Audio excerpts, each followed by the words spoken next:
Good afternoon. Welcome to the BMSC 2026. My name is Joseph Bennett. I will be your anchor today. Thank you for bearing with us. As is absolutely classic with these things, we prepared an unholy amount, and of course there were some unforeseen tech issues at the start. As I've said in the chat, there were also some administrative issues, so the players have not actually been waiting around for us. We've all been delayed equally, so it's all very fair here. I am joined today by my co-commentator, Mr. Stewart Holden, International Master. How are you doing today, Stewart? Hi, Joseph. Yes, great to be here. Really excited. Been looking forward to this for a long time. It's our flagship event for the ABSP. It's going to be many, many games over the next 3 days, and just can't wait for it to get started. Great field as well. One of the strongest fields we've had in years at the BMSC. Most of the top players in the UK here. So, yeah, it's going to be great. And I already know who the first two players are, and we're really, really looking forward to even the first match here is going to be an exciting one with lots to talk about. Can we reveal at this point who our two players are, Joseph? Yes, please go ahead. We have former world champion Mark Nyman from 1993 world champion, one of our longest players now, longest playing players here, and former expert from Dictionary Corner on Countdown back in the day. And he's playing against David Shenkin. David is somewhere in the region of, no, I hope I get this right, about 91, 92 years old. He is a legend of the British Scrabble scene, and he's the Dolly Parton of the Scrabble world. You can't not like David Shenkin. He's just such a lovable gentleman. I think everybody's going to be really pleased to see him play. He's got a very tough first opponent in Mark, of course, but it's great that he's agreed to take part in our first game on the live stream. So what a lovely way to start. Yes, absolutely. So it looks like the players are all still waiting to go. So, Stewart, do you want to just tell us a bit about the BMSC and why it's considered the flagship event? Because the ABSP does have several majors across the year. What makes this one so special? Yeah, the British Match Play Championship was the first event that the ABSP created when it was formed in 1987. It's run every single year since then, apart from the COVID times, of course. It is really our flagship event. It has always been on the August Bank Holiday weekend, so it runs over the full 3 days, and it is just considered to be the top event on our calendar, really.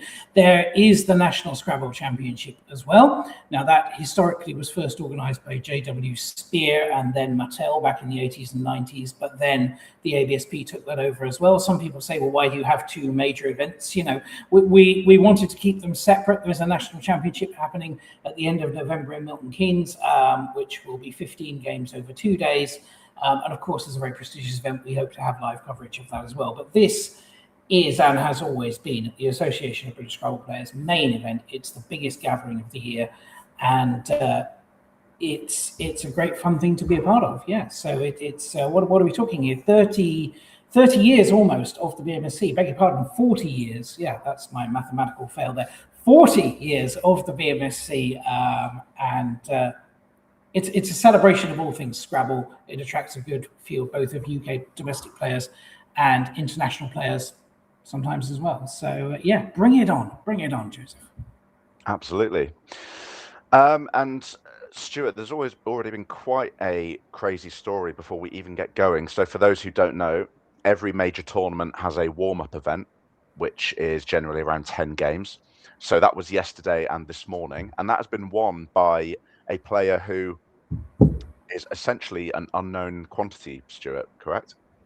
Yep, Tyler Pettigrew, who is only in his early 20s, and I confess, even as someone heavily involved in the Scrabble scene, I hadn't come across his name at all in the past, but he has been rocketing up the ABSP ratings over the past year or two, and he came along as the 5th highest seeded player in the warm-up event.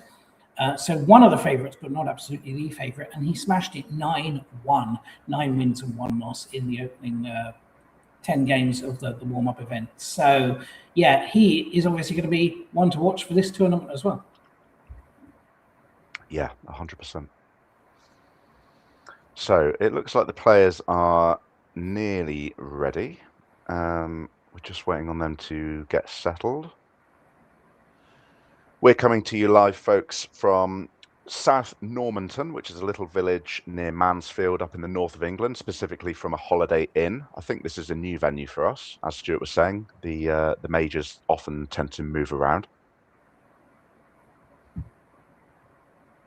And what I'm going to do just while we have a moment, folks, I will drop the standings in the chat so that you can follow along and get all the stats as they come in. And I will pin that to the top of the group as well.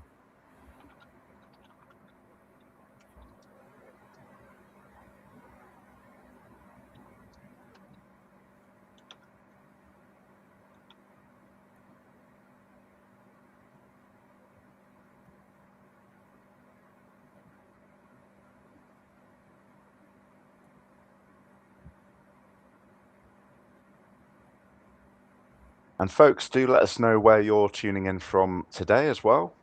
The last stream that we did, which was the Easter match play back in April, we had a really great international audience. So yeah, just let us know. And as I said already in the chat, any tech issues that crop up that we may not be aware of, feel free. We're always happy to take feedback, including in real time. And we'll talk more about this later, but I'm very pleased to say as well, we are being, how do I describe this, co-streamed in South Korea by our new Korean ambassador. I don't really know how to describe it because it's quite a new thing. It's really only happened in the last week. We have a lovely chap called Min-Soo Kim who is streaming.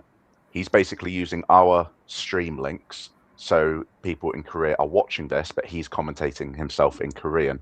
Have I got that right, Stewart? Do you know any more about that? Yes, I believe that is the case. But one exciting development, yes, and welcome to him and to all of his followers as well. Could Korea be on the way to becoming the next Scrabble giant? Who knows?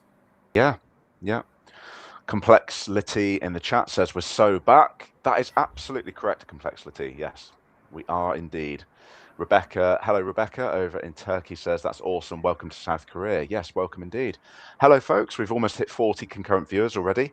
And with that, I'm going to transition us over, Stewart, to the board view. We see the one and only David Shenkin ready to go. We're just waiting on Mark. I have seen him pottering around, so he is there.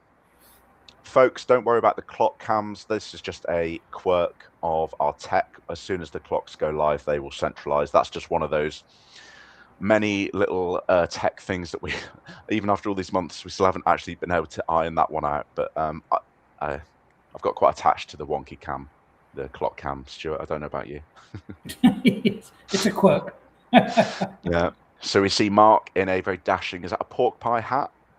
I like that. David in his customary spectacles and a blazer that you never see removed. Doubtless there will be a large newspaper stuffed into that inside pocket. Oh, the hat's come off. What a shame.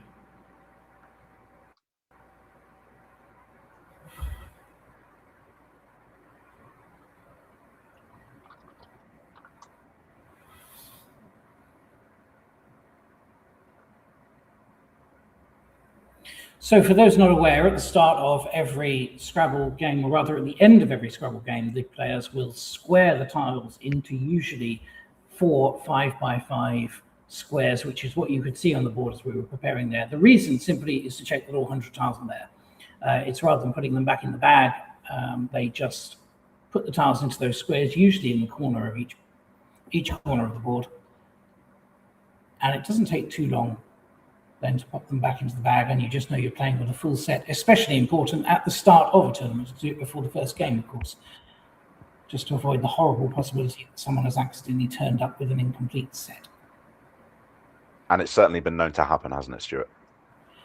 Yes, it certainly happened back in the day. I do remember this event, the BMSC, being held in West Bromwich about 20 years ago, and I was part of the ABSP committee at the time, and I arranged for brand new sets of pro tiles, the tournament tiles, to be provided to every single player.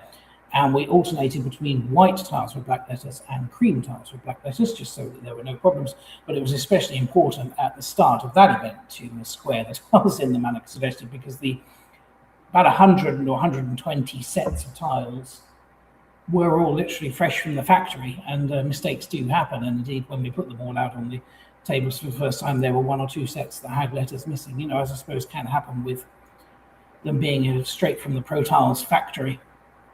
So yeah, it really emphasized the importance of doing that. I remember that event 20 years ago. those tiles were used throughout the tournament, and the winner of the final game got to keep the set of tiles that they were playing with.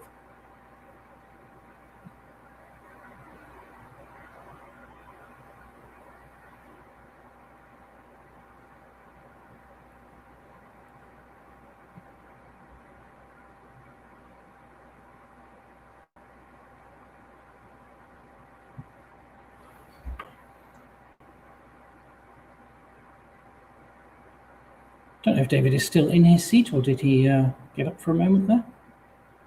No, I think... Oh, he is there. He's just leaning back. There we go. Okay, so Mark is playing first, as we can see. His clock has been started. You can see the countdown going.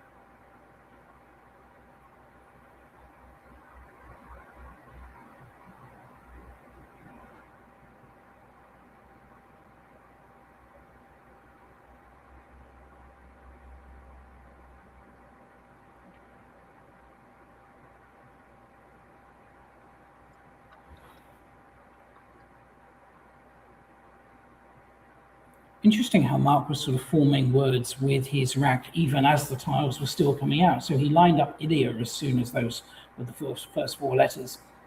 Then the P and the F came out, and he changed it to Pilaf before he'd even put the O on his rack to see what his final tile was. Don't see too many people doing it that way. Pilaf, one of the many spellings, I believe, of pilau rice, looks to be a strong option here. You wouldn't really want to keep IO, but the only real alternative would be Folia, F-O-L-I-A, which is now lining up, keeps a more balanced one vowel, one consonant, and it has perhaps a slightly unexpected R, end hook, Folia, as the only hook for that word. So maybe he's going to go with Folia, and now he's changed it back to Pilaf, and that's what's going down on the board.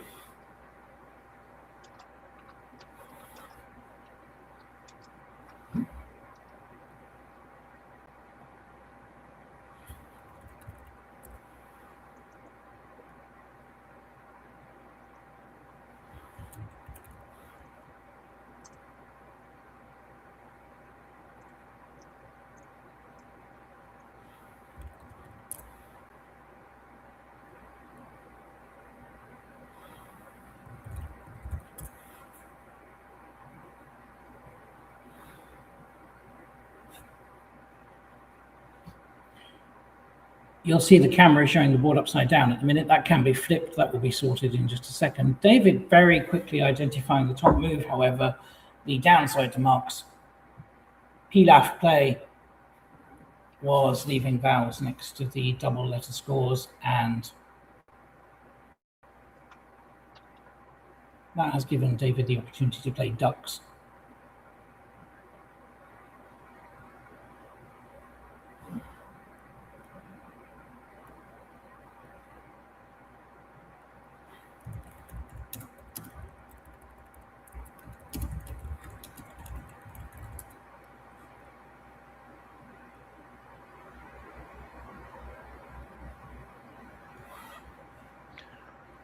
Folks, we're aware there is an audio issue, so do stand by. We are trying to fix that in the back end, and apologies for that. We'll get it sorted as quickly as possible.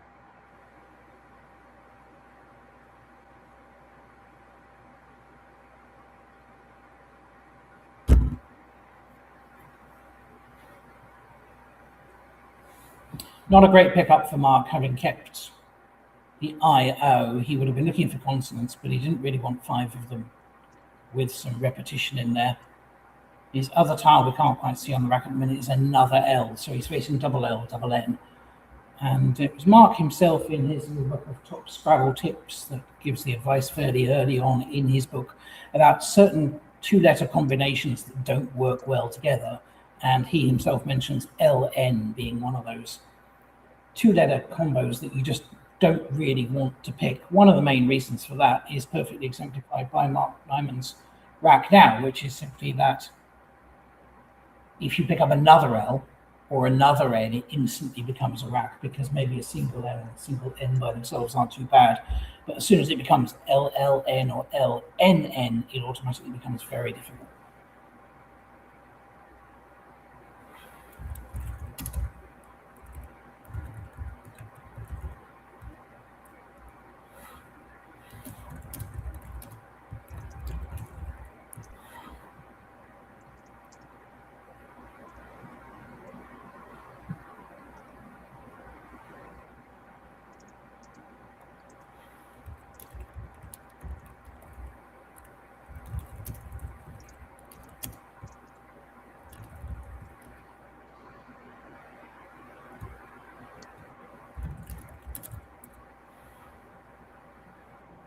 just to update you folks, so I'm seeing conflicting info in the chat about the audio quality. Some of you saying that there are problems, some of you saying that you can't hear any problems.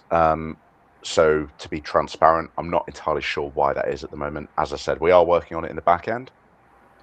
But do keep us updated, because ultimately the best sounding board we have for any tech issues is you guys watching at home. So feel free to critique openly, and we will continue to try to fix that. And apologies again for those of you who are having problems.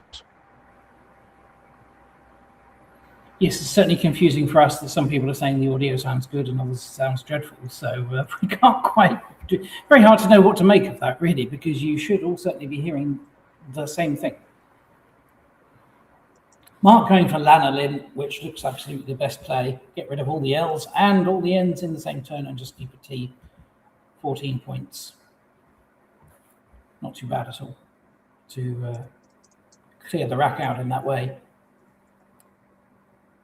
David's final letter not quite visible on the camera at the moment, but we believe it's another E, which does make his rack a bit awkward.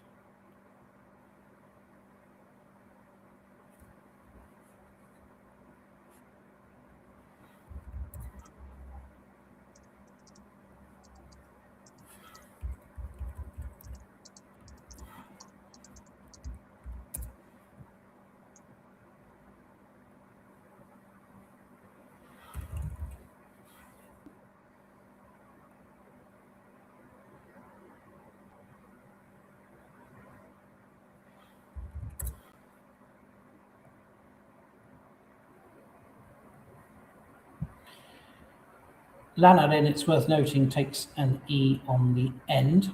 So David did have higher scoring options there. The slightly obscure 6DP, D-E-E-P-I-E, would have scored him 34 with Lano line, although it would have put an E out in a precarious position on the right-hand side. Other than that, Lope or Loped, which David chose, are pretty safe options. I think I might have kept the D there and just gone for Lope rather than leave myself with 3 vowels and no consonants at all.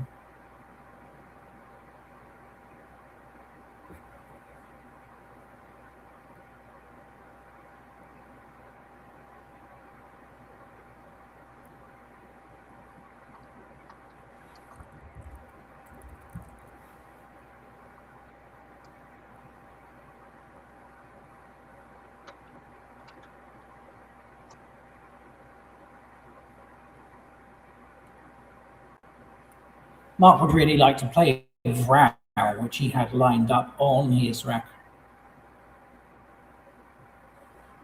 But there isn't any reasonable place for that. Vow does play with Div, leaves a potential S hook along the bottom row, but it is his strongest play nonetheless.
Mark going for Vow, as expected.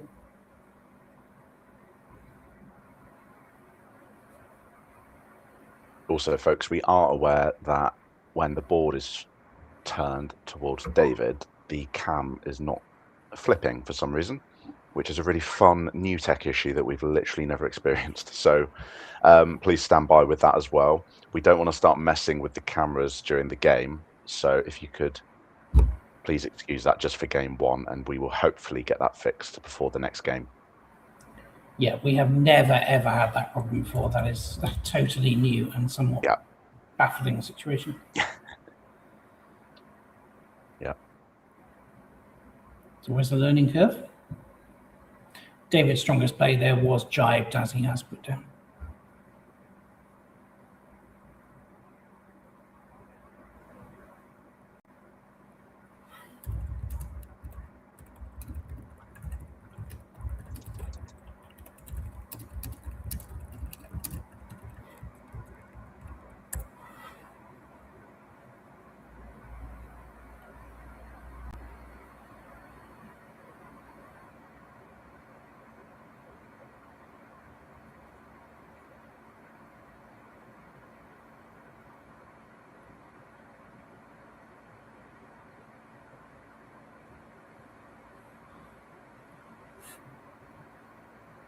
Yeah, Rebecca in the chat pointing out that Mark's 7th tile is just slightly off the cam.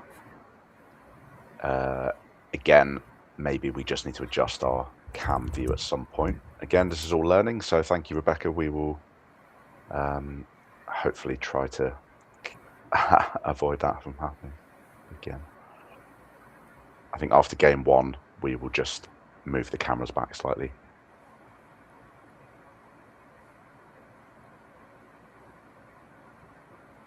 Yeah, Mark's final tile here that you can't quite see is an R, so he has ELORRT blank.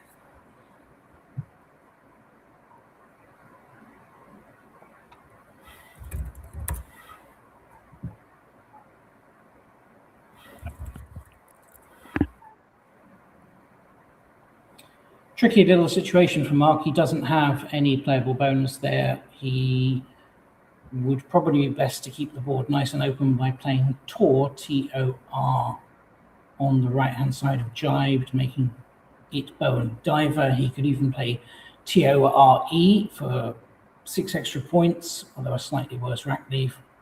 Plenty of vowels still to come though.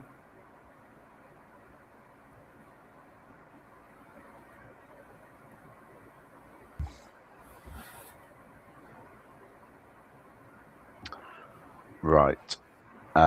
Complexity in the chat, thank you for pointing out. Yeah, we're just having a little bug with the scoreboard as well. I am going to go and fix that now. Just stand by.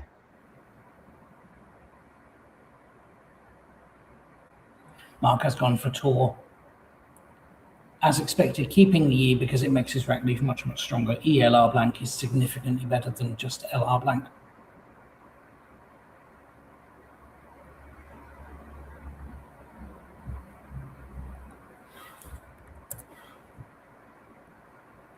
The scores as I have it at the moment, waiting for David to play. David Shenkin is on 111 and Mark Nyman is on 98.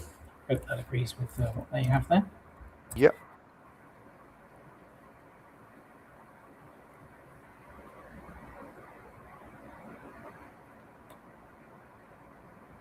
So the spot above the DU of ducks gives David's best plays here with 3 E's, HMRY. He's looking at YEH or HEY probably being his best options here.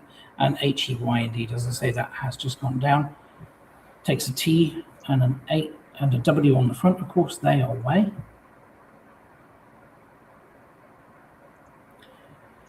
Mark now has the option to use that T hook. Gentler will play with they. It will also play horizontally, hooking EH and red. And he's lined it up straight away.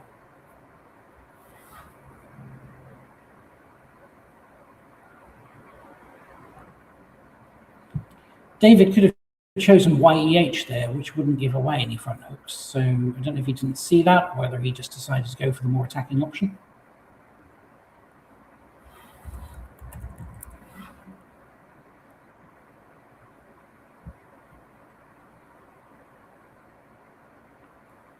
There are 2 sevens from this rack that play for Mark. Gentler is one. General is the other. both of which will play across from 5A, putting the G on the left-hand side.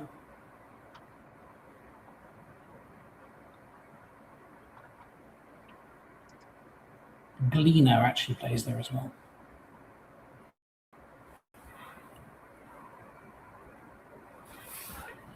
Looking across the other side, we immediately see that David has menders.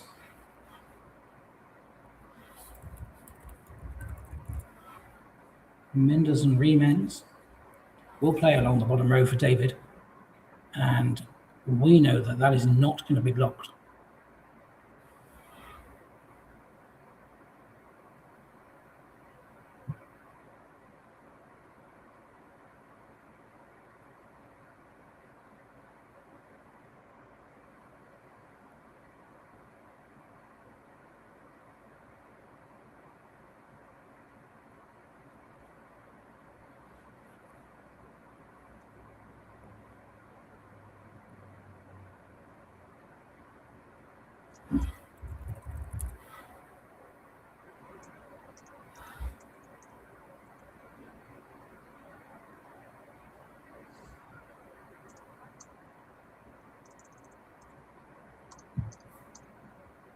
So Mark briefly takes the lead, but it's going to be very short-lived because so many options for menders and remends here. The top one is, of course, along the bottom row. From 15F Hooking Vows, it will score 94 and put David firmly back in the lead. And what a lovely open board we're going to have after menders is played. It's one thing we really dread in Scrabble games, and particularly when games are on the live stream, is having a closed board with no scoring opportunities. No fear of that here at all. David's menders going down. Mark drawing well, it seems.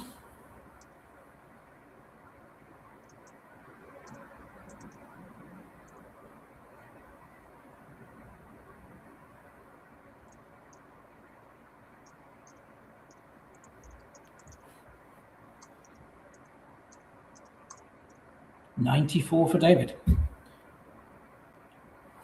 And although that looks a bonus-friendly rack for Mark, there isn't the T he needs for cogitate or anything else to be playable.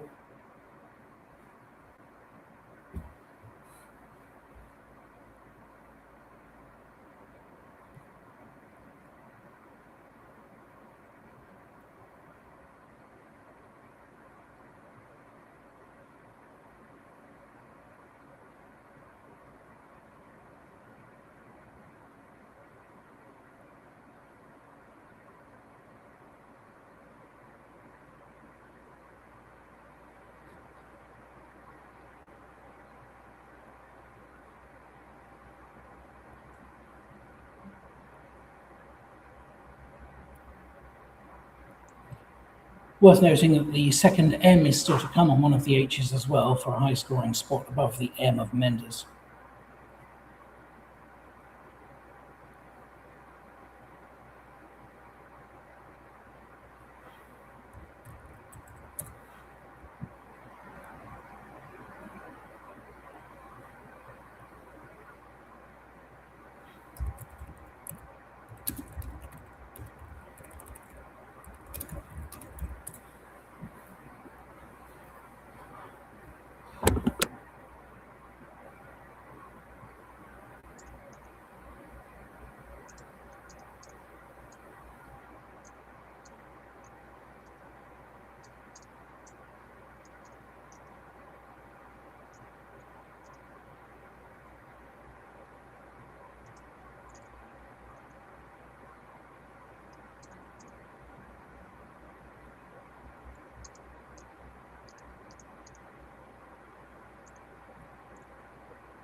Mark really taking his time here. He is actually down to 11 minutes left on the clock, which is a bit less time than he really would like to have at this point. You feel there's still a lot of game left in this one. He's behind. He's going to need maybe a bit of thinking time later on. He's lining up Koji onto the gentler, and I think this is a fairly straightforward choice, really. It plays off the tiles you'd want to play. It keeps the tiles you'd want to keep. and it is now going down. Mark perhaps just realising he's used more than half his time in this game already.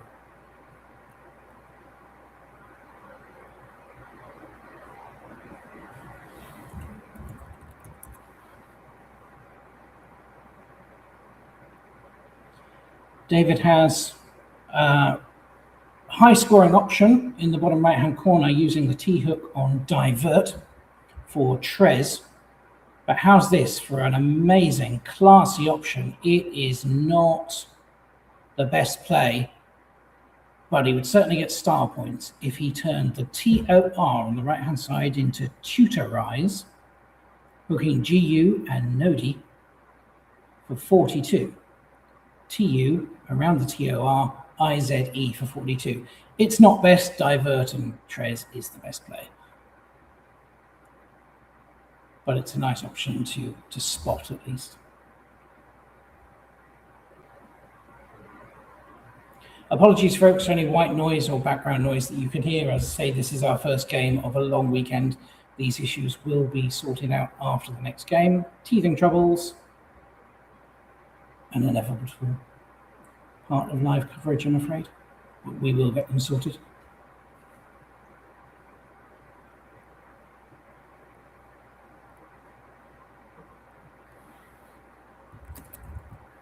Yeah, just further to that, folks, apologies. I've been quiet for about 10 minutes straight there. I haven't fallen asleep. I've just been fixing stuff in the back end. Yeah, we put so much work into this stream, but relatively speaking, it's still quite new to us. None of us here on the stream team are really tech experts in our professional lives, so we've learnt all this from scratch. And yeah, honestly, just these tiny little tech things come up even in real time that we can't foresee. So apologies for my muteness. I am following the action here, and it's good to get these ironed out early anyway. But thank you, Stewart, for taking the reins there. Not a problem. Going back to the game in question here, Mark has Ramjet lined up as a lovely six-letter word, which will play above the end of Menders, but David has indeed spotted the divert hook. And it's another high-scoring move for him. Mark, a little shake of the head, thinking, gosh, what have I got to do to get back into this? Well, you're playing Schenkers. He's not going to let you back in easily. David has... David's probably one of the only people in this event who's been playing for longer than Mark, I would say. David, I know, played in almost the first national championships. Mark, I believe, started playing in the late 70s. David, I think 1 or 2 years earlier than that. They've certainly known each other for a very, very long time.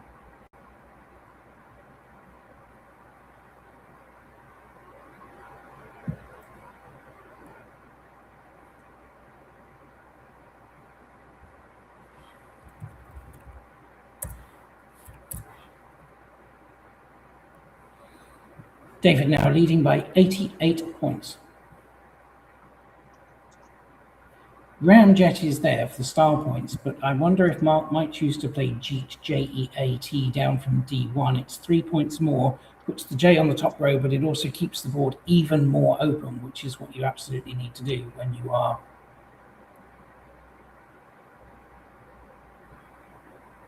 behind on points. Jeet goes down.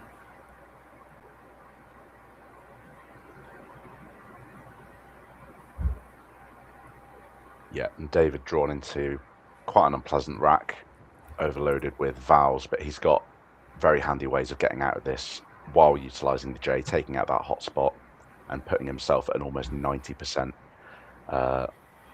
winning chance after that. So he's got the choice of either a Ouija or Rioja through that J. A Ouija being the preferred choice to get rid of that surfeit of vowels. I have very little doubt that he's going to find at least one of those plays. Yep, Ouija is an amazing play to have. When your opponent opens the board up by playing a J at the top and you're sitting there with a fistful of vowels, to be able to play Ouija, sort your rack out perfectly and score another 36, that's when you know the game is going well for you.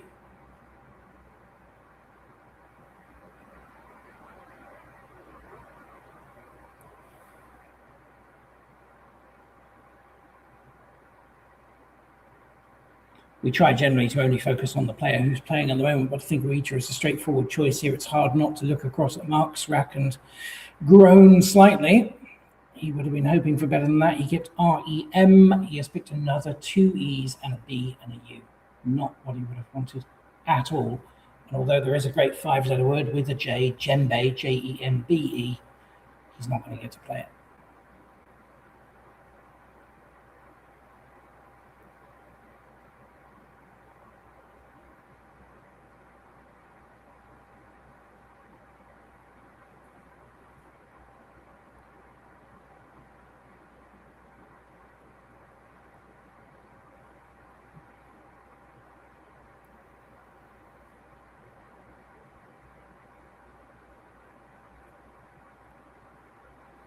If David doesn't spot the plays around the J, which I think he will, he could go for... Now, he's actually playing something different as I say this.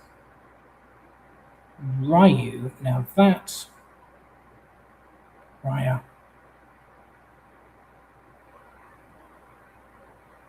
That's not his strongest move, and it could really hurt because it's going to let Mark back in with Djembe, which is exactly the play he needs to make.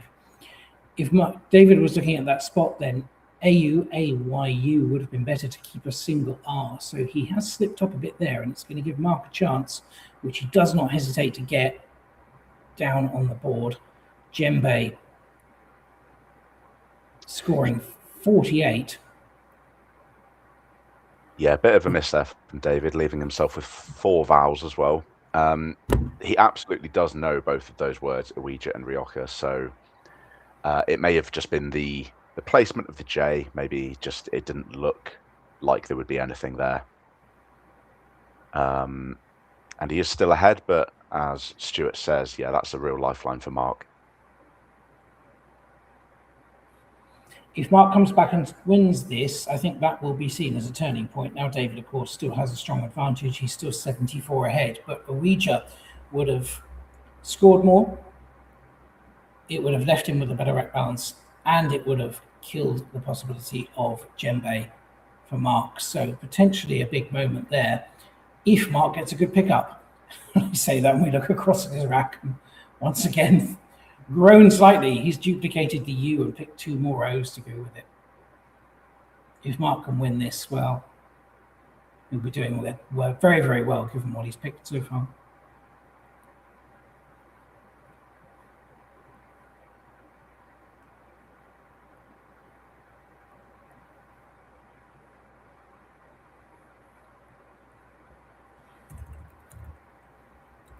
Mark Nyman was the World Seniors champion last year as well.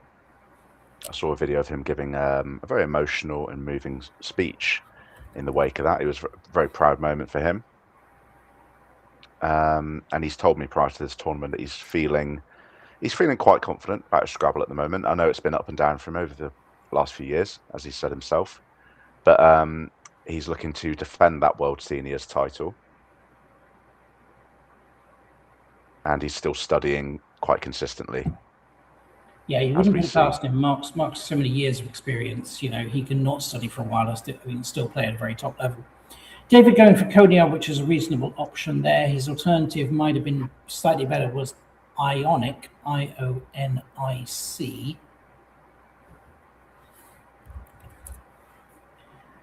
Mark is... No, I just complimented Mark's word knowledge here, but he is actually checking Konya, which is a perfectly valid 5-letter word. Yeah. So in the rules of the game, David Shenkin's Konya play will be worth 5 more points. We play with the 5-point penalty challenge here, so the 24 for Konya becomes 29.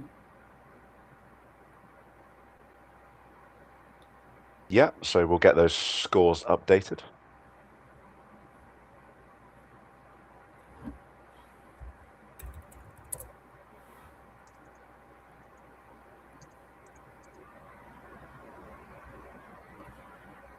I mentioned a few turns ago the M of Mendes giving the possibility of either an HM or an MM over that play.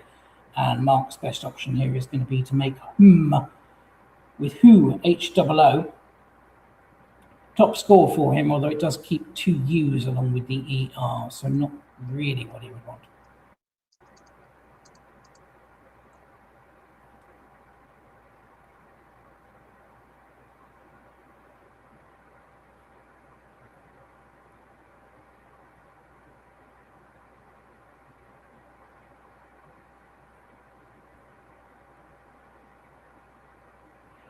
We don't really make a secret of the fact that we use a bit of computer analysis when we're looking at these games. It's useful to have all the options pointed out and made clear to us. And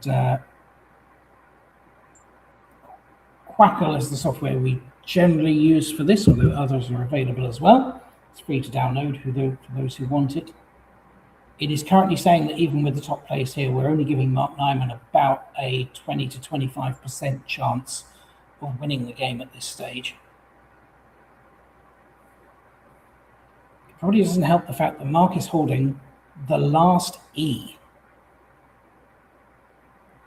And that's rare at this stage of the game, but Djembe, Gentler have all been double E plays. Mendes used 2 of the E's. Mark's holding on to the last one. If he realises that, and I suspect he will, and he realises he probably needs a 7 or 8 letter word to get back into it, he'll be very, very reluctant to use that final E in anything that isn't a bonus.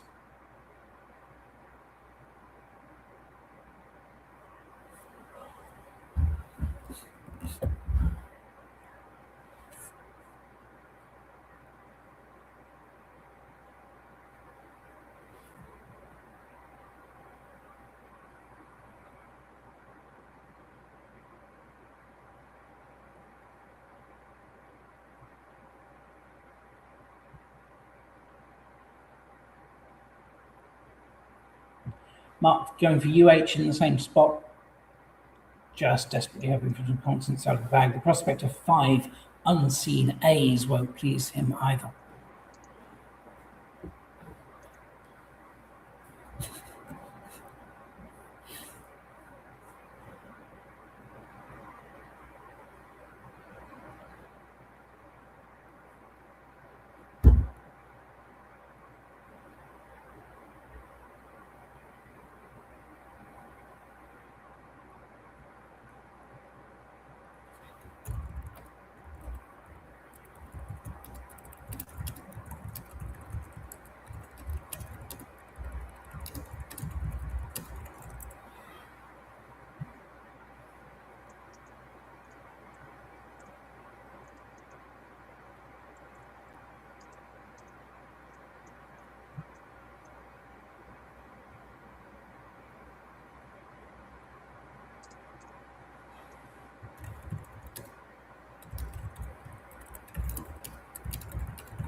And David dumping off a load of those vowels, making ire. Mark, however, has the lifeline that he needs. The second blank.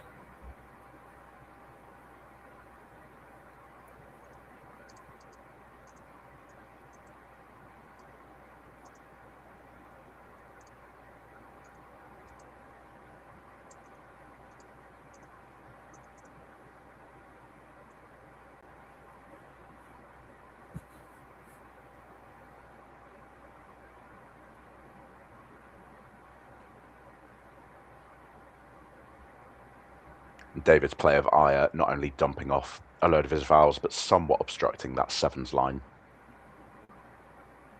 at the top of the board, because before you simply had to play off that E.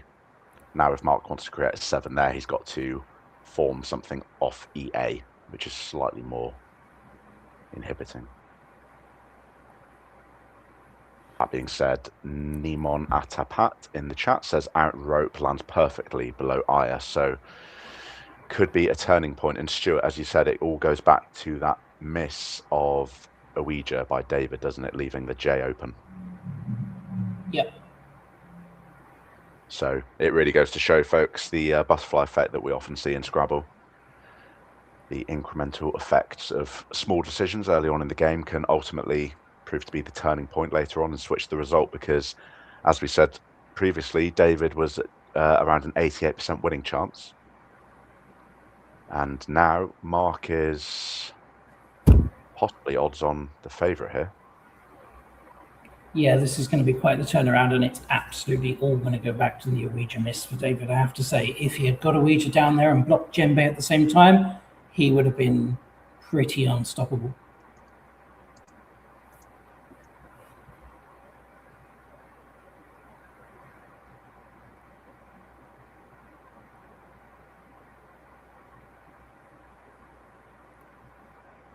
And here comes out rope.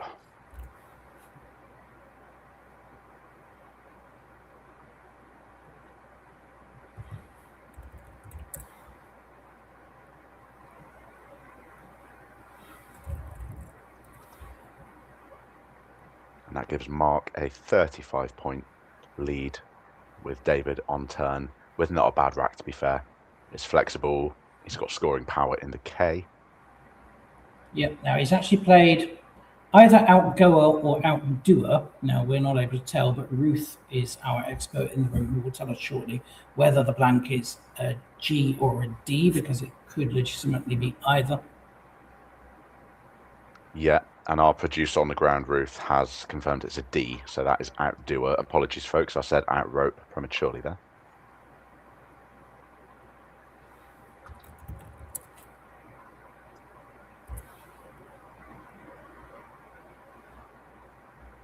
And speaking of our producer, Ruth, congratulations as well. She won Division B in the warm-up event, despite going in as one of the much lower rated seeds, so a fantastic result for her as well.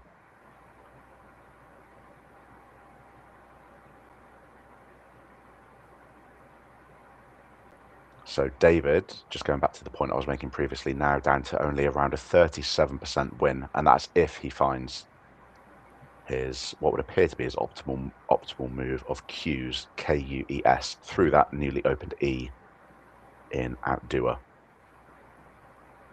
So he's by no means out of this game yet, but he's up against it now, especially as, unbeknownst to him, we see that Mark has drawn into some firepower. Interestingly, the Q unseen to both players, that's going to be coming into their calculations as they move as we enter the pre-end game. And for those of you watching who don't know, the pre-end game is when there are fewer than 7 tiles in the bag, which means that neither player is no longer allowed to exchange, so they must therefore work with the tiles they've got. Yep. And by extension, the end game is when the bag is empty, and if you've tracked correctly, you have total knowledge of what is on your opponent's rack.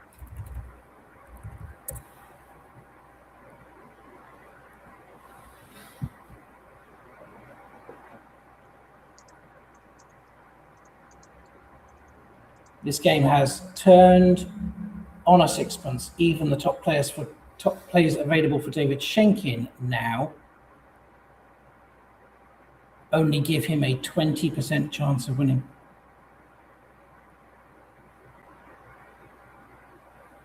He's gone for Souk and he's drawn the Q. Yeah, that could be killer for David.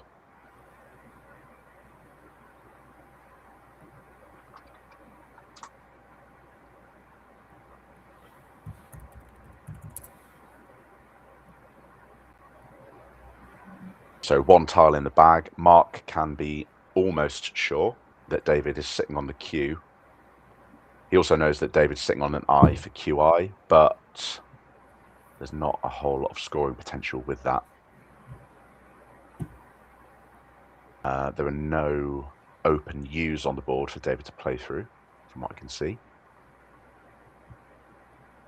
That being said, Mark does need to be careful. He's only 10 points ahead.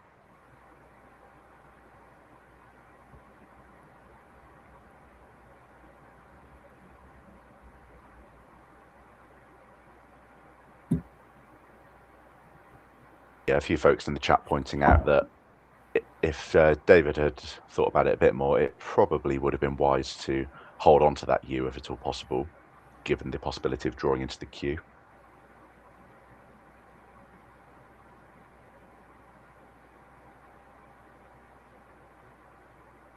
So Mark is considering waft. I'm just trying to... possibly weft, actually. Yeah, weft, I think, through the E in outdoer. Or waft across the top of outdoor as well, I think we'll play with we and R. Yes. It doesn't appear that he's seen his highest simulating move yet, which is Fetwa, again through the E in outdoor.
And Mark ultimately going with weft.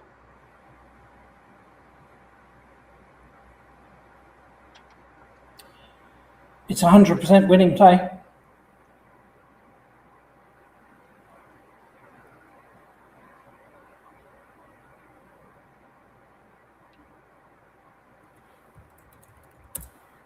Stewart, what is David's final tile there? I believe it is, he has AIINQSV. So it's the A that we can't see. Got it. Yeah. So sadly, as Stewart says, this is now just out of David's reach. He may not be aware of that himself yet, given that he's only at 30-point deficit. Although, of course, the bag is empty. Assuming he's tracked even vaguely accurately, he's going to see that Mark is easily going to be able to go out in, if not one move, then two moves. And even if David were able to dispense with that clunky Q, he's still sitting on a V, which is going to cost him in the countback. Now, let me tell you something. We talked about using Quackle, the software, to analyze games here. Now, it is known that sometimes its end-game calculations aren't entirely accurate. It's a little bit of a feat bug, or sometimes it miscalculates. It is currently telling me that David has a 50% chance here. In other words, he can play for a tie. I can't believe it's accurate. Savin, S-A-V-I-N across, making NU, leaving QI on his rack. I don't mean to doubt the great Quackle, but I am dubious as to how this is even a draw for him at the moment.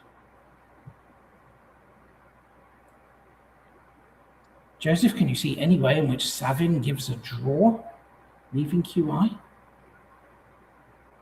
No, not at all. In fact, my Quackle is not even showing that. But that does happen sometimes for reasons unbeknown to me. Okay, let's disregard that. We'll maybe have a look at that one in our spare time later on. I don't believe David has a draw that he can play for here. I really don't.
So David going with his top performing move of Cheen for 26.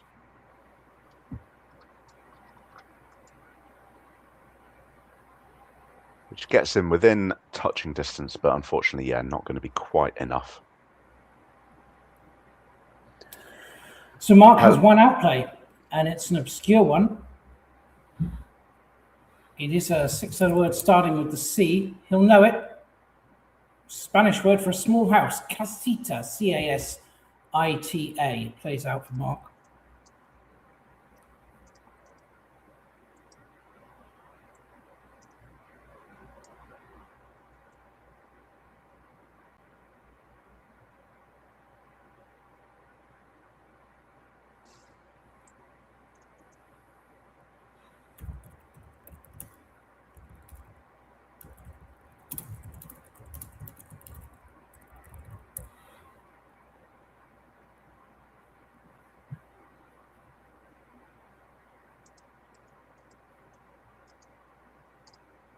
Mark down to 30 seconds. He needs to make a decision soon.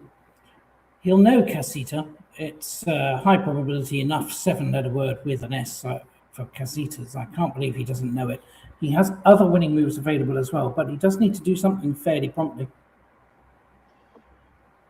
He hasn't gone for that. He's gone for weight in the top right-hand corner. Yeah, he basically just needs to do anything at this point to not go over time. Yeah.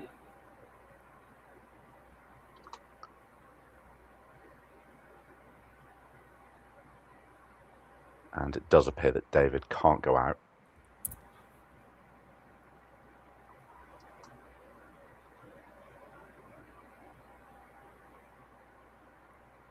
Actually, David might have a win here. If I've got these racks correct, Stewart, he's got 2 wins available through the T in Weft. And he's got 5 minutes to find them, unbelievably. Really? That's crazy. Yeah, that's crazy. If I've got these scores and racks correct, I've got it at 4:30 to 4:10. David's sitting on Visa. Again, we do appreciate, folks, the A is slightly off to the right. But yeah, through the T, he's got Vitas or Vista for 16. That would be to a tie. Oh, that would be to a tie. Yeah, apologies, folks. Yeah, it's listed as a win in my computer. I don't know why. That's really weird. But yeah, that would be a tie. Still a remarkable result.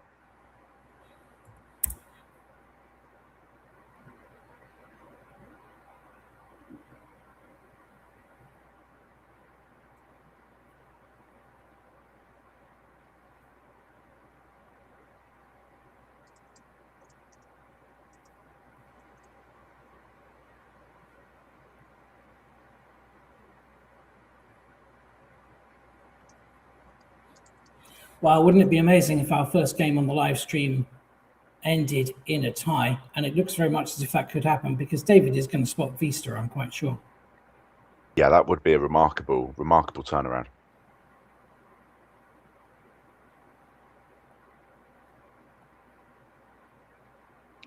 If that does end up being the result, that will be a bit of a blow early on for Mark. Because I think he might be sitting there realising that he had a win there. But of course, I mean, it should go without saying, it's very easy for us to sit here with the computer in the comfort of our own home. When you're actually there, especially with the added pressure of being on the stream, you can't really account for what's going on in someone's head. So, and there are so many factors as well. Just, the very fact that it's game 1 of the tournament. You don't know how that affects someone. Maybe they're not warmed up psychologically. We all have our own prep and rituals that we do before tournaments. So if it does turn into a draw and Mark feels that he's not got that win that he should have done, he needs to just be able to bounce back, which I'm sure he will.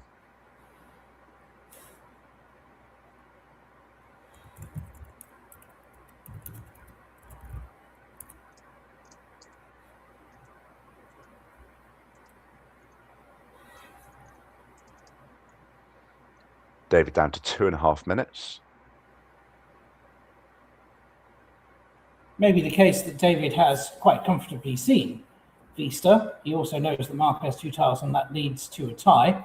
And he's thinking, well, I know I've got the tie game here. Can I actually spot a win? So it's not so much that he hasn't seen Vista. He's thinking, well, do I only get a tie here? Or in fact, do I have a great outplay and win the game? Mark will be very unhappy with missing casita. He may not know it, of course. Hopefully no one goes up and taps him on the shoulders afterwards and says,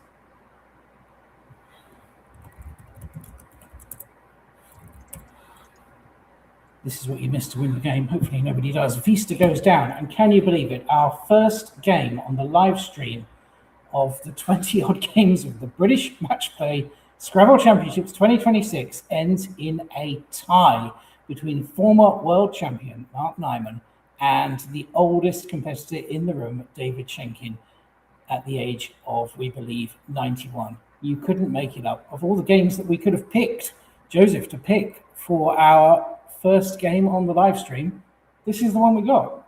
Yeah, that is a crazy result. The only thing I will say is our producer on the ground, Ruth, will be able to confirm. But with a tie, especially, we can't be 100% sure that the players have the same scores in front of them as us.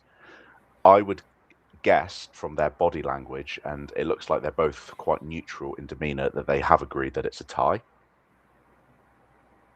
But it has been known that the players have different scores in front of them. And for those of you who are new to the game or not aware, we and the production team cannot influence the score or indeed the result in any way. It is entirely the players' responsibility, and the score that they submit into the system at the end of the game is actually the official result.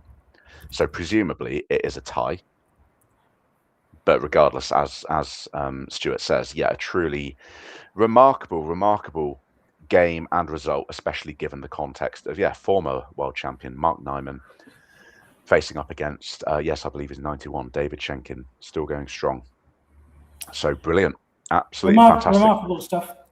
Just worth pointing out a couple of things here, as Clive points out in the YouTube chat. The 5-point penalty proved decisive. It happens so rarely, but Mark checked Konya. It cost him 5 points, and it cost him the win.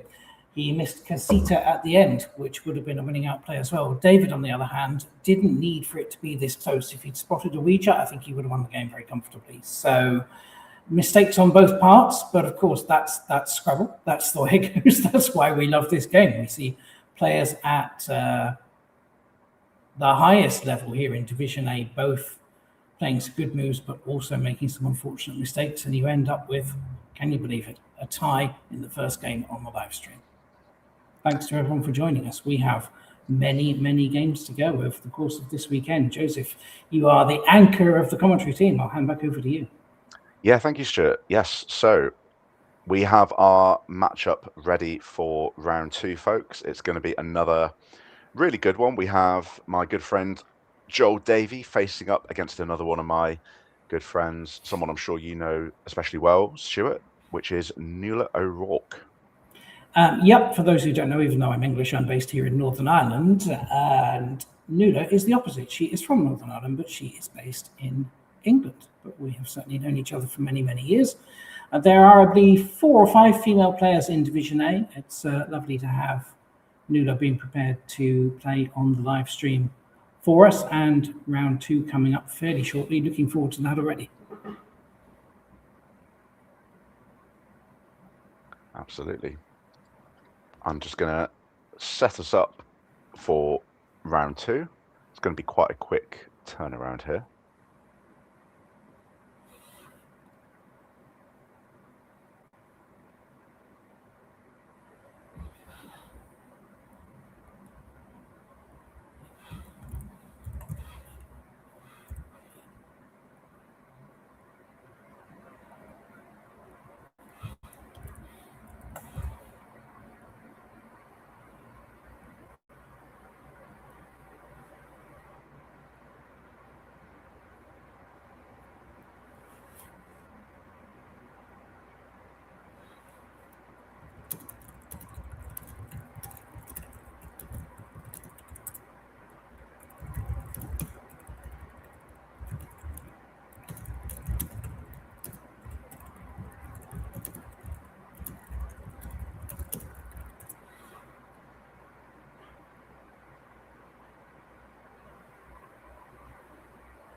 As I'm saying myself in the YouTube chat channel there, the feedback is really useful. We do appreciate it. Comments on the sound quality, comments on the games. Of course, we hope the viewership will increase as the weekend progresses. Another thing we'd really like to see is if you could click the like button below the window.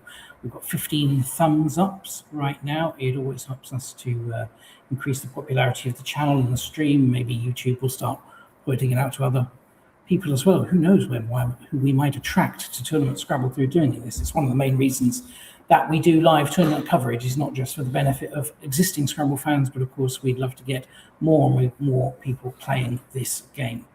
So give us a like, give the ABSP Tournament Scrabble UK channel a follow, please, if you would already. Doesn't cost anything. We are relatively new to doing this in this country, and we would massively appreciate your support.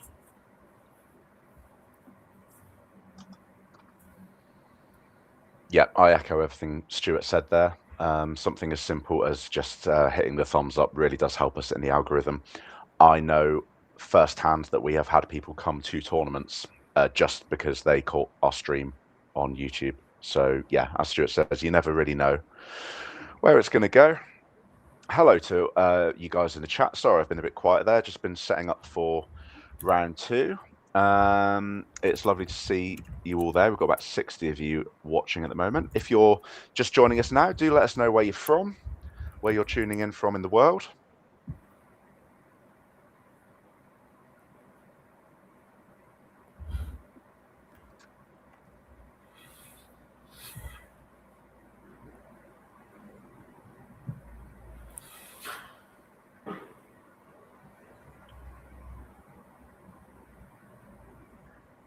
And we see that Joel and Nuala are sitting at the board, ready to go. Nuala wearing a very traditional Irish green. Yeah, Nuala looking very lovely. Joel, he was telling me before this tournament, he's had a little bit of an issue the past 24 hours with eye strain, which is obviously not ideal when you're sitting playing a board game all day. So he's donned the glasses, which we don't usually see with Joel. So hopefully he's holding up all right. He'll be on a he'll be in a good mood anyway because he's won that all-important first game, so he's got the momentum. Nuala, on the other hand, lost her first game and a narrow loss as well, so that will be a bit of a frustrating start for her, but it's early days. Now, a little bit of transparency for those of you in the chat who don't know how this works, especially early on, we like to get a variety of players on the stream, bring you some new faces who might not be on later in the tournament. And as soon as I saw this pairing, I thought, yeah, this is the one for round 2, because in my opinion, both of these players in their own way bring really great entertainment value.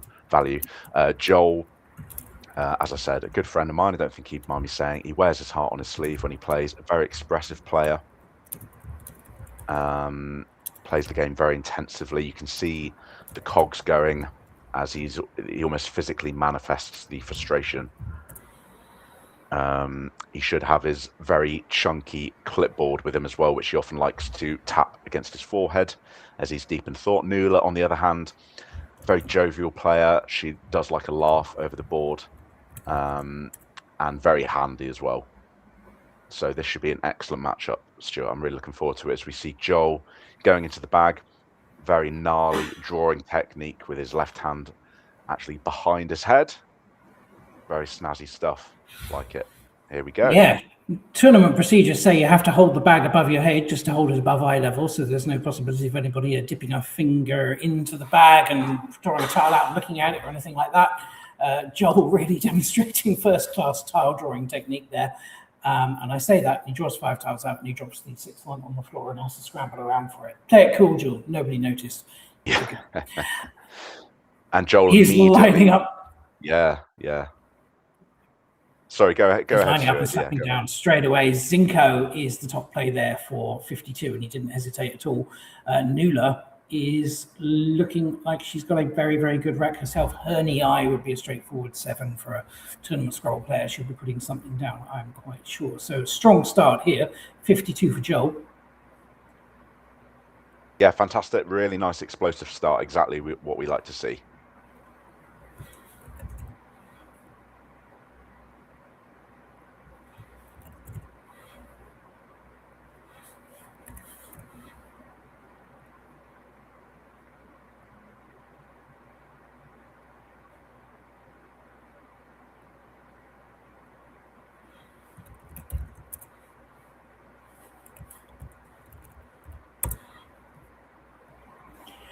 No surprise that Zinco was Joel's top play there by a long way. He had a great 6 and alternative spelling of cousin with a Z as well. Couzin would have played for 40, but Zinco for 52, absolutely the top play. No hesitation there. And it's good to see players being pretty decisive at the start. You know, this is the top play, slap it down, save my time for later on. So. Nuala has lined up her eye as expected.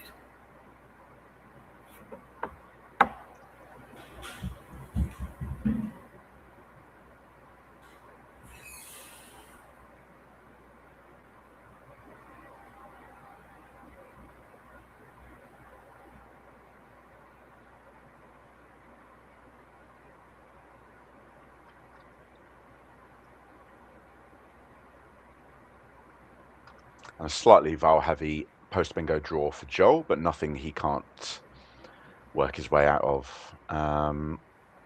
Looks like his best play might simply be dumping 3 of those vowels around the Z with Uzo.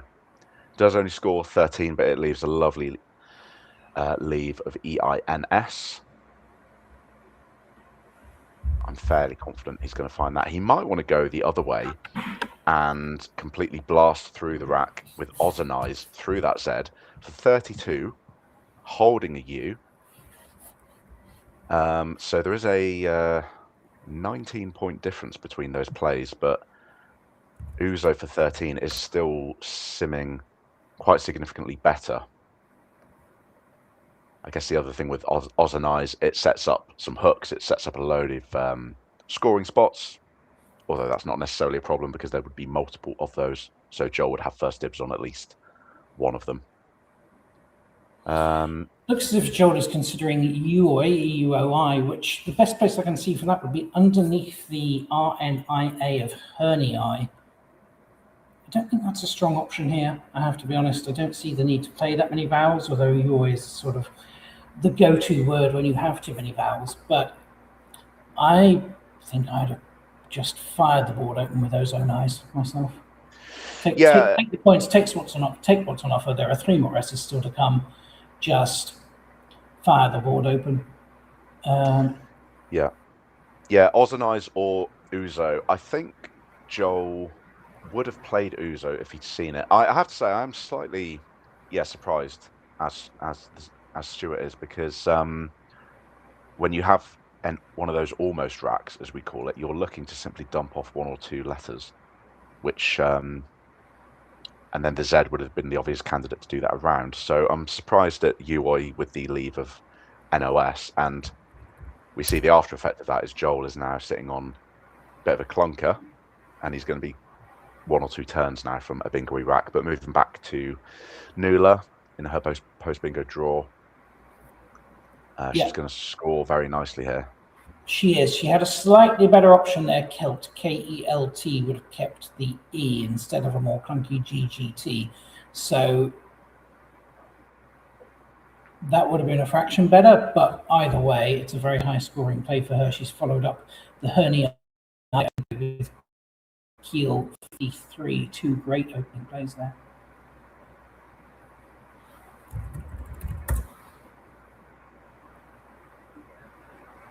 Very heading back pleased to Joel, he has very, very little. Oh, sorry, Stuart. I was just going to say I'm very pleased to welcome Will Anderson to the chat. Hello, Will. I didn't know you were going to be tuning in from over the pond there. Thank you for joining us today. Do check out Will Anderson's YouTube channel, folks. If you haven't already, give that a subscribe. I would say, for my money, the best Scrabble content you're going to find on YouTube. Excellent videos. He's got a series on the on historic games, analysis, tournament coverage, all sorts. So do go and give Will a follow.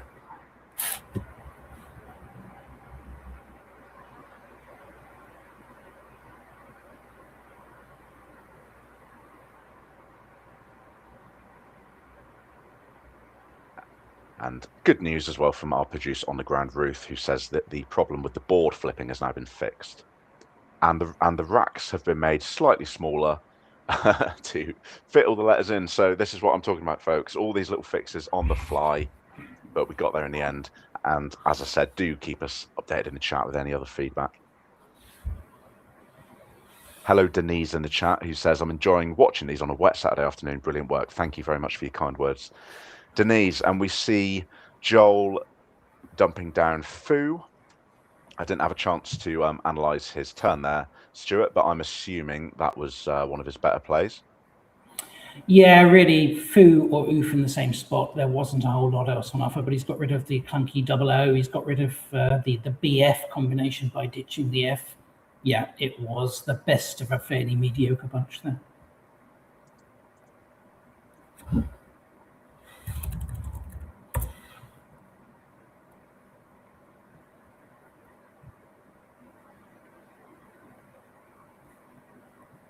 Not a lot on offer for Nuala here. The 2 Gs lend itself towards egg, and that will play above the last letters of Zinco, making ECH and GOE, or the alternative play would be TEGS, TEGGS, underneath UOI, making IOS. That's the highest scoring play. Nothing really leaps out as a move that you particularly want to make here, but I think I'd probably use the S with TEGS myself. Yeah, quite an uninspiring turn here for Nuala. It's one of those turns as well, Stewart, where we may see her burn through a few minutes, isn't it? And you slowly conclude that, yeah, nothing I could do here is just going to be particularly great. It's one of those, it's more a holding play, isn't it? Yeah, it's a time-consuming rack, as you say, because it's the kind of thing where there just really isn't any standout move. If she wanted to go purely for rack leave, she could play the lovely Guglet, Guglet, which would just play through the L appeal, leaving ST. It scores almost nothing, 8 points, but it sorts the rack out.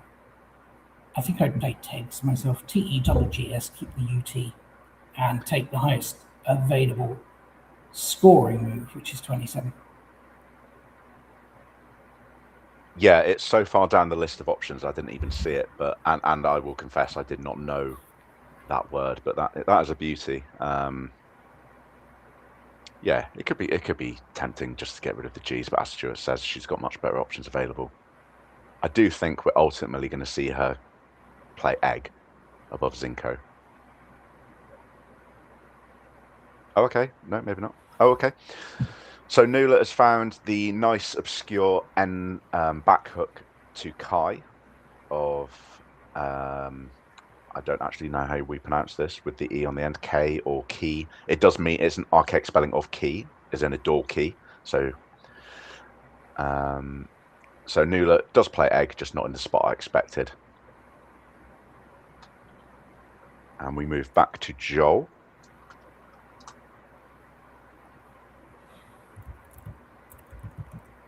Sitting on a bit of a clunky rack, the P and the B not synergistic. You don't ideally want those on your rack at the same time, and in fact it's looking like his one of his best plays is to get rid of those at the same time with BAPs making keys, but instead he's going with Spain.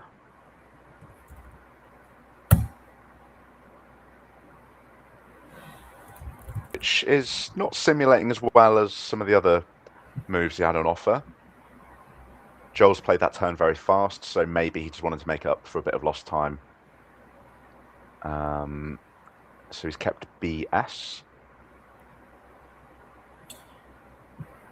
And we move quite rapidly back to Nuala. So both players now slogging through some pretty uninspiring racks after that explosive start. That being said, sorry, I did speak too soon. This is very, very interesting, Stewart. So Nuala is sitting on a 7, but it's one. Okay, so she's moved it now. It was one letter out from what she lined up. So she lined up slotted, which I just checking whether that is actually. No, slotted isn't valid. The word she's looking for, as you say, it's very, very close. It's suttled, SUTTLED, which will play with red, of course. Yeah, and she's now considering tussled with a T, which is also not good. It's always hard to know when players line something up like that. Are they genuinely thinking that might be a word, or are they trying to jog their memory as to what the real word is? You know, sometimes what I would line up on my rack isn't necessarily what I'm thinking about. I'm just trying to anagram, basically, mentally. So who knows if she's thinking tussled might be a word, or if she's just thinking, I'm pretty sure there's something there. Can I get my brain into the right position to work out what it actually is? Yeah, definitely. Suttled, I will say, does look kind of weird, and it's sitting down at 15k probabilities. So I won't be surprised if we don't see Nuala find or pull the trigger on this.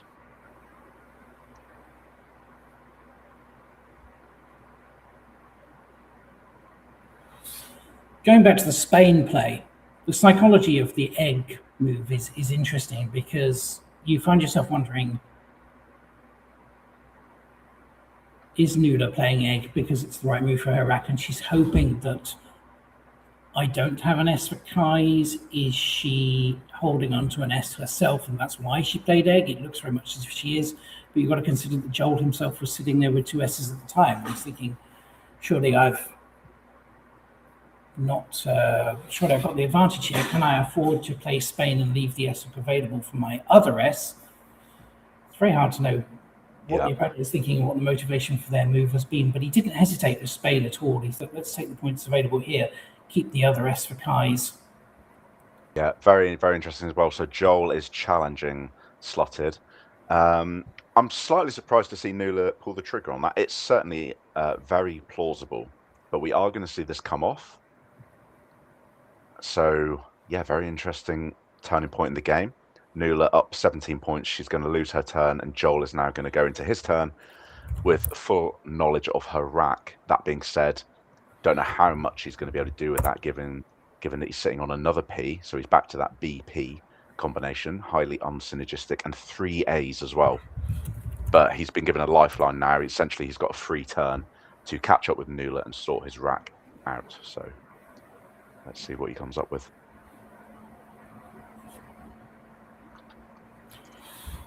He has played bar, BAA, and that blocks subtles entirely.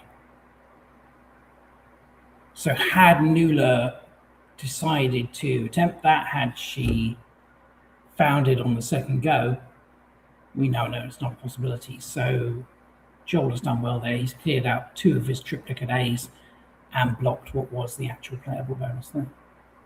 Yeah, turns like that are always a godsend because they're essentially auto plays and they save you time, as Will Anderson pointing out in the chat that bar making Zoa was already the best play. And when, I guess when your calculation doesn't change and your opponent has revealed their rack, you can essentially slap it down and move on, as Joel has done here.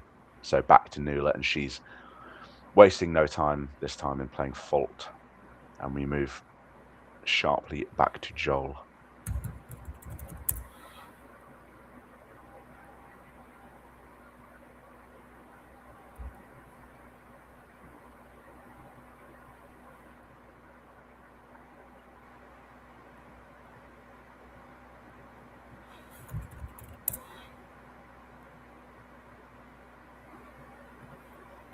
This is a test for Joel. Does he know his 7 letter words? Because there is one here. And it would be a huge play and a huge turning point if he knows it. Yes, absolutely. Interesting with Joel as well. Sorry, I was just going to say, the past week he's been cramming like crazy. He's been going back over the top 10k 7s and 8s just to feel prepared for this. That being said, his 7 is at 12k, so it's outside of that limit, but I'm sure this is a word that Joel knows. And as Stewart says, he's also sitting on an 8 using that T in fault. And just looking ahead, we see that Nuala has drawn really nicely, also sitting on a 7 as well. So we could be looking at back-to-back bingos here, Stewart. Yeah, interesting times. And really important. Oh, you see now. Yeah. I'm just seeing Joel lining up. Is he spotting this or not? Is he thinking hairpins, for which there is not the I, but will he then see the 7, which is harpins, Harpins? And I thought for a moment he was lining it up there, but maybe he's just thinking hairpins. Or would he remember harpins? He's toying with it. He's so near and yet so far. The T word, by the way, is tranship, TRANSHIP.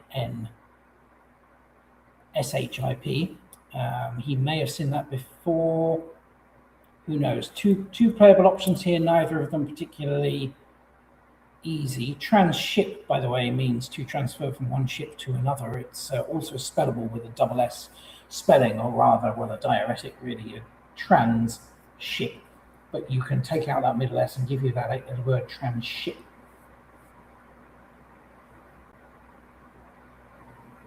Stuart, as Joel thinks on this turn, we've got an interesting question from Trip Fontaine in the chat. What does match play mean in British Match Play Scrabble Championships? I will confess, I actually don't know. Okay, well, you need a lot of Scrabble history to understand this one. Right, let's go back to... You're going to love me for this. Joel Stuart, plays sorry to harps. interrupt. Do you want to just... Yeah, I was going to say, do you want to hold that thought just while...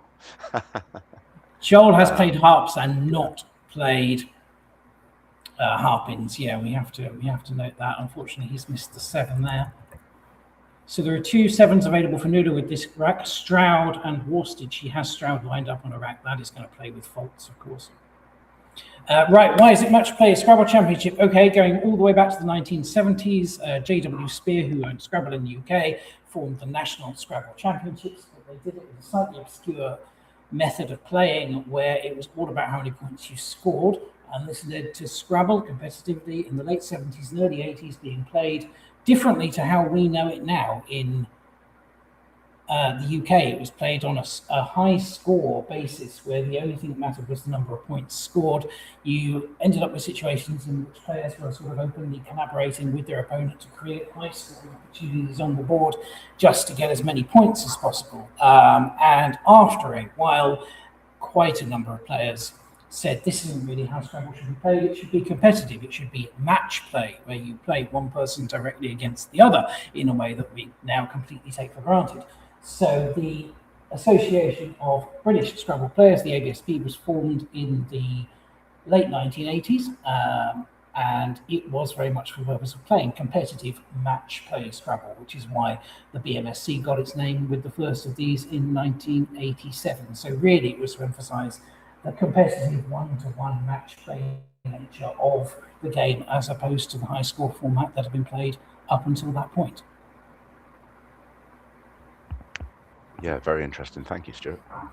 Craig Beavers in the chat has just answered that in exactly the same way, much more succinctly than I did. It's a bit redundant these days. I guess match play is to differentiate from when it used to be high score.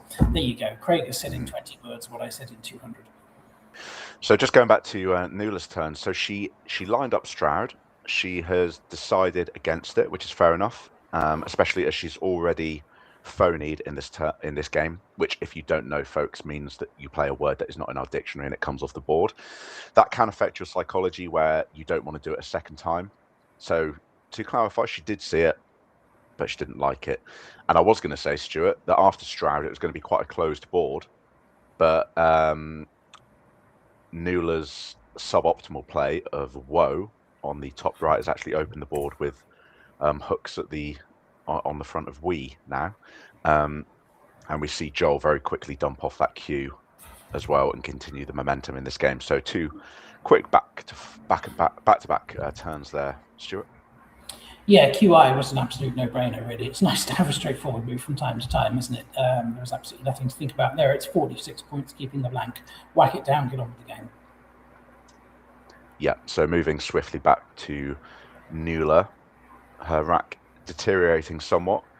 We always like to see an S. Sometimes you like to see a second S, but when you only have one vowel to go with it, that S is not really doing much, especially on this board where there are no 7s lines to pluralize. So yeah, the Nuala brutally punished her for missing Stroud on the last turn, really, because she kept DREST and picked a duplicate R and a duplicate S. Shred, however, that we see her playing now, is her top play here. And keeping the front hooks for We, which could prove very useful. It takes an S as well as a T for Swe, as well as Twee, and an A for a We as well. Yeah, exactly. And her play of Shred does give Joel an 89.8 letter word into that bottom left corner. See if you can find that in the chat, folks. It's certainly something Joel will know. I think he's lining it up for us now. There we go. There we go. Appropriate. It goes onto the edge of the board. Yes, indeed. Yeah. So I'm very interested to see what Nuala draws now, because she is going to be up against it. Oh dear, it's not. Oh, it's not looking good. Oh, wow. It is not looking good at all. Stuart, that could be the turning point. That could be it for Nuala.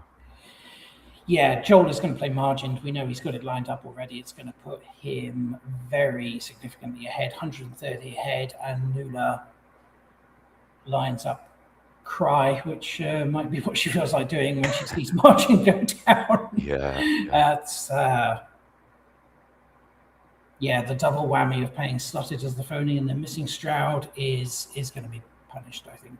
Then. Yeah, and knowing Nuala as I do, she will be annoyed at herself for those two plays.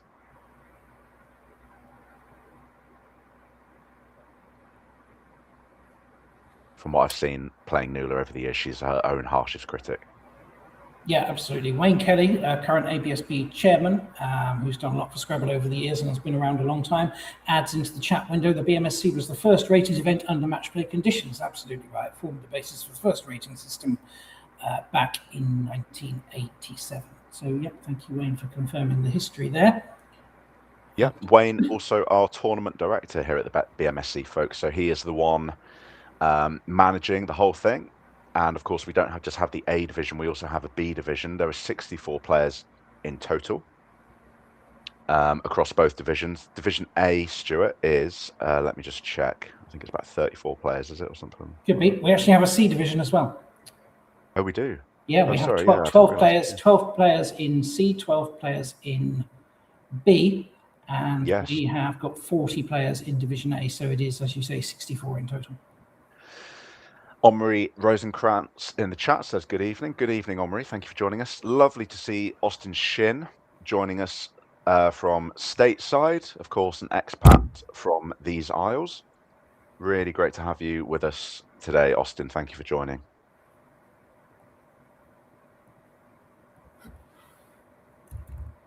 And yeah, just going back to Nuala's turn, this has deteriorated rapidly for Nuala. She probably knows at this point that that's essentially it. Both blanks are gone, so she can't hold out hope of drawing into one of those. It looks like her top simming move at the moment is try, making twee on the top right, which even then gives her less than a 1% winning chance. Yeah, worth noting that if she does form twee, then it then takes the E front hook for etui. So it is not quite the closing move that it first looks like. She could also choose to use the S to play Trist, T-R-Y-S-T, making twee. Although it's the last S, you'd feel she probably wants to hold on to that. But twee and try, setting up the etui hook, gives a faint glimmer of hope, but it is very, very faint.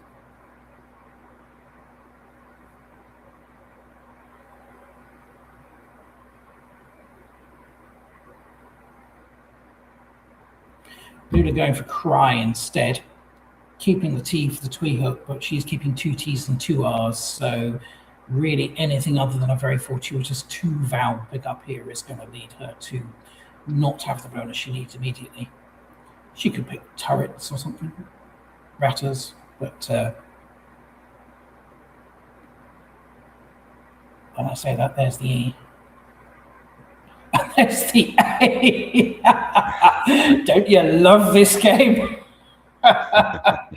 Wow. That's fantastic. She needs to, yeah. Wow, that's crazy. That's well. What can we say? Yeah. Well picked. Well picked. By the way, I'll just say kudos to Joel. That is a phenomenal find. Viold making Baal. That's a top tier play from Joel Davey, and he found that very quickly as well. Very nicely done. His highest simming move, and we move back to Nuala. Well, what can you say about that pickup? Scrabble has a luck element to it, and Nuala's done very, very well there. I literally said, unless she picks 2 vowels, something like AE for ratters. And there we go. Restart as well is actually the top scoring play, by the way, making Awi and Row. So ratters and restart will play from 6G, hooking twee, but restart is also there. But how about a 9? It doesn't even look like a board that could possibly afford a 9-letter word at the minute. But I'm going to give people in the chat a minute to work this out. There is a 9-letter word playable here, which could fire the board right open. What an amazing play this would be.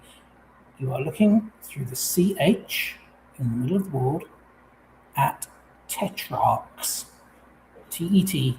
RARCHS. That would fire the board absolutely over. A tetrarch is someone who rules a quarter of a country. So they yes, one of a tetrarchy. No disrespect to Nuala, but I think there are very few players who would find that and confidently play it here. As long as she can spot rattles or restart, then she'll be doing fine.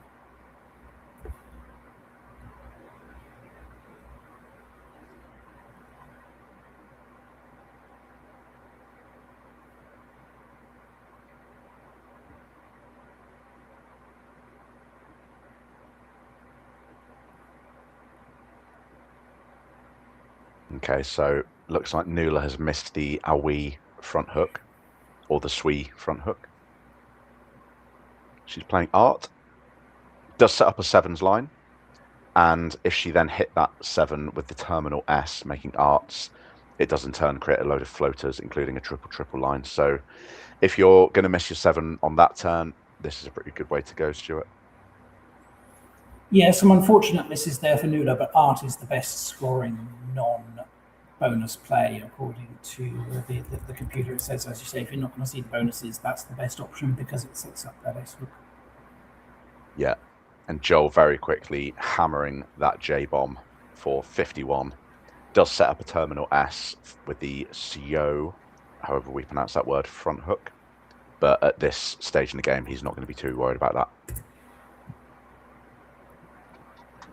No, and although Nuala's rack looks productive and indeed makes 3/7 of the words luster, drosseled, and strudel all there, none of them played with that SJOE hook. Yeah, that's a shame. Hello to Callum Edwards in the chat. Nice to have you joining us. Stewart, I was going to say as well, we were going to have James Burley at the tournament. He's had to drop out very rapidly as he's, I believe, has had his appendix removed. Is that correct? Yes, absolutely. He posted on social media earlier on to say that he wasn't feeling great, was being taken into hospital, and next thing you know, he's an appendix down. On the mend. I was chatting to him earlier on just via WhatsApp, and I'm sure everyone here wishes James well for a speedy recovery. Hopefully all fairly straightforward. They caught it fairly early and did what needed to be done, but it takes a while to recover from, certainly. He's back home being looked after well by Ross McKenzie, who is our ABSP treasurer, and hopefully that will all be fairly straightforward. So James, if you are watching either live or catching up later on, best wishes from all of us.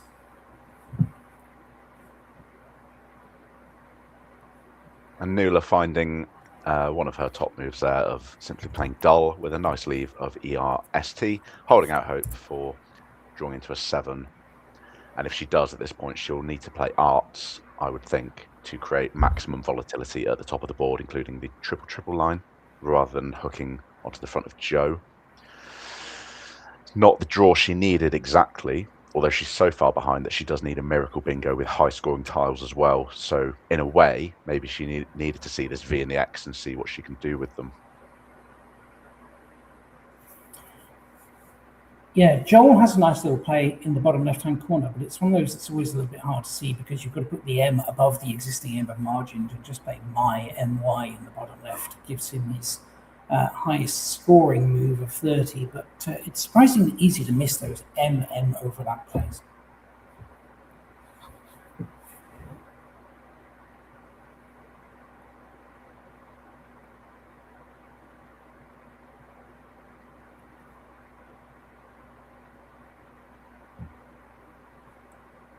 Joel lining up Rudy on his rack. That is playable with Artie.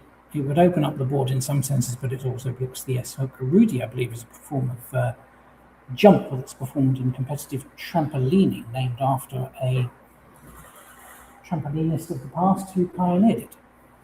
I know this mainly because I ran a pub quiz once a week, and when it came to the Christmas edition of my pub quiz, either last year or the year before, I asked which one of Santa's reindeers is also a move in trampolining, because it is a Rudolph, or commonly shortened to a Rudy. Anything it takes to remember the meanings, I'm all in favour of. So if you perform a Rudy, it's a big jump on a trampoline. Joel is performing a Rudy for us here with Artie. Perhaps confident in the knowledge that there is only one front hook for that, and that is a C for Crudy, and both of the C's and indeed the blanks are already gone. Nuala challenges Rudy. Okay, so that will be 5 extra points for Joel.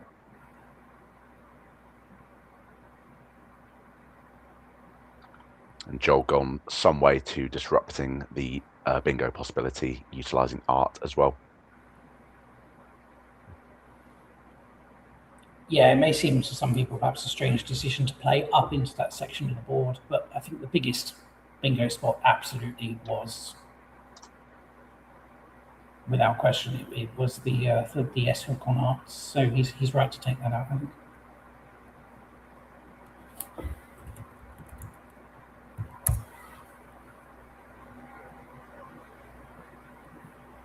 Nuala's best play here, it looks to be the somewhat obscure 5 of Vitex to the left of Rudy. Now that does 2 things. I mean, it scores about as well as she can, leaves RS, but most importantly, it opens some Hail Mary floaters, especially that V in second position in the triple line. I mean, of course, in reality, Joel is just going to hammer that and close down any possibility, but you have to, when you're at this deficit, you have to assume that your opponent's just sitting on the worst possible rack. Otherwise, you're going to lose anyway.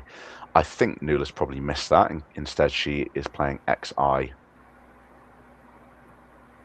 Yeah, it's not a bad option given there are 3 eyes still to come. Yeah, that's true.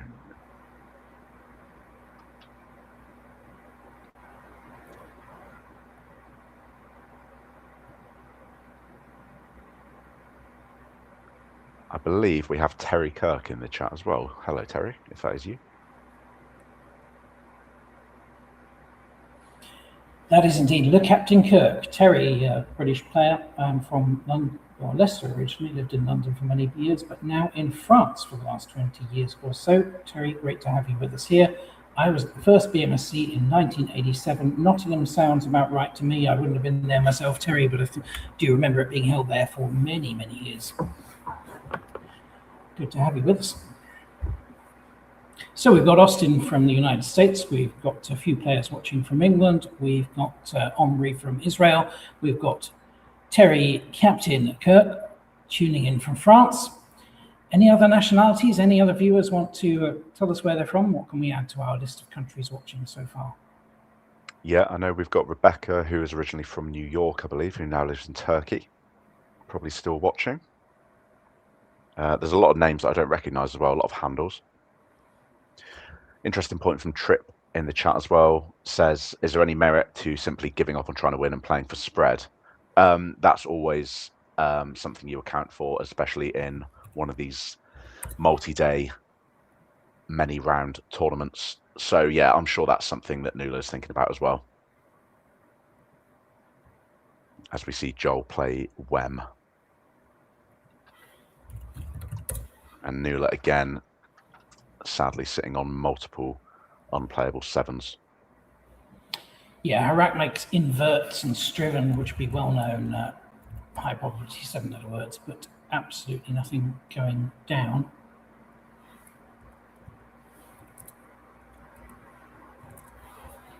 She would have had Venturize through that U had it not been blocked, VENTURIS.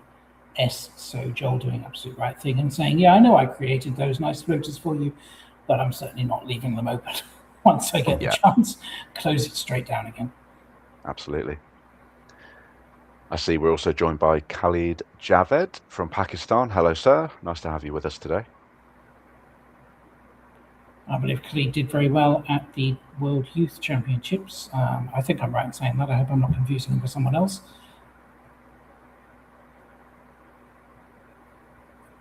Khalid saying that he and I played last year at the MGI. Yes, I do recall that. Those of you in the chat feeling sorry for Nuala, I'll just give you a little boost with some really fun facts that she has sent me upon request. So Nuala, she had the ABSP record of the highest scoring non-bonus ever. I think this may still be unbeaten, Stewart. That was Quetzal's as a triple through ZA. She was 100 points behind. I believe that's still unbeaten. So to be clear, that was a non-bingo through ZA. She also famously played Exchequer with 2 blanks, holding CEE QX blank blank through HE on the board. I'd probably just retire happy at that point if that were me. Absolutely. I don't think I'm ever seeing that myself. Now, I just put a link into the chat window on YouTube there, which confirms what we're talking about, the ABSP records page, because it features 2 people that we've seen already today. Nuala with her highest ever score in an ABSP rated game for a non-bonus play, 225 points for Quetzals at the Manudan Invitational, organised by James Birdie. That would be in November 2021. If you look further down that list of records, you will see oldest ever tournament winner, none other than David Shenkin, who at the age of 84 won the Retford tournament in May 2019. And David, of course, was on our live stream. And I think the dates there confirm what we were saying, that he is now 91 years old, if he was 84 7 years ago. Truly a legend of the game. So 2 people that we've had on our live stream in the first 2 rounds here hold ABSP all-time records. This, unfortunately for Nuala, is going to be quite the opposite, a game to forget. Yeah. Joel's going to be disappointed to see that, by the way. He had lined up Fireboat through the newly created RE, which would have been very stylish. He would have loved to have got that down as a finishing flourish on stream. So I feel the pain there. Yeah, Fireboat, we know that he's for it. Lovely play. It would have opened the board up, but you'd struggle to choose not to play it. Fireboat, the anagram of by 4-8, would have played for 36, I believe it would have been. Good score to get on a fairly tough board.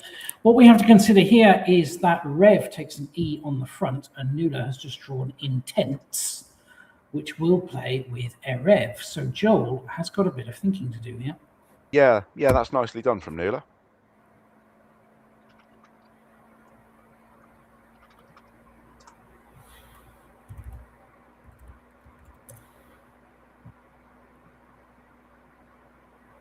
Now, how does he block that? Does he just play Roof?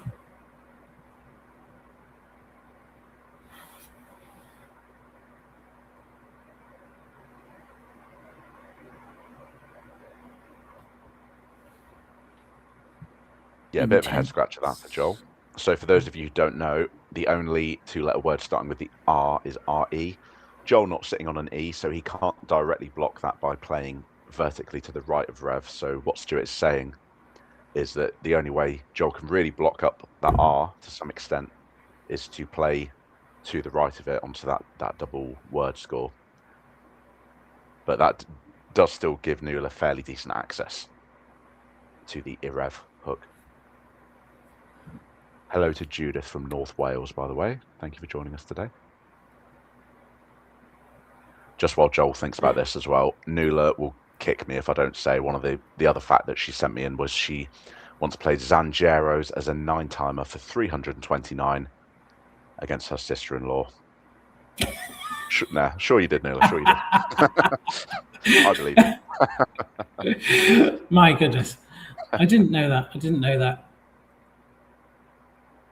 And the other most significant thing about Nuala is that she was married to Mike O'Rourke as well. They met through playing Scrabble many years ago, and Mike, sadly no longer with us, died 10, 15 years ago now, actually quite a long time. But Mike was one of the loveliest men that we had in the British Scrabble scene for many years. So a shout out to Mike, who is much missed, really. Lovely character.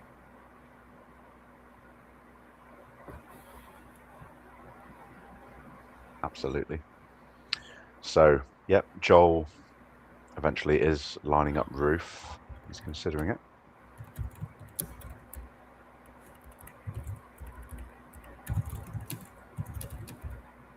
So if you're new to Scrabble, essentially the calculation going on in Joel's head now is that he basically knows he's won the game.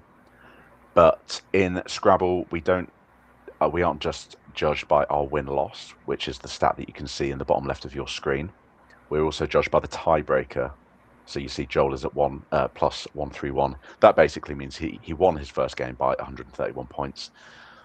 That plus minus accrues over the course of this 23-game tournament. And if you're on the same wins as another person at the end of the tournament, the tiebreaker is, well, as it sounds, it breaks the tie. So Joel's calculation now is, how can I win by the most points possible? He doesn't want to be sloppy and give Nuala a bingo when he doesn't need to, or rather he doesn't want to allow her to have that. He's going with raft, which is not an option that we considered. Off the top of my head, Stuart, I'm not sure what the rationale behind this will be, leaving the leave of BIOO, but there will be logic behind that, I'm sure, because Joel took a very long time to think about that. Yeah, I mean, it's interesting. You could have played Rift, but then AO is one of those combinations, a bit like LN that I mentioned in the last game, that a lot of people try to avoid. Just be very interested to know exactly what his thought process there is. He just looking through what he can see as potential bonuses that Nuala could have and thinking, what's the player that I think blocks the most of them, you know? But he's done the job. He blocked intents. He hasn't given a place for the anagram of intents, which is tennist, a word you never hear, but apparently describes someone who plays tennis, is a tennist. Can you imagine if the commentators at Wimbledon suddenly started talking about welcoming the tennists onto the court? Can't quite see it myself, but tennist is the anagram. Neither of them go down. Nuala has put the T on tack, because there was one tile left in the bag and she's just drawn it and she's realized, lo and behold, it's another T. I've seen this rack before.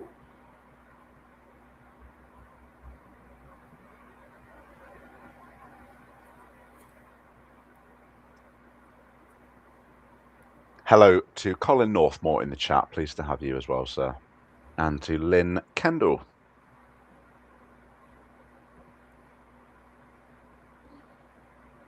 Okay, so Austin, just going back to Raft, Joel's play of Raft, Austin in the chat pointing out it makes it slightly harder to parallel while leaving one in the bag, but Rift may have been a better play there. Yeah, that makes sense.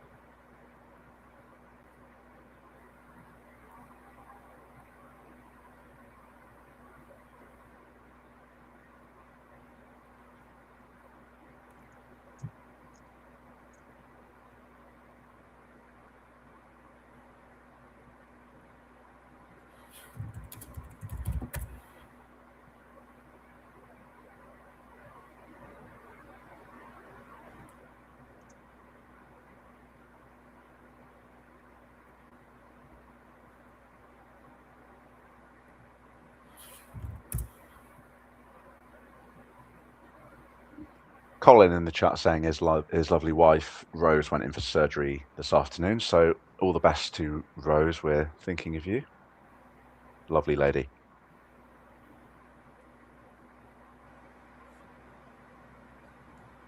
And just going back 100%. To Nuala, she's down to 30 seconds.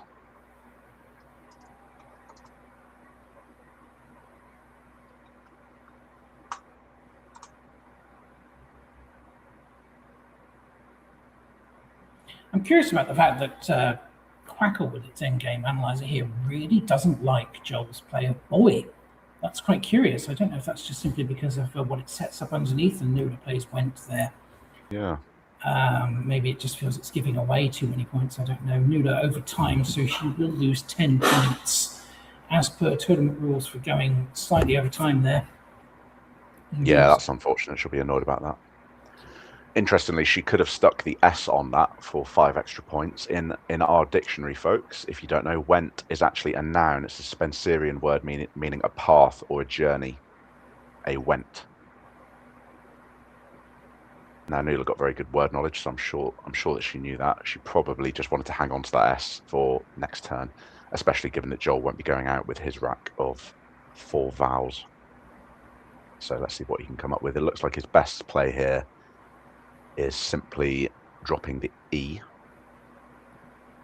Oh, sorry, hang on. No, I haven't updated my rack. Ignore me there.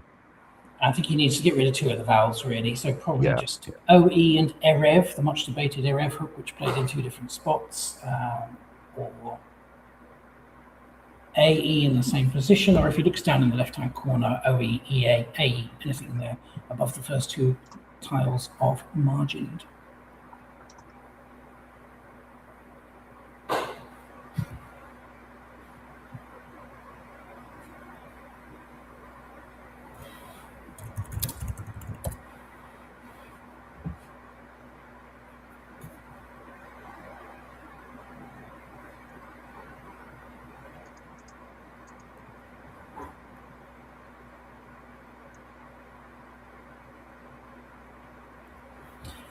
Joel will be delighted with how this game has gone. He's been able to capitalise on a couple of mistakes by Nuala, but there's nothing better than getting a 500-point game on the live stream, is there? It's just what you want. Yeah, absolutely. So Joel playing OE for 12, utilising that front hook of Erev. Back to Nuala, who's got a few outs here. Plays Tynes. Goes up for 13, and that gives Joel a winning margin of 144 points for a final score of, I just need to work that out because it's different It's on our computer. 514 to 370 by my calculations. So Thank you. So 144. And then, of course, the -10 for Nuala on the clock as well. So a great game for round 2. Thanks to both of the players for joining us there.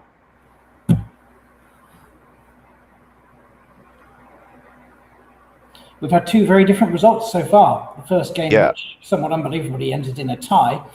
I can't remember in the years that I've been watching Scrabble live streams, I can't remember seeing any game end in a tie, let alone the first game of the BMSC. Quite unbelievable. This one very different. Joel just outplaying Nuala there. Absolutely. And 144-point spread, a gross victory, you might call it. So let's see what game 3 will give us. And I think we are now in a position to reveal who our game 3 players are going to be. Joseph, is it confirmed? Yep, we've had some suggestions in our little WhatsApp chat with the commentary team as to who round 3 might be. Yeah, it's not been quite confirmed by our tournament director, Wayne, so I won't say in case that doesn't go ahead. But if it's the one that we hoped for in our chat, it will be excellent. I think, Stewart, while we wait, we'll take a few minutes break. I think you and I both need to grab a drink. I know our producer, Ruth, needs to have a quick break as well. Absolutely. What's painful is that you and I are doing this remotely, Joseph, and we see all the commentary team chatting to each other. And there was an offer there from Rick Kennedy, you know, can I bring you anything? Would you like some cake?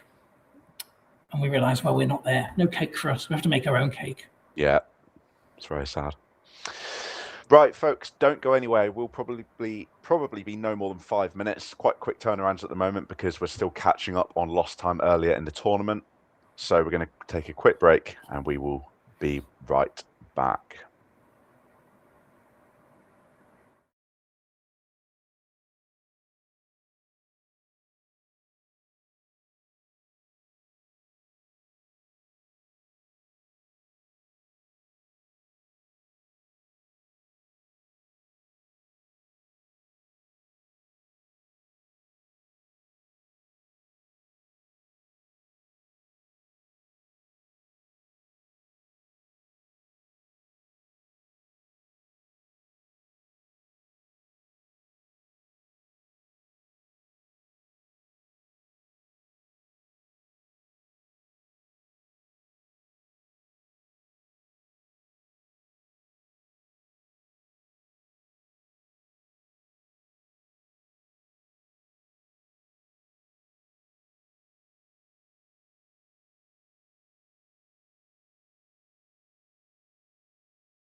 Welcome back, folks. Thank you very much for joining us. We are at the BMSC 2026 live from Mansfield in the north of England. We are moving into round 3, and we have another really exciting matchup with one player in particular we alluded to earlier in the introduction. Stewart, do you want to take us through this matchup? Yeah, absolutely. We have Tyler Pettigrew, who won the warm-up event with an incredible 9-1 record. He is a very new player. He is, as mentioned already, storming up the ABSP ratings, and this is going to be him on the live stream, certainly for the first time this weekend, quite possibly not the last time. Tyler's opponent is Donna Stanton from Manchester. Again, has been playing for a very long time. Lovely lady, known to many, many of us for many years, and a very solid player. I play fairly regular games myself with Donna online on the Scrabble app, and she certainly knows some words, and she proves it in real life tournaments as well. So this is going to be another great matchup, and looking forward to this. How lucky we are this weekend to have a wealth of players to choose from and to approach to ask if they'll play on the live stream for us. It's not just going to be the same people over and over again. I think we're going to see different players for most of the rounds. Certainly today, we'll try and give you a variety of top players playing Scrabble, because there are simply so many at this year's tournament.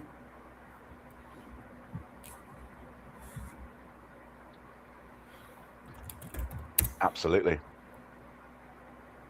Stewart, as well, do you want to just, for those in the chat who missed it at the start, would you like to take us through just what it means, like the impact of Tyler as an unknown quantity winning the warm-up event for the BMSC this year? Yeah, well, it's interesting, isn't it? Because, I mean, now I'm, as I mentioned, I'm based in Northern Ireland. I don't play in England hardly at all. Maybe he's a little bit more known from having done well in 1 or 2 events so far, but he is still relatively new to the whole thing, and I think,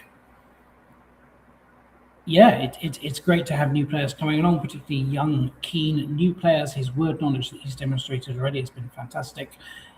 We were chatting with Rick Kennedy, who is behind the ABSP live stream yesterday, and he mentioned an example of Tyler having started a game against the expert player David Webb in a tournament with a 7-letter word, played over to the right-hand side of the board so that it dangled 1 square before the triple, because he knew that this obscure 7 took an S, and he was maybe gambling on David Webb, of all people, not knowing that it took an S on the end. Now that is confidence. You know, that's the kind of thing that you do when you're young, and perhaps Young and dumb. more. I was going to say young and cocky, but that would sound terribly rude. I don't know Tyler personally, but you know, it's the kind of thing that you can get away with when you're young, and let's say bold. Let's say he's bold. But also very confident in his word knowledge. So fair play to him, and I'm really, really looking forward to seeing him play here. And I know that Donna is more than capable of giving him a very, very good game. So let's see how this goes. Absolutely. And one thing I alluded to earlier in the chat, if you missed it, is especially in these early rounds, we like to get diversity of players on, and especially those who bring good value in terms of entertainment. As I said, I'm excited to see Tyler. To me, he's a completely unknown quantity. I've never met the guy. I've seen his name a handful of times on tournaments. Basically, my impression has been, who the hell is this kid? Just appearing out of nowhere, clearly studying like crazy, and obviously one to watch. Yeah. Donna, very entertaining player to watch. Again, as I said with my friend Joel Davey in the last round, very expressive. As I said about Nuala, her own worst critic, very harsh on herself.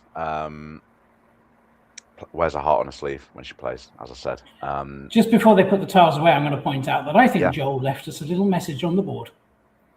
If we take a look at what's on the screen at the minute, the way he left the tiles in the bottom left-hand corner, he spelled out Joelx. That must be deliberate, because Joe wasn't played in that position in that last game at all. So Joel just having a little bit of fun there and leaving Joelx on the board for us. I don't know if you can see that if we're back to the board view on the live stream yet or not, but nice touch there, Joel. You'll be glad to know that that was spotted. Have Tyler and Donna played each other before? You may be wondering. Yes is the answer. They played each other about 6 hours ago, because they played in the warm-up event here that Tyler won, and they played in the first round this morning, which Tyler did indeed win. I look back at the results, and they played in round 8 of the warm-up tournament, which was, I believe, the first game this morning, and Tyler won it 496 to 359. Donna will be looking for revenge.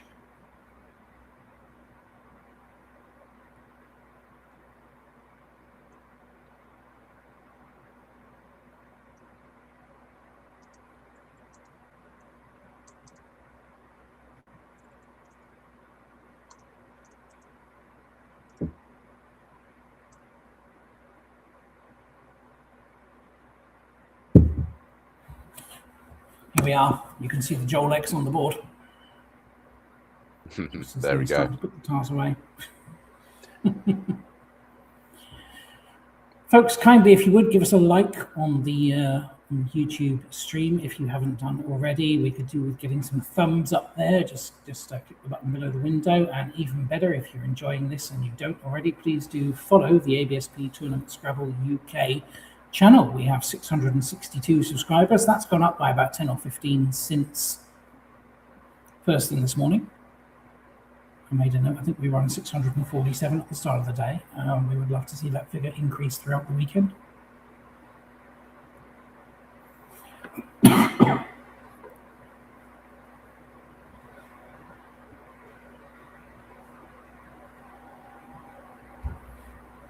And Joel X has been removed from the board along with the 95 other tiles as they go back into the bag for the start here of round 3.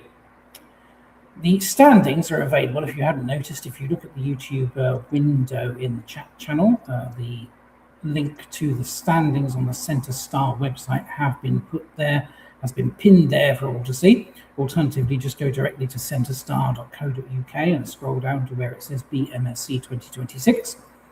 And we see after 2 rounds, we have Craig Solomons at the top with a 2-point lead over Harshan and Lamabada. They've both won their first 2 games with very similar spreads. Piotr Andronowski also up there. He's another very strong player and one to watch for this. Joel Davey, who we just saw beating Nuala, now in 4th place. But there is, of course, a very, very long way to go. Worth noting that David Shenkin, who achieved an impressive tie against Mark Nyman in the first round, also won his second game. So he is on 1.5. He beat, would you believe, Tyler Pettigrew. Tyler has just lost to David Shenkin. Yeah, you love to see it. No disrespect to Tyler, of course. No. So game on then. Fiery goes down for Tyler, keeping AY. That was his best play comfortably there.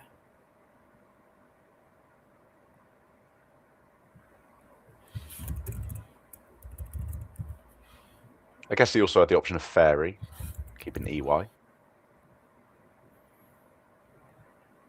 Or Aerify, just keeping the Y. Not much between those at all. Yeah, actually, looking at it as his best play, Fairy and Aerify probably better, actually. And interesting that he chose to use the A and keep the... use the E and keep the A and not the other way around. Yeah. A truly revolting rack for Donna to start with. We're probably going to see an exchange here. The only option available to her she might consider that doesn't involve dumping a load of these vowels and that J back in the bag is Fuji. For 14, holding E-I-I-M. It's not simming too badly, to be fair, Stewart. How are you feeling about that? No, absolutely not. Not for me. I think this is a change all the way. Opening rack, you don't want to set up an S hook for an S that you don't have. You don't want to keep 2 eyes. No, I'd be changing. Really, the interesting question is what you keep when you change, because there'd be different schools of thought on this. A lot of people would change 6 and just keep the E. A lot of people would say that the J is worth hanging on to. I think for the first half of the game, you want to be focusing on bonuses. And that means getting rid of the J and going for those sort of retains type 1-point tiles that are going to give you 1 or 2 bonuses early on. The J is just going to hinder you. So for me, this is change 3 eyes, JMU, and keep just the E.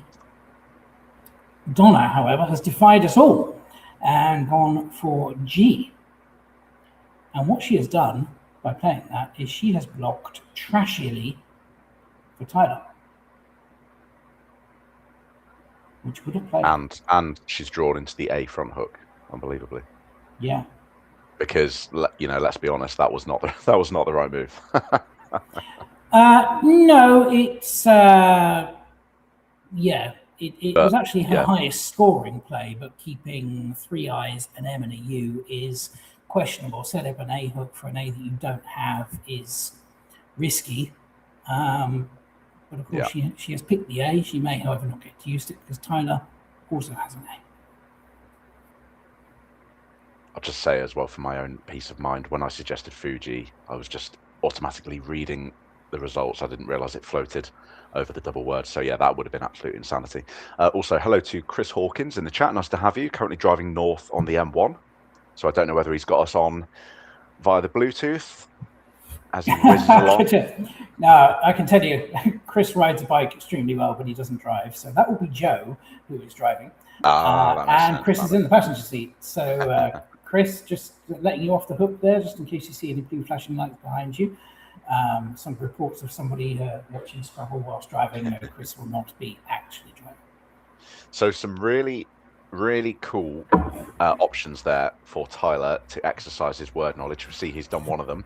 It looks like his best performing play might have been Lathy, Lathy, utilising that A front hook, holding RS. Alternatively, he had Hyla. He had Geely as well, keeping a nice leave. But he's gone with the very, very stylish Writer, which, again, just really flexing the studying that he's been doing. So great find from Tyler.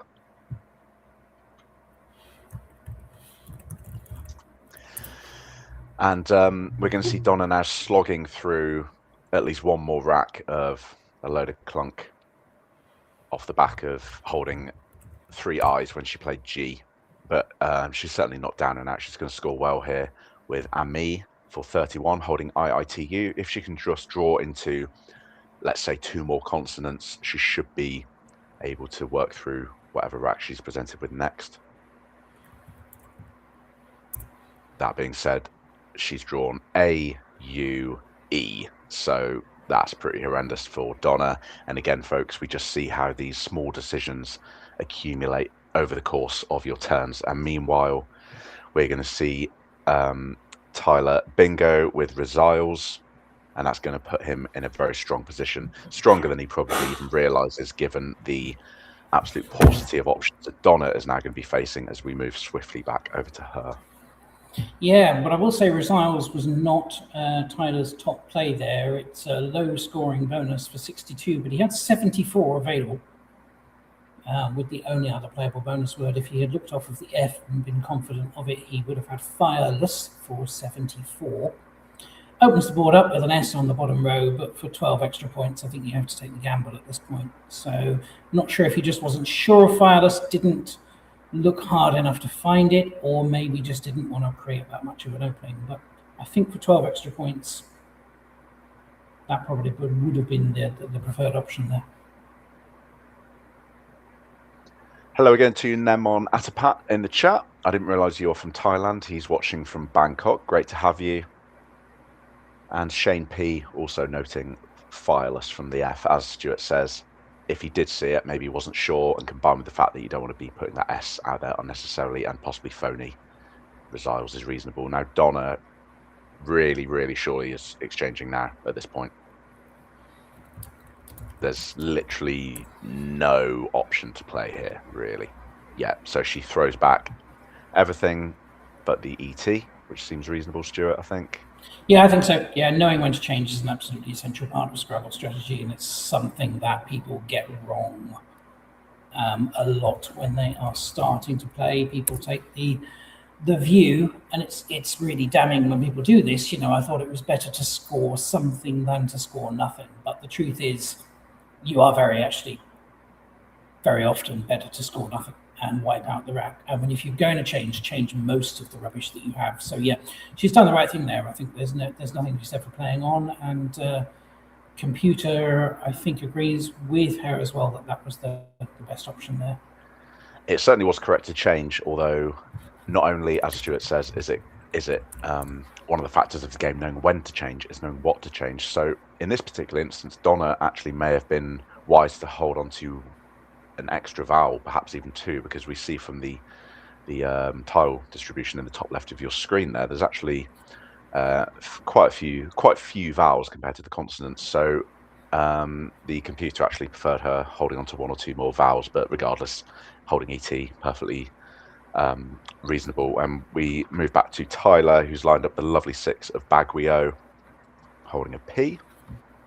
Yeah, I was really hoping Tyler was going to spot Baguio from this, because it's the standout play. It's one of those really weird looking words, but it's so useful when you know it, and it is going to score him very, very nicely here. Just what you're saying about vowels and consonants, I would say that the natural ratio in the Scrabble tile bag is 2 vowels for every 3 consonants. So when you look at 29 vowels and 42 consonants, as it is at the minute, that's pretty spot on, actually. It's not particularly vowel heavy or consonant heavy. It's that 2 to 3 kind of ratio you're looking at, 12 vowels, 18 consonants, that kind of thing. So there wasn't anything particularly to favour there. I think Donna made the right choice in just keeping ET. Yeah. Now you've said that, I'll probably retract everything I just said, actually. You are correct. Yeah, Baguio coming down, Tyler hammering that spot for 42. Nicely done. And hopefully creates a bit of content for us as well, opening a hugely volatile spot, although I'm not sure Donna can make great use of that. Yeah, she's unlucky there, because she did the right thing in changing, and she's picked a reasonably fruitful looking route that even has bonuses available with the right letter, like 4 date with a D, and yet actually relatively little through that O. In fact, nothing really that plays there at all. Roof is the sort of boring option, or her best option is to ignore that altogether and to play something like oaf on the left-hand side, looking far, F-A-H, keeping E-E-R-T. It is a T, by the way, her final letter. You can't quite see it there, but hence needing the D for 4 date, which would be the only 8-letter word.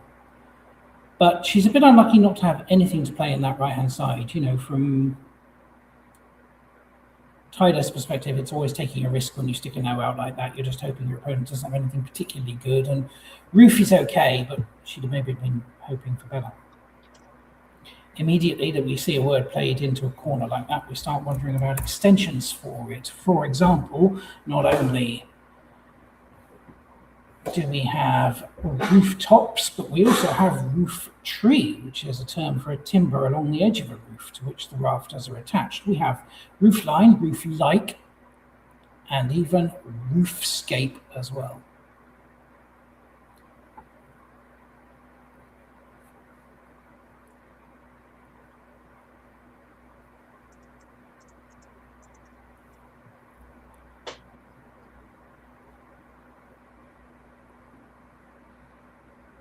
So moving back to Tyler, sitting on an absolute cluster of heavy hitting tiles here, and he's got great scoring options available, so he's really keeping the momentum going. It looks like his standout play is Buick through the I in Resiles for 45, holding drip. Might want to score 3 more points with Bricky through the same spot, but with a substantially worse leave of DPU, so that's probably not the play.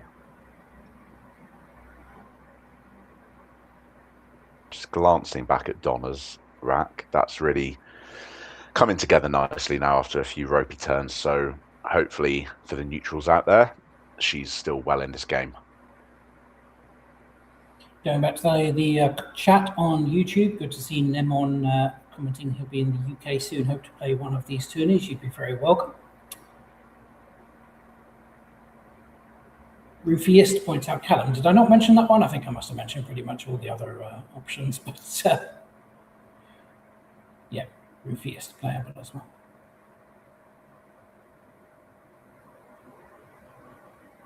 Totally agree with Buick here, B-Y-K. As long as Tyler knows his 4s, then that's the standout play. It's 45 points. It knocks the socks off the other options, I think, here.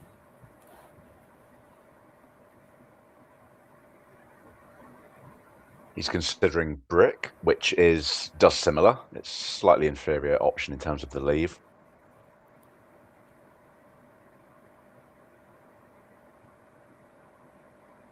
I think he's just not seen Buick yet, because that's quite obviously the standout play. In fact, there you go, as I say it. And I think we're going to see this come down shortly. Yeah.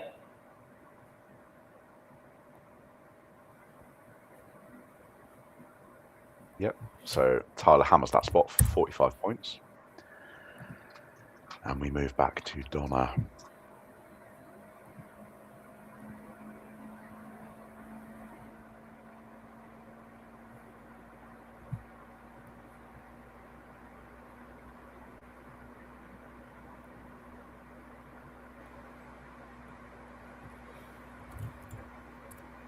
So Donna was lining her rack up as overtame without the R, because she obviously knew that is an 8-letter word.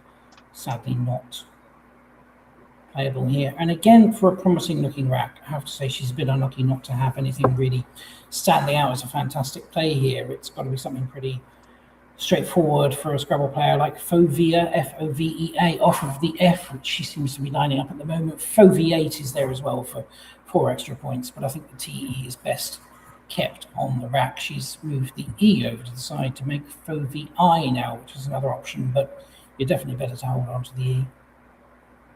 So Fovea would be the top option, and there really isn't a whole lot else. She is somewhat unlucky, I think, not to have 4 options.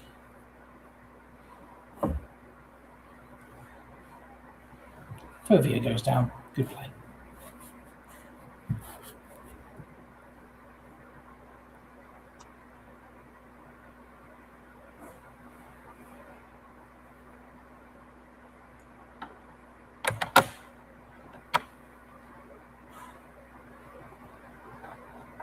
Moving back to Tyler.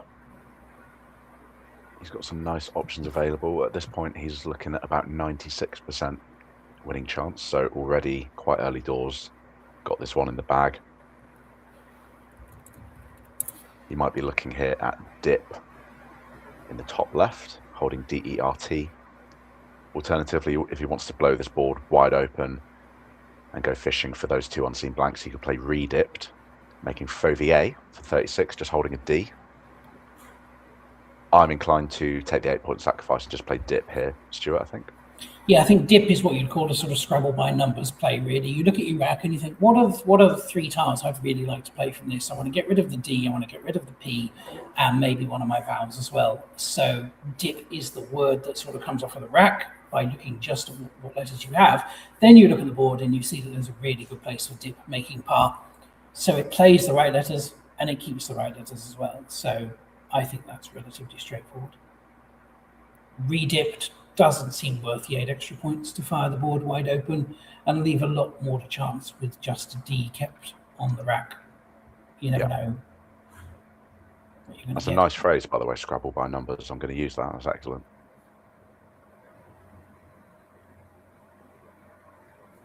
Back to Donna. She's found a really gorgeous 7. Yeah, brilliant. There's 2 in here. The other option was omelets, which also played, but she's found telomes, making Fovea for 88 points, exactly the lifeline she needed. She takes no time at all in throwing that down. So very impressive find from Donna. Quality play. And again, from the neutrals, for the neutrals out there, it's good to see a nice even game.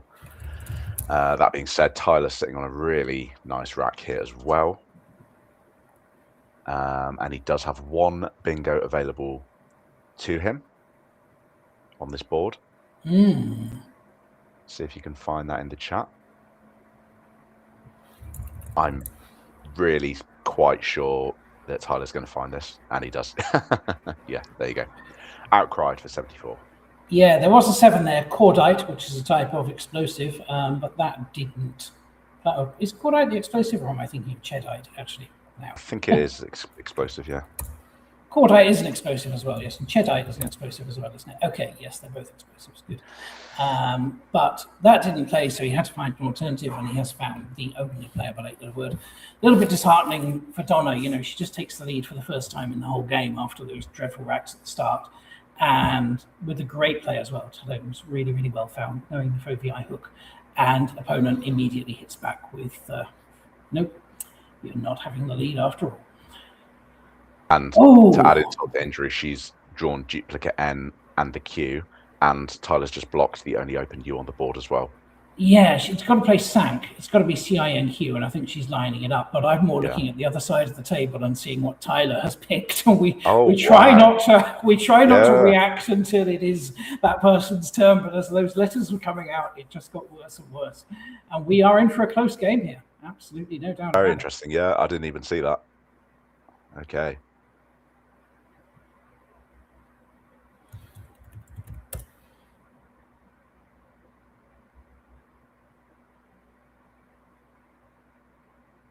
Well,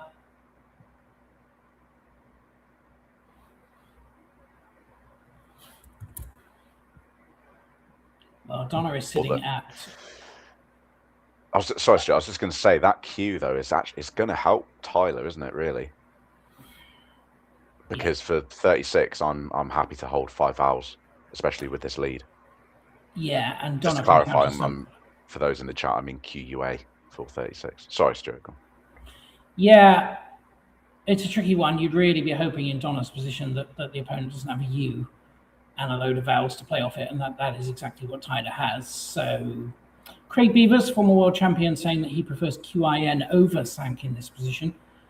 And I suspect that's just because ACNOS isn't a bad leave. C is a bad letter for short words, but it's good for bonuses, and it's bonuses that Donna needs here. She's gone for Sank, and Tyler will be thinking that's quite an unbelievable lifeline, given that he was almost guaranteed to have to exchange on the next turn, or possibly play REI around the R of Fiery, but instead Davey's lined up the QA without any hesitation at all, and down it goes.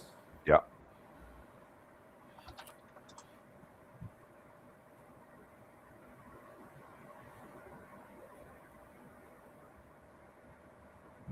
And after those exchanges, in turns, Donna back to very low winning chances here, unfortunately.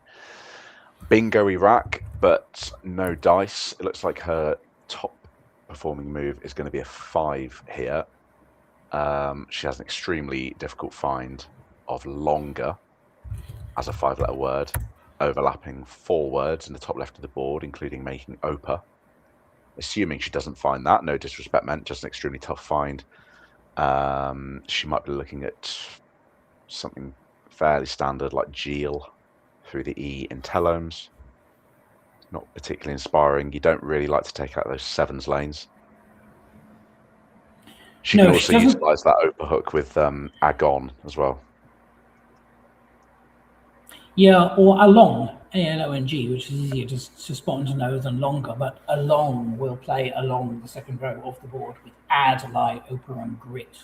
But it is sad for her that she doesn't have a playable bonus here. It looks like a promising rack.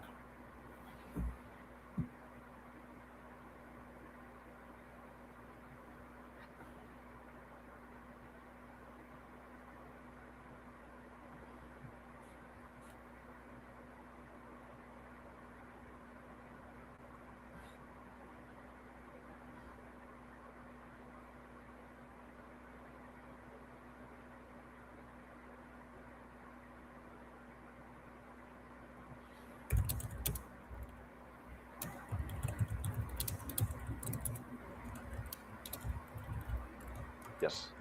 Tough position here for Donna because she's at a deficit of essentially 2 bingos. And this is really the point where you think, how can I score, create new opportunities on the board, and also not clog it up in any way? Bearing in mind it's a relatively open board. You've got 7s lines either side of telomes. You've got a 7s line to the left of outcried, probably starting with a vowel, unless you're creating an 8 off that C. You've got the E in Fauvier sitting nice and open.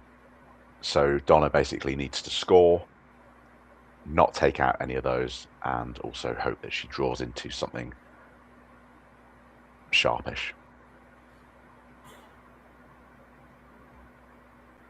She also, of course, needs to bear in mind that if Tyler is sitting on a heavy hitting tile himself, most notably the Z, and she leaves that E in telomes open, he can absolutely hammer that for a bingo score and then she's essentially going to lose on the spot anyway.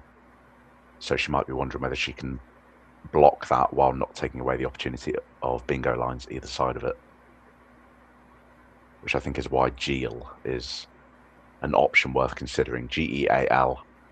You hate to take out the sevens lines, as I said. You do give the L in space as a floater, not very useful. Probably going to be face value if you get to use it at all. But then it does take out that deadly Z spot, as I said.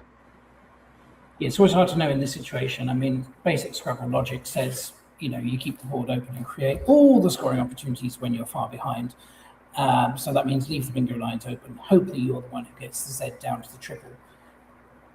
Really, it depends on whether you give yourself any chance of winning this game. Are you thinking, let's try and stage an incredible comeback from 133 behind and steal a win? Are you also thinking, this is a long tournament with 23 rounds, we're only in round 3, and I don't really want to lose by 250 or 300 points here. So is she still really trying for the win, or is she doing damage and imitation at this point?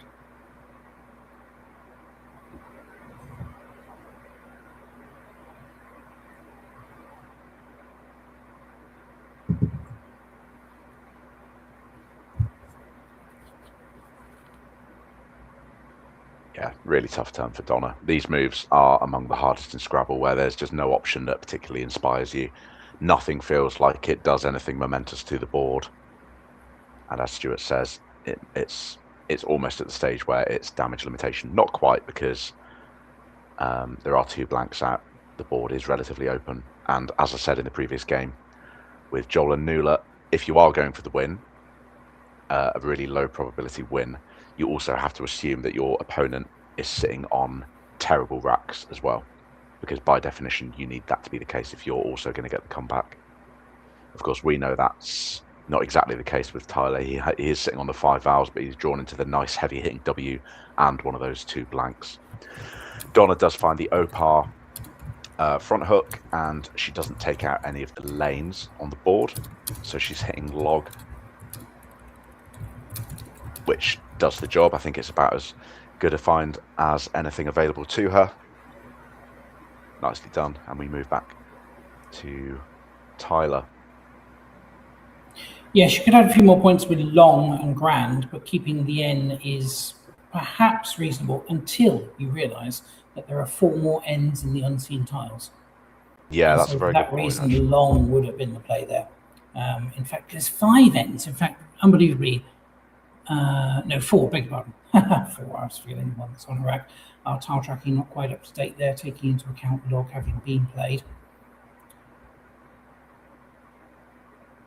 Tyler has opted for you. Now, he could have played a we in exactly the same position, and with 3 more A's still to come and a surplus of vowels on the rack, I can't entirely understand the reason for not playing a we there. Doesn't seem to make the bonus line any more or less usable. Maybe he knew he was going to draw Tiny Eye next time and needed a good space for it.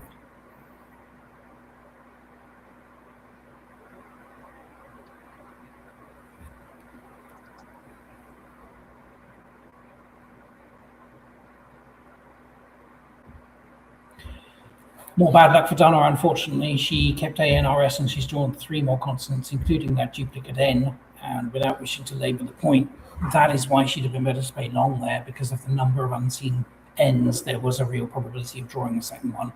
And if you played that N on the last turn and swap it out with another tile from the bag, it could have been a vowel that would have led to a bonus. But it's easy for us to say, of course, when we're here in the commentary box.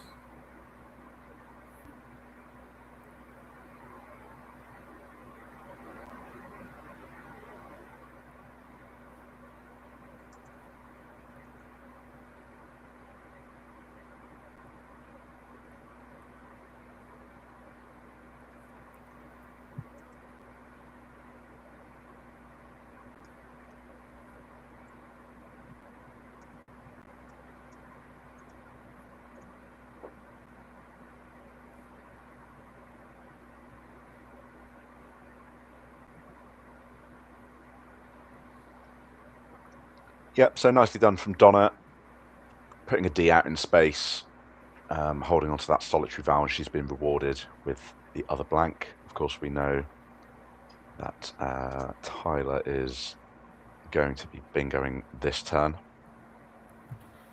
and take himself to around a 200-point lead.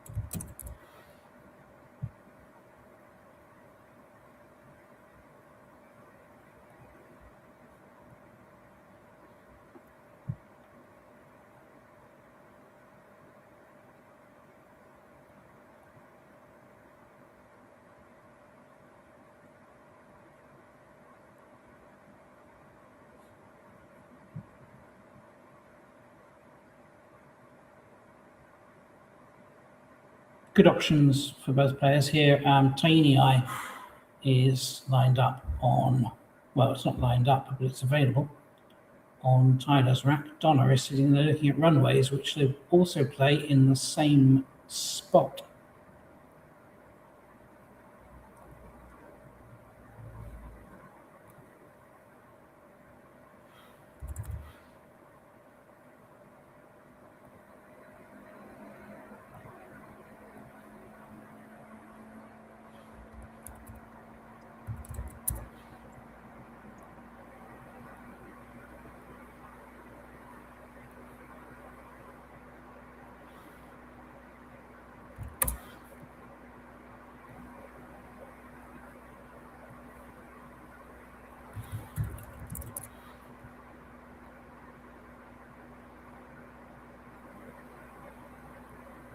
Yeah, nice find from Tyler of anti-date with a blank T.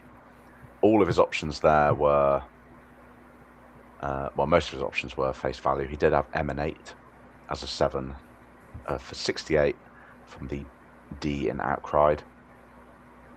But he also had Emanated. Emanated Yeah. would have played onto the D at Wend, was the best play there. So a little bit of a miss there from Tyler. And Donna very quickly finding runways with the blank Y as well. Nicely done.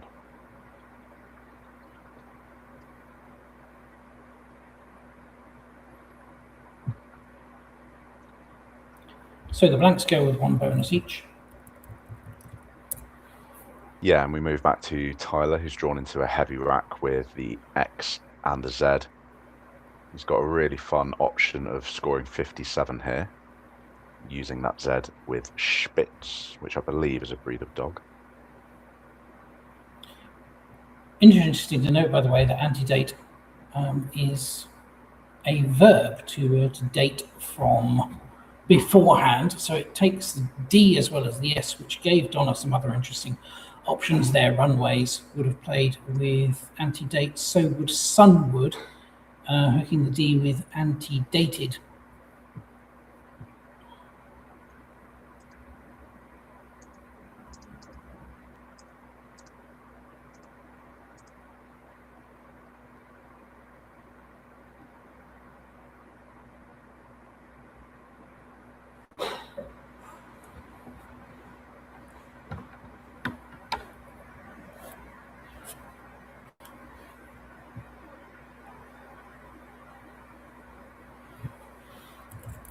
So Tyler has spotted Spitz, which seems far and away the best play. Not getting distracted by the X bomb available for 52 above runways. Because of course the thing is to bear in mind that there are 2 eyes unseen to him, so if he plays Spitz now, he's drawing 4 new tiles from the bag, and there's a good chance that it will hit one of those eyes and be able to bomb the X next turn anyway. So I think Spitz is likely to come down here. Yeah.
strong scoring from Tyler here, 491, heading for another 500-point game. He really is on form and not missing very much at all. Emanated, perhaps the only thing that's been slightly less than perfect, but really continuing the good form that he showed.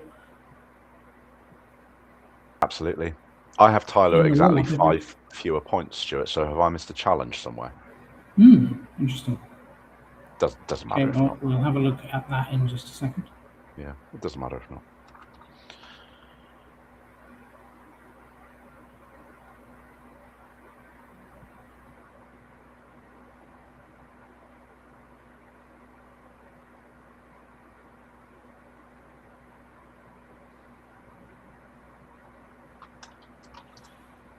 And again, another uninspiring rack here for Donna in what's probably been quite a forgettable game for her. It's never really got going as we now enter the end game.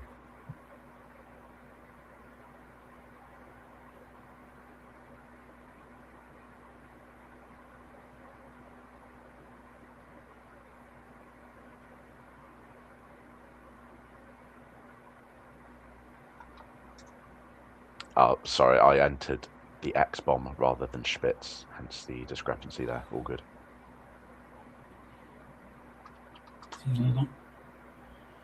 Yeah, so as Stuart says, Tyler going to be hitting a 500 game on stream. I believe his first ever time on stream, so a dream start for him, at least in his streaming career, even though he's actually entered this tournament at 0-2. I'm sure he's still on a high from having won the warm-up to this event, which, in case you missed it, was a phenomenal achievement in a relatively stacked field. The warm-ups are always less well attended by their nature. Often they're on a work day, so fewer people can reach them. But we did still have the likes of Harshan, Phil Robertshaw, John Ashmore in the field. So yeah, a really promising, auspicious start to the weekend for young Tyler. And we see Donna has blocked the X-bomb as she needed to do with Vag. And where's Tyler going here? He's dumping it with Ox, which makes sense. Yep. Yeah, that's the optimum endgame play. Not a difficult one to spot, of course. 37, nice easy X play at the end takes him comfortably over the 500 mark.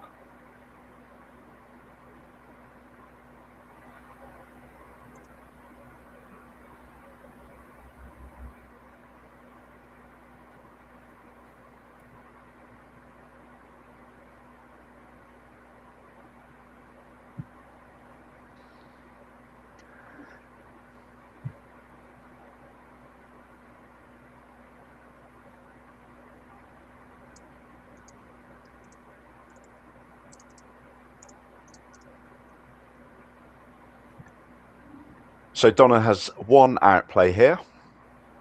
A lovely old-fashioned word through the E in Fovier, if you've not already found that in the chat. And just so you know, folks, looking ahead, we're going to have one more game this afternoon, and then the players are going to break for dinner, and we will be back with you at around 7:45. So one more game to go. And if you don't know how the tournament formats work, generally we do the players at the start of the tournament are divided into groups of 6, and they do a round robin. So the first 5 rounds, you're playing people from across the rankings, and then once those 5 rounds are over, you're playing people more in your vicinity in the table. Have I got that roughly correct, Stuart? I actually don't know if that's the case here or not, to be honest. I haven't looked at the pairing system, so I can't comment. Yeah. But yeah, the majors I played, that's a common way of doing it in the major events. Yeah. That is a fairly common way of doing it. Yeah.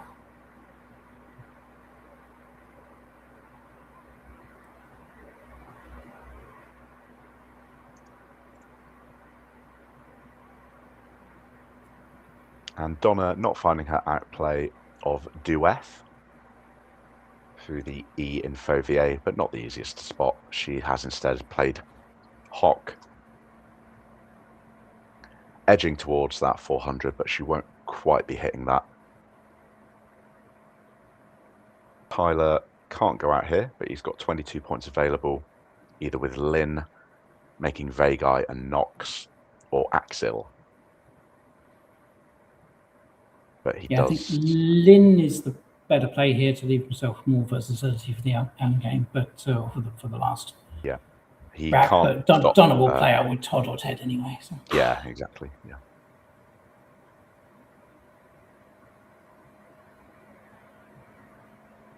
Vagi and Nox would be a nice spot, but he's found Axil. It's going to cost him 2 points compared to the Lynn play because he'll be stuck with 3 tiles rather than 2, but it's fairly academic at this point.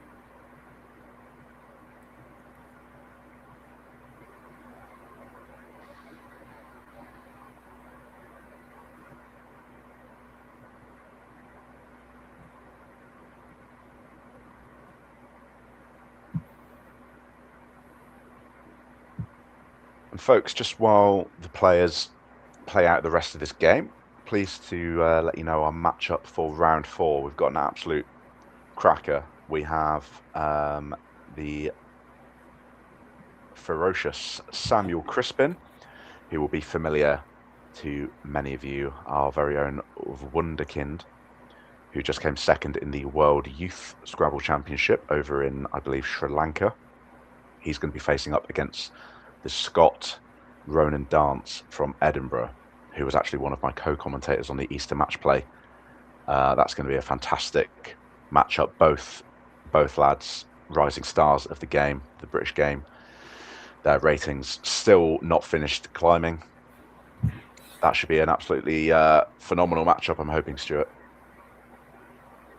Yeah, absolutely should be, yeah.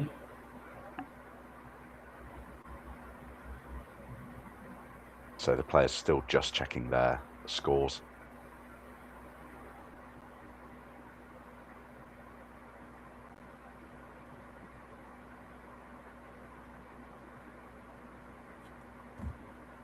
And in fact, they've actually played out. Apologies, I didn't realise that. So yeah, Donna has gone out with Ted.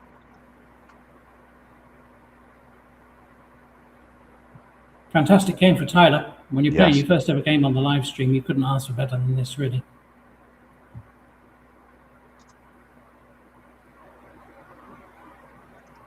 Yeah, 100%. So we have a final score of... I always have to work this out because the computer that we use to follow these games, folks, uses the American system of doubling the opponent's rack. Whereas in Britain, at least for now, there is we do plus minus. So it's a final score of Tyler Pettigrew, 548, not 550 as you see on your screen. Donna Stanton, 393. So a cracking game. Thank you very much to both players for treating us to that. Stewart, I think for the first time this tournament, we'll have a quick look at the leaderboard. Of course, it's very early days, but we can see... Yeah, I've just been looking at it, the scores coming in, you know, and some excellent players right up at the top. Harshan Mabadasiria has won all 3 games and now leads on spread, although a few results are still to come in. Craig Solomons, if he wins his game against Collins Okafor, would probably overtake him. Joel Davey, also on 2 wins, potentially looking at a 3rd against Allan Males, could lead. It's early days, of course. We're talking 3 rounds out of 23, but a good start always helps. Yeah, good start for Ronan Dance as well, who we will be seeing on the stream momentarily in 2nd place, currently at least, with not all those results in. Also on 3 and 0. So a strong start for him as well. And Stewart, I think we'll cut to a quick break just while we sort out the table and reset for round 4. Yeah, absolutely. Great to have so many people watching already. We really appreciate the support, and it will grow throughout the weekend. Thanks, folks. We will see you again soon for round 4. Absolutely. And folks, please do, if you haven't already, just give us a thumbs up on the video. It only takes a moment, and it does genuinely really help us in the algorithm. I know you probably get sick of us saying it, but it's just little things like that help us grow the channel. And as I said previously, we have had people come to tournaments here in Britain purely on the back of having seen our streams. So it really does make a difference. So we'll probably see you in about 10 minutes. And thank you. Don't go too far.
Welcome back, folks. We are here for round 4 of the BMSC 2026, and we've got a great match here for you. We've got Sam Crispin facing up against Ronan Dance. We see the players are starting, and it's Sam to go first. How are you feeling about this matchup, Stewart? Yeah, brilliant. Two of the more exciting younger players. Sam Crispin was runner-up, and only narrowly runner-up in the World Youth Scrabble Championship just a few weeks ago. And Ronan Dance has burst onto scene in the last 5 years or so. Also a very, very strong player. We've played each other a couple of times face-to-face and are pretty equal. Two very competent guys, know what they're doing. Two great players to be able to watch. So, yeah, once again, how lucky we are to have such a wealth of players available to us here, and another potential great match ahead. Interesting to note that Sam, with his opening rack here, could start with writer, a word that we saw in the last game, RHYTA, one of the many 5-letter words available here. Ronan, let's just say far fewer options. Try none. Yeah, really, absolutely none. If it was Ronan to start, he'd be guaranteed having to change here, because there is nothing at all. So a lot of heavy hitters here for Sam. Quite difficult to permutate through all these options and what you keep. There's so many ways to take this, isn't there, Stewart? He's got Yerth, keeping AK. Harry, which is already lined up, leaving KT. Yep. Slightly more defensive Yerk for 8 fewer points, holding AHT. Trake holding HY. Yeah, there's all sorts of things to do with this. I think it's got to be Yerth, because you'd rather keep the A than the I. You'd rather keep a vowel rather than no vowels. So Harry keeping KT, you know, there's always risk in pick a fistful of consonants. So I think, yeah, it's got to be Yerth, really. And he's opening vertically as well, which I personally like to see. Any reason for that preference, Joseph? I've played for 26 years and I've always played horizontal, but sometimes vertical. What's your thought process there? Talk us through it. Just being a contrarian. That's good enough reason, thank you. Yeah. So that hasn't helped Ronan at all. He's still going to be changing here. I would imagine he'll change down to the R. Yeah, it's not really worth keeping the X at this point. There's nothing great for the X on this board, and it's change, and he wastes no time in doing that. And we move back to Sam, who's drawn quite nicely here. Slight surfeit of vowels, but he's going to score well and keep well, while his opponent is still trying to sort out his opening rack. So nice start for Sam here. He's probably going to be looking to get rid of the K and the O and the A. So he's got Oka or Koa or Oak in a variety of spots. I think Oik is also worth considering here. To the right-hand side of Yerth, just making TO and HI.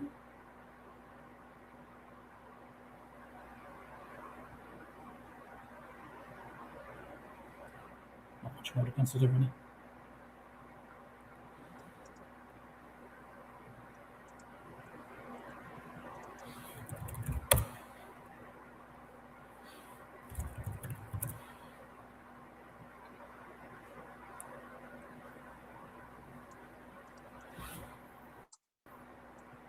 Ronan will be disappointed with that pickup, having kept an R. It's another nothing rack, really.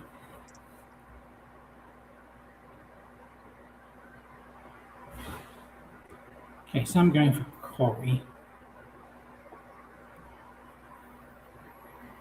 Nothing wrong with that. Solid choice. Oik would have set up an S hook, but then Yerth is already an S hook, so it doesn't make much difference, really. And the main important thing is he's got rid of the 3 perhaps most difficult letters on the rack, and he has kept the 4 best stars on the rack, A, E, R, S. And really, that's all he needed. Disappointing stuff for Ronan here. His best option is probably to play Oddly, O-D-D-L-Y.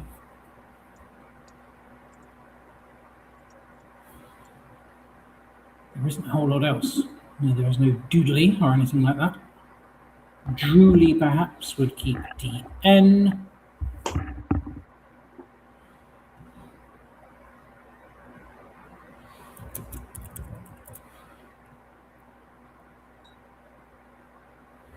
Poor options. Another alternative play would be Dildo through the Eye of Youth.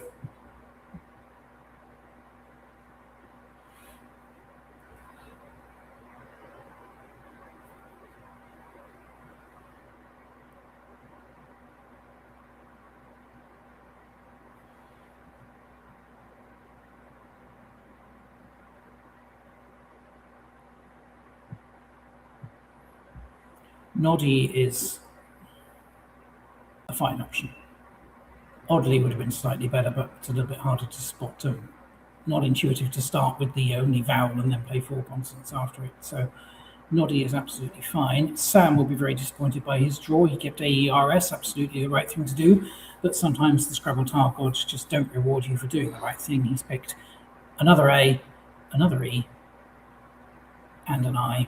And he has to make a fairly weak move here. EA, keeping the 3 vowels and the 2 consonants, hoping for better next time.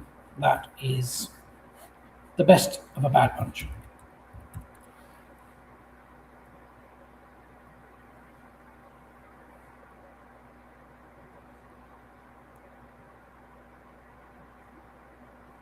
Just not flowing for either player here. At the moment, it's a slow start.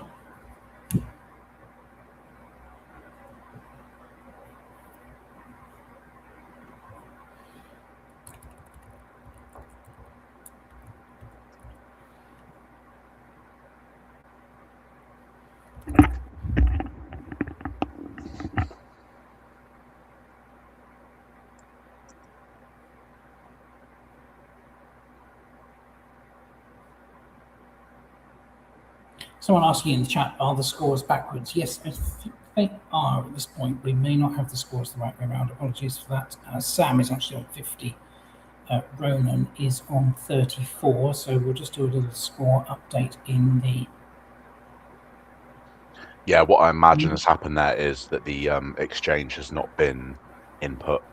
It's quite easily done. Yeah, we'll get that fixed very promptly. Thank you to the person who pointed it out, Shane Parks. Don't know whether this has been addressed as well. Rebecca asking in the chat, has Sam had a haircut? Yes, he has indeed, yeah. And that can probably be confirmed by our producer on the ground, Ruth, who, if you don't know, is his mum.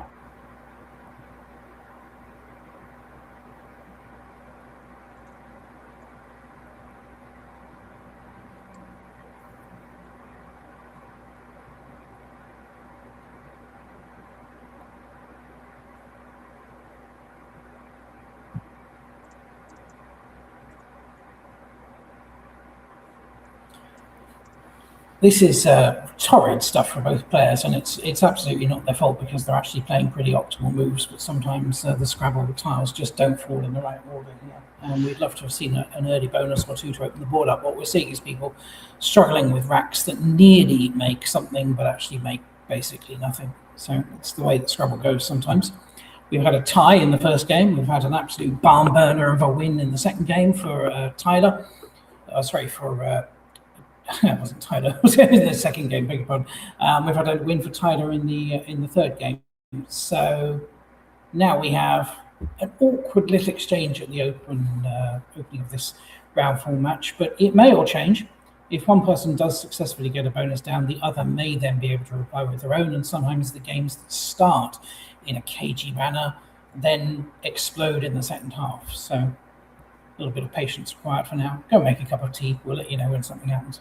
Yeah, I mean, Stuart, I have to say, just going back to myself being a bit of a contrarian with the vertical opening, in my experience, having spoken to a lot of Scrabblers, I'm fairly unusual in this regard. I love games like this, just bitty, non-plays, just relentlessly. I love stuff like this. I also love a staircase, which seemed to be almost universally reviled. So That might just be me. No, that is absolutely just you. Yeah, yes.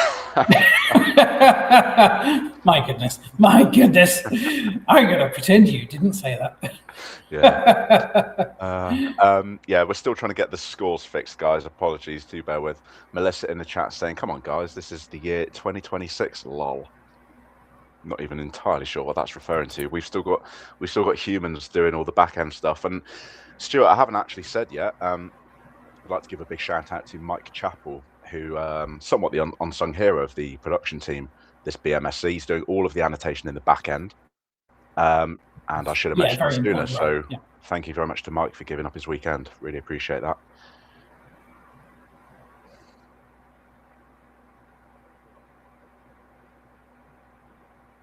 So yes, folks, we are getting the score fixed. It is currently 64-28 to Sam.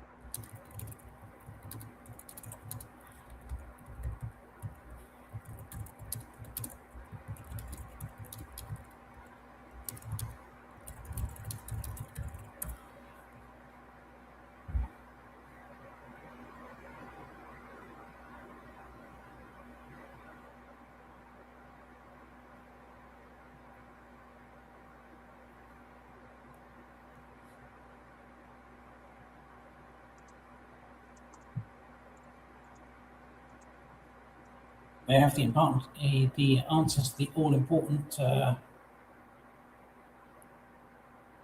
haircut question.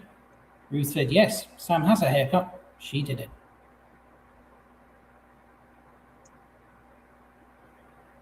Is it a coincidence, therefore, that he hasn't taken his cap off yet?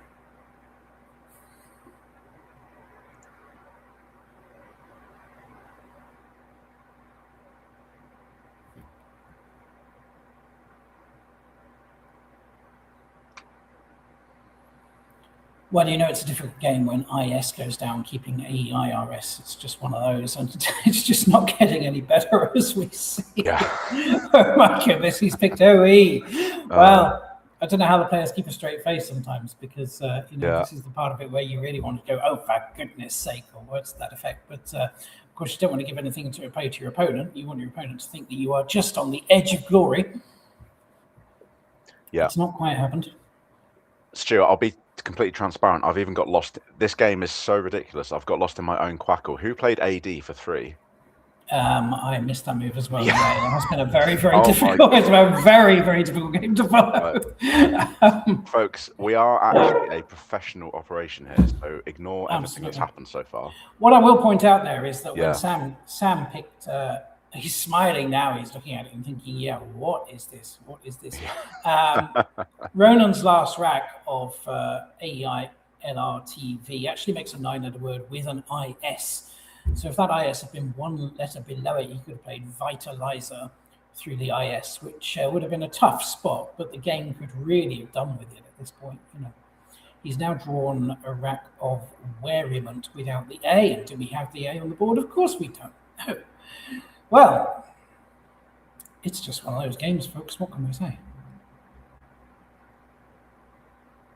This is truly, truly remarkable. I'm still working in the back end with our annotator to actually work out whose move is whose here. So, folks, genuinely, apologies. Yep.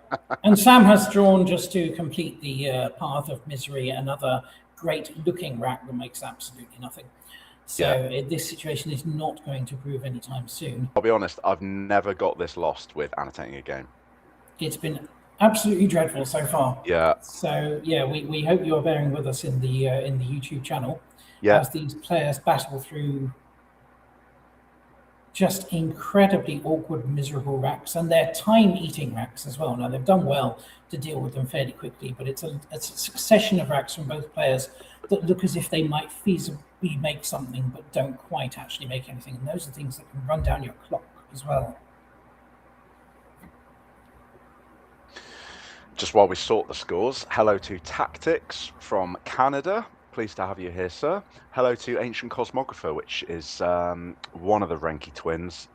I think Charles, but I'm not 100%. Do let me know. Thank you for joining us. He says he didn't realise there was going to be some live Scrabble to catch this weekend. Hello to Izzy. We've got a new viewer there, but saying both players looking very focused. Yeah, when you've got racks like this, it's a combination of focus and just sheer disbelief, as Stewart said, at what this game even is. Melissa saying, thank you, you're doing a great job, guys. Thank you. Doing a great job up until 5 minutes ago when this whole operation fell apart. In the back end, we're still trying to work out the scores. Bear with on that. I think we've almost got there.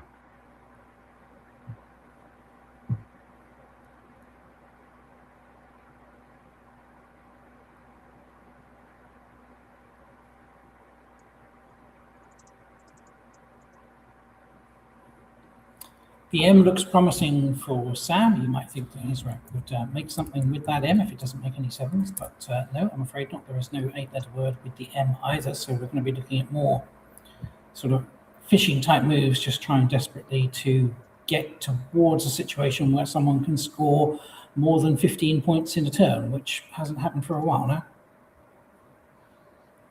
Yeah. Right. Stewart, I think I'm almost up to date. I've got OE by Ronan, and then I think Sam played Webb. That's correct, I think. So I've got it at 118, plays 51. I hate to tell you this, but it was actually Ronan who played Webb. Right. Okay. We love it when this, we love it when this happens. Professionalism, you say? Yes, I've heard of that thing. Yeah. Something we aim for. Listen, you've got to be able to laugh at yourself. Yeah. Shane in the chat saying, this board makes me want to projectile vomit. Well, I'm very sorry to hear that, Shane. Please do keep watching. I promise it will get better. I mean, he's not wrong. Like, really, I mean, as I said, unironically, this is my favourite kind of game, so obviously that's just me. Yeah. I'm still chatting with our annotator in the back end about what the hell is going on here.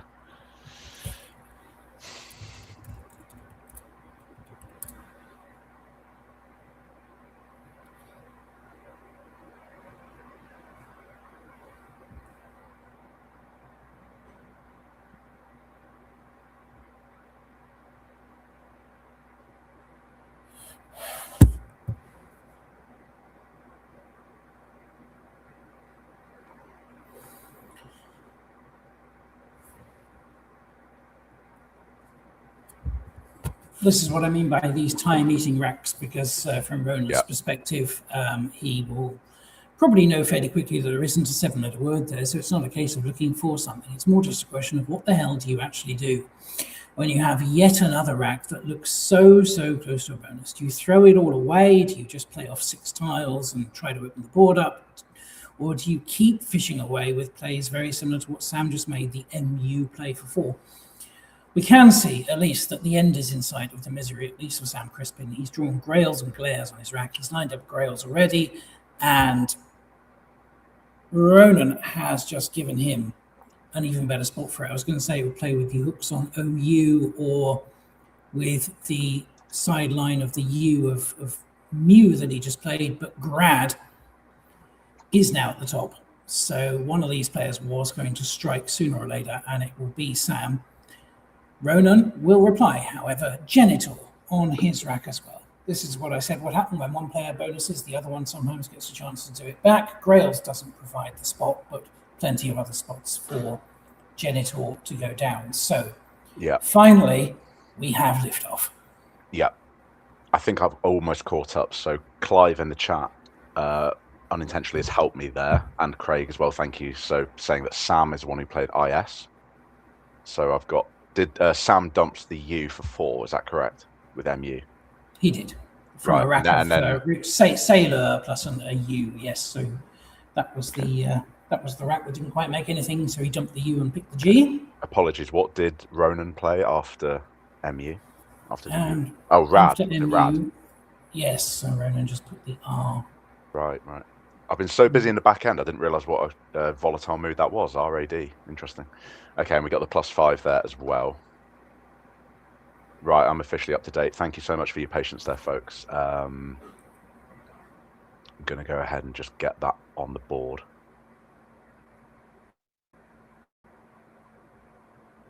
So we should now be looking at 183 plays 86.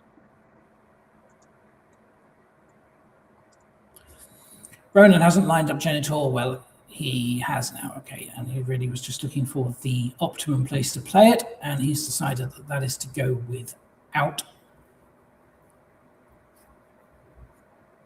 There wouldn't be a whole lot to choose between that and playing it 2 squares to the left, putting the G out in the column, bearing in mind that Sam's just picked 7 fresh tiles. The chances of him having a huge score off of the G would have been perhaps lower than normal, but he's gone for the safer option of the out spot there. And there wasn't really anything to be said for playing it with either GU or UG. So I think he's best to pick the best of a mediocre bunch there. Yeah. Ronan draws the second blank. But for now, we're focusing on Sam. Exact plus BV. Now, I don't have a working crackle for this game because I too lost track, so I'm going purely on my own knowledge here. I can't see anything that immediately leaps out at me as being the standout play here. Do you have any great suggestions here, Joseph? Well, honestly, this is from the computer because I've been so busy on the back end, but Octave is standing out down from that O, holding BX. Then if you draw into the vowel, you can bomb the X, which is looking pretty nice. Honestly, that's the kind of forethought and board vision that I personally lack. So even if I'm seeing Octave, I'm probably not realizing why it's an especially good play. Something I personally need to work on. Alternatively, he's got the lovely Zebek through the E that's just been opened up in Genitor, or the more simpler Vexed in the same spot. I think we'll see one of those come down. But he's also considering Scab, I think, or just Cab. Yes, Scab with the S of Grails, hooking Webb, keeping the EXT is a nice option if you want to keep some scoring power for the X. You may then hope for an underlap play under Genitor using the X next time, and he has indeed gone for Scab and Webb for 27. Yep, Scab is the play. And back to Ronan, who, as Stewart says, is at a deficit, but he has drawn into the blank. Interesting to note, not only are there no 7-letter words from Ronan's rack, there's actually not a single 8-letter word from that rack either. It looks as if there might be the potential for at least an 8, but there is no N. There is no 8 at all. Fenny or Fernie, both valid options underneath the OR of Genitor.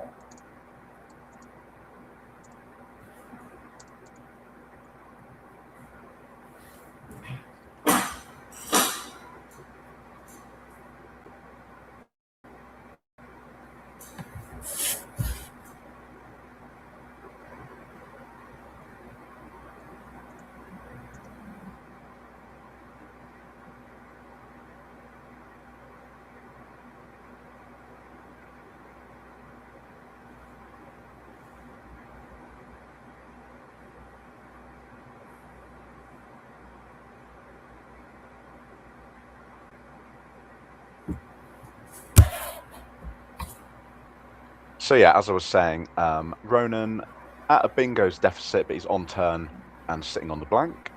So he's still in a reasonable position in this game. It's going to take some time here. He's down to about half of his clock. Apologies, folks. I'm not entirely sure what's going on with the scores. I'm trying to get that updated as soon as possible. Yes, they were right just a minute ago. They were correct, yeah. 214, but they seem to have jumped back there, so we'll get that fixed fairly shortly. We had Sam on 214 just a moment ago. Well, it's now 210. That was it. Sorry, 210 to 149. Yep, those have been corrected now, folks. Apologies for that. Fenny is being challenged, actually, so Ronan's got an extra 5 for that. Interesting challenge there. Yeah, it's not one that comes up as often. Fernie would be fairly common often. Yeah. Fairly commonly seen. Ferniest and Fester is a well-known pair of 8s. Fenny just doesn't come up quite as often. Although saying that, I was at the Wexford tournament about 3 or 4 weeks ago and played Fenniest as a 7 myself, but it's less spotted than Fernie, certainly. Sam wasted no time. He kept the X last time, perhaps thinking, can I get an underlap play underneath Genitor? I said that as a possibility at the time, and he's drawn straight into it. Oxen for a very nice score there.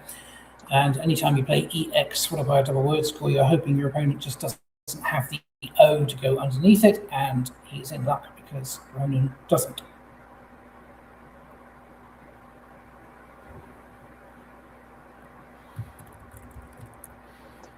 So back to Ronan. He's still sitting on that blank, but his rack is derailed somewhat. He's sitting on 2 pairs of duplicates.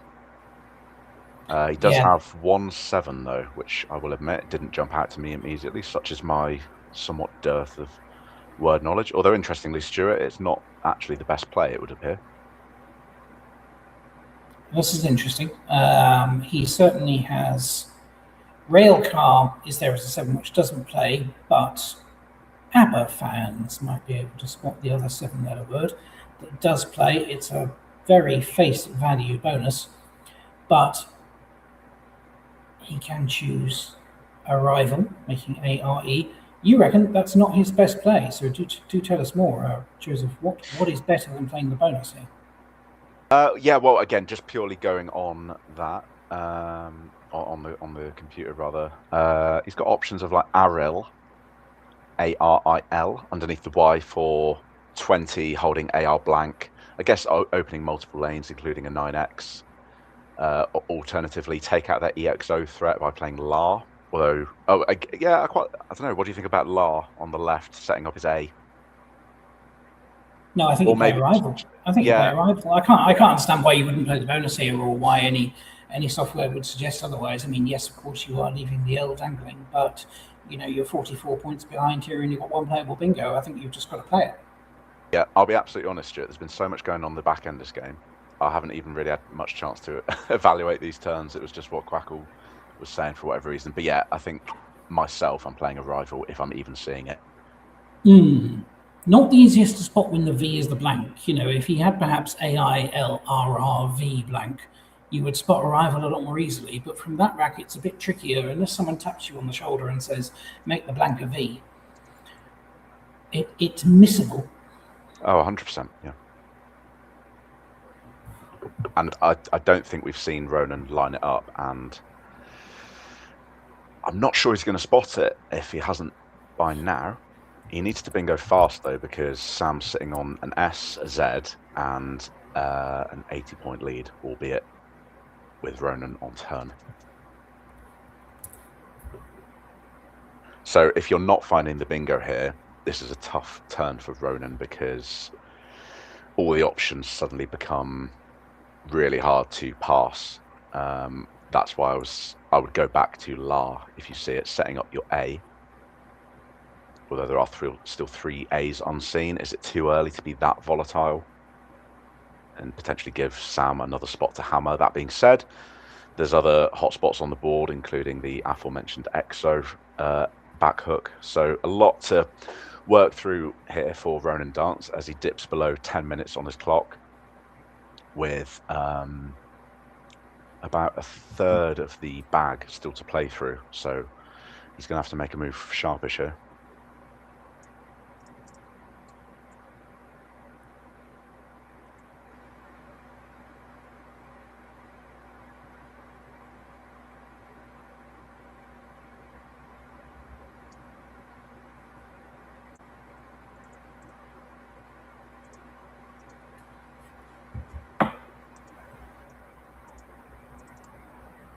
So he's gone for La, which is absolutely one of the options that you mentioned for a non-bonus play here. I can see why Quackle likes it. You've got the A guaranteed yourself for the next turn. Yeah, nicely done from Ronan, a fearless play. I respect that. And back to Sam, who's got a clunky rack, but as I say, he's got a lot of firepower and potential here.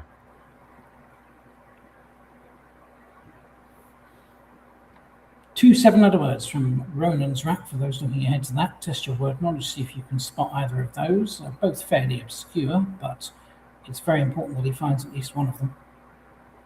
In the meantime, we're talking about Sam's firepower, but of course, it only matters if you can actually do something with it. What does he actually have here?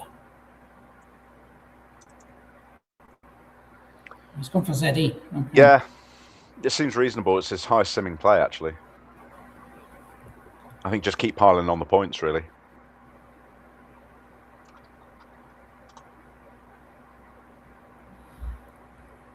And crucially, he has blocked what Ronan needed there. So really obscure word, pagurid, P-A-G-U-R-I-D, a type of decapod crustacean. Of course, we knew that one. Upbraid is an old-fashioned term meaning to scold or reproach somebody. That was his other 7 there. Both would have played with Allan. Now, neither of them play. There is still one spot for Pagurid actually making the easily missable pre-PRE. Wow, of course. I'm certainly, absolutely. I mean, I didn't even know Pagurid anyway. Oh, and upgrade players there as well. Of course. Having just looked at that spot for arrival, yeah, you're quite right. Yeah. That's what happens when we're on our 4th or 5th consecutive commentary game. That's my excuse. I need dinner, and having just identified that one spot available for a 7-letter word, I missed, of course, Pagurid and Upbraid will both still play in that position. I mean, so Stewart, Pagurid is 71, and again, I know the computer is fallible, but for what it's worth, simming higher is simply Cup for 14 off the C in Scab. I don't get that at all. That doesn't seem right. I think it's purely going on the chance of them picking the 9-timer play or the bonus off of the P. But I mean, it's we don't agree with the computers in this situation. It is not the same as stockfish in chess, where it gives a certain move that looks 25 moves ahead, and you suddenly realise it's right. In Scrabble, no matter how good computer software is, I think there's much more of a human element in it. There's often disagreement between what the computer says and what any human being realistically would play. So you may be able to look through, he's found Upbraid, that's brilliant. You may be able to look through the reasoning of the computer and say, okay, yeah, this works out 0.2% better to play Cup rather than the bonus, but no human being is ever going to play Cup in that situation if they spot a playable 7-letter word. It's really never going to happen. What matters is that he has spotted Upbraid, and that gets him back into this game to some degree. So, particularly with Sam having a weak rack, his 18-point lead doesn't look particularly safe at this stage. Yeah. Kudos to Ronan as well. Not the easiest find with a blank B, so very well done on stream as well, and made it a nice, even game. So, all to play for here. That's a mighty heavy pickup for Ronan there. Wow. Yeah. 5 mid-value tiles. Yeah, you love to see it. I mean, assuming he's going to have something to do with that, that's exactly. Yeah, I mean, he'll have things like HM even just next to Scab, but let's not focus on that just yet because we have Sam to think about. He is 18 points ahead, and this is a tricky, ugly little rack he's got here, isn't it? There's nothing leaping out to me, at least. Yeah, it's not pleasant. It looks as if he's just putting the VI in position to play it onto the D, thinking, well, I can't really do very much here myself, but I can take 21 and take out what is quite obviously the highest scoring potential spot on the board. So maybe there's not much to think about. Is he considering vids to play off an extra consonant, or did he just put the S there by chance, as it were?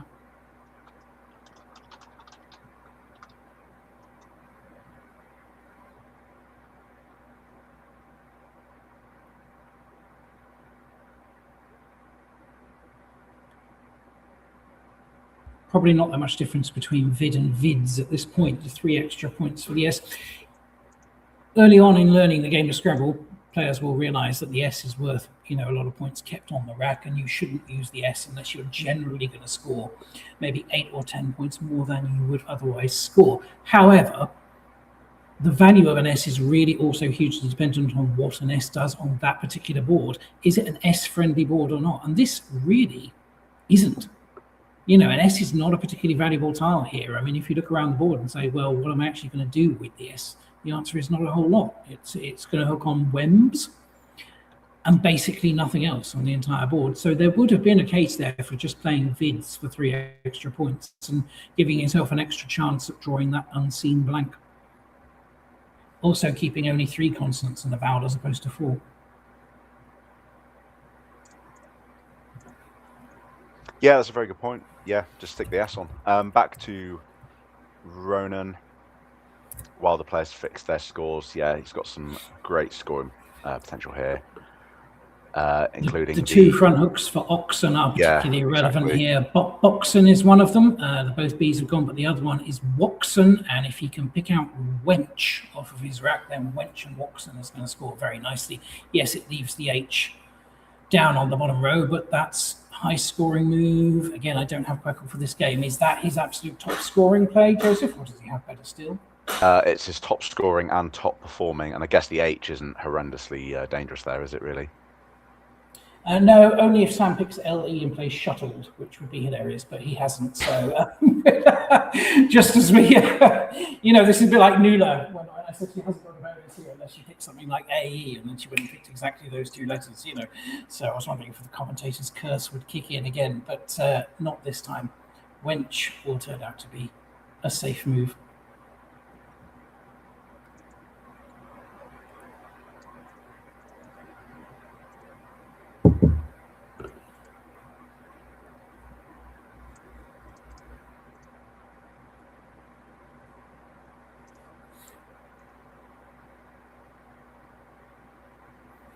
Just looking at the feedback in the chat there. Thanks for the great coverage. Joseph's sound is very clear. Stuart's is somehow quieter and less distinct. Okay, I'm still working on that. I actually got a brand new headset and microphone this week.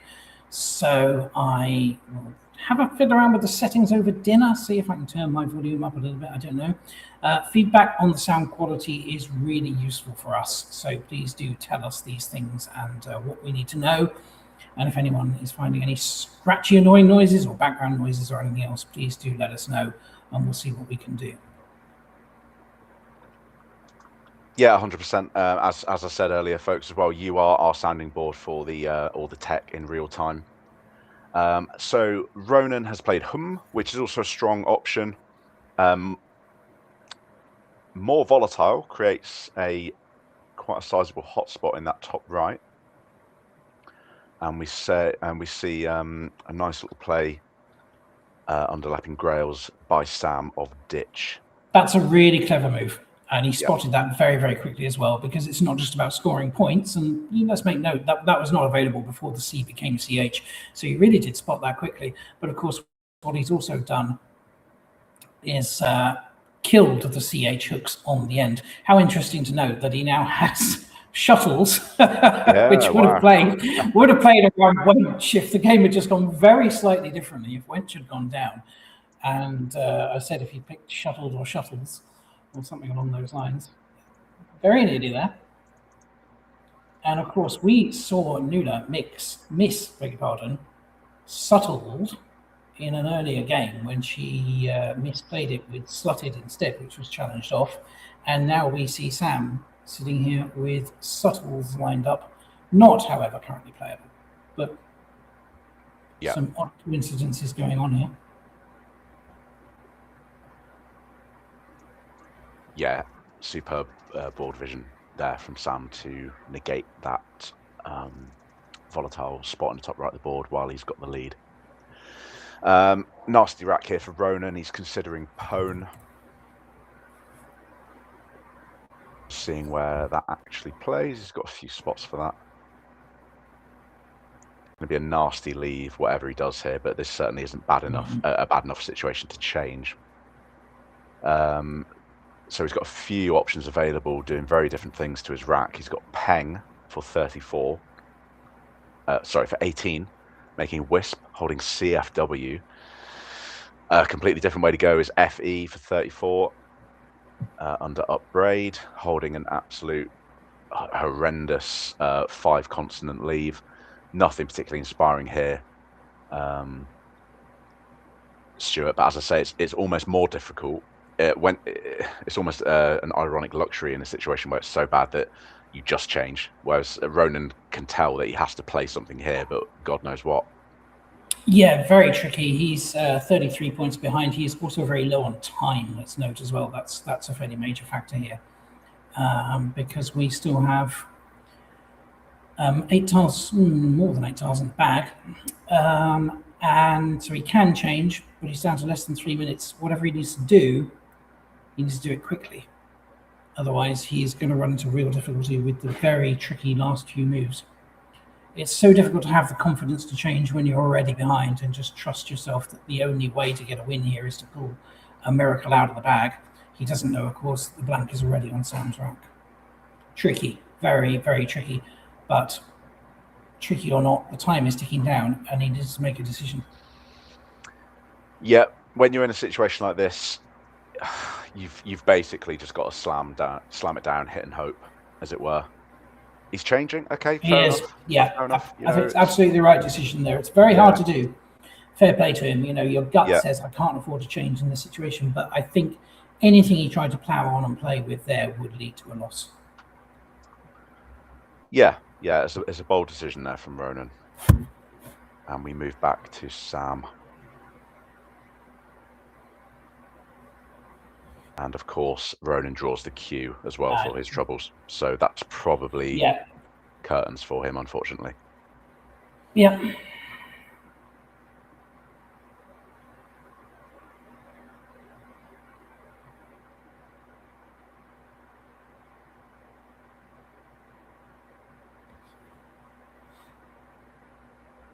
Yeah, we saw the look on Ronan's face as that tile pickup came out. You know, he kept the he's done everything right here. He'd have been hoping for the blank. He'd have been hoping Sam is struggling with the cue, and instead he's picked a load of unplayable dross really and the cue, and we know that Sam has the blank, so it's just the way it's gone.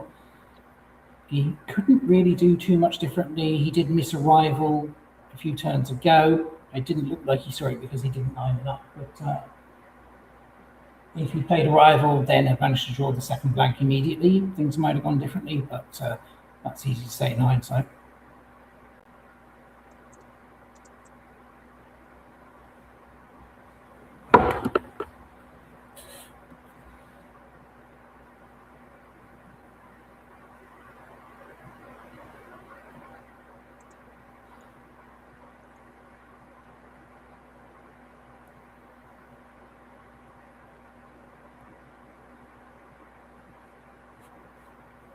Someone was asking me privately about the probability of draws in games or tied games, and I said it's usually somewhere around 1 in 150 to 1 in 200 over the course of the tournament, just to emphasise how rare that is. It's the only draw of the tournament so far has been our first round game between Mark Nyman and David Shenkin.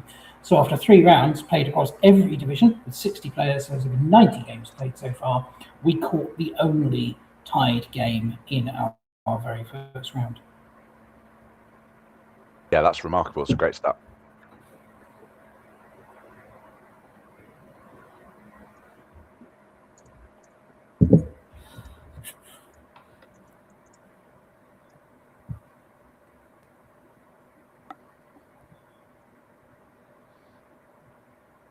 So yeah, Ronan dumping that cue, wasting no time at all as he dips down below 2 minutes. He's an interesting character, is Ronan. He's been playing only 3 years, very new to the game by Scrabble standards. He's come into the BMSC actually with the aim of finally winning on stream. So he's been on stream a number of times, including when I've been commentating, and unfortunately he's gonna continue his run, get his first loss of the tournament, and still not get that elusive first win on stream. But it's early days. I'm sure we'll see him again this tournament. Ronan, very notably as well, I think it was last year, played Carbonated through BON on the board, and it was his only bingo to stay alive. Wow. So phenomenal player, and as Stewart said, he's actually played very well this game. He's just had a run of bad draws, and even then he's made the right decisions, including that quite brave exchange late on that we just saw a few minutes ago. Yeah, he hasn't done a whole lot wrong in this. Speaking of long plays, by the way, we had David Shenkin on earlier on, and I neglected to mention probably the most spectacular move. Well, made in tournament Scrabble history was by David Shenkin, because we had Biograph on the board, BIOGRAPH, and he played, I kid you not, autobiographies. In a real-life tournament game, he played a 15-letter bonus around Biograph, putting the auto on the front and the IES on the end. It's the kind of thing that appears in a Will Anderson Scrabble puzzle on the Scrabble app. You don't think these things actually happen in real life, but the only 15-letter play that I know of in tournament play, possibly the only one of all time, was by the legend that is David Shenkin. Yeah, if he's still listening, driving on the M1, I'm pretty sure Chris Hawkins once played a 15 something ology. If he's still in the chat or someone else knows, they can let us know. And by the way, nice play there from Ronan. Doesn't want to hold that additional vowel, but he does set up his E on the end of Yao. So nicely done. And we move back to Sam, who's got plenty of time to work out this pre-end game. Yeah, no playable bonus here for Sam. Penfolds is there. It's not just the character of a Dungeon Master. It is actually a thing that you keep your pens in. But no playable 7 or 8 here for Sam. I beg your pardon. I'm completely wrong. As people will be quick to point out in the chat, I totally missed. Penfuls, Penfuls, is there for a 7. That would be... Thank you very much and good night. Yeah. Shane in the chat saying that the 15 by Chris Hawkins was... yes, I believe your second guess is right, Shane. I think it was astrogeologists. Wow. Yeah. Was this in a tournament game, like a real tournament game? I don't remember the play, but I think it was absolutely brilliant if it was. I can't remember. I don't think it was a rated tournament game. I'm pretty sure. Yes. So not the easiest find here, even for a player of Sam's caliber. He hasn't lined it up on his rack, and I think if he had spotted Penfolds, he'd like to show us that.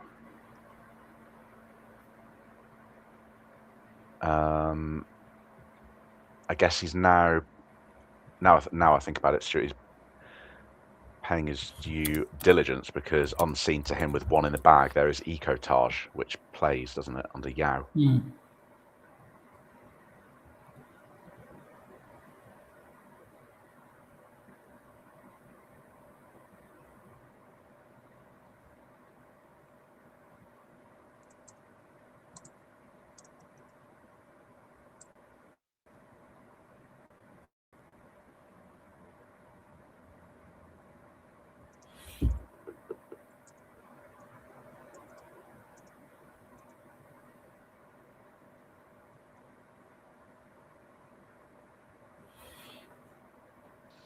So he's thinking about how to block Ecotage, which unbeknownst to him, Ronan is actually not sitting on, given that the C is the last tile in the bag.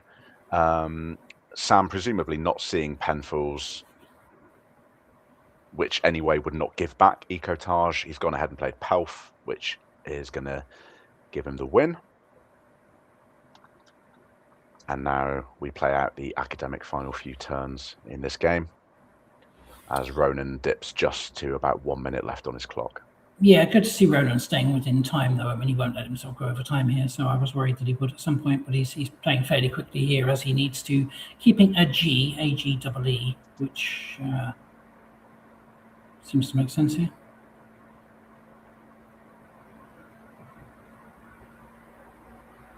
It's not going to matter too much, because Sam, of course, will go out with CNS blank.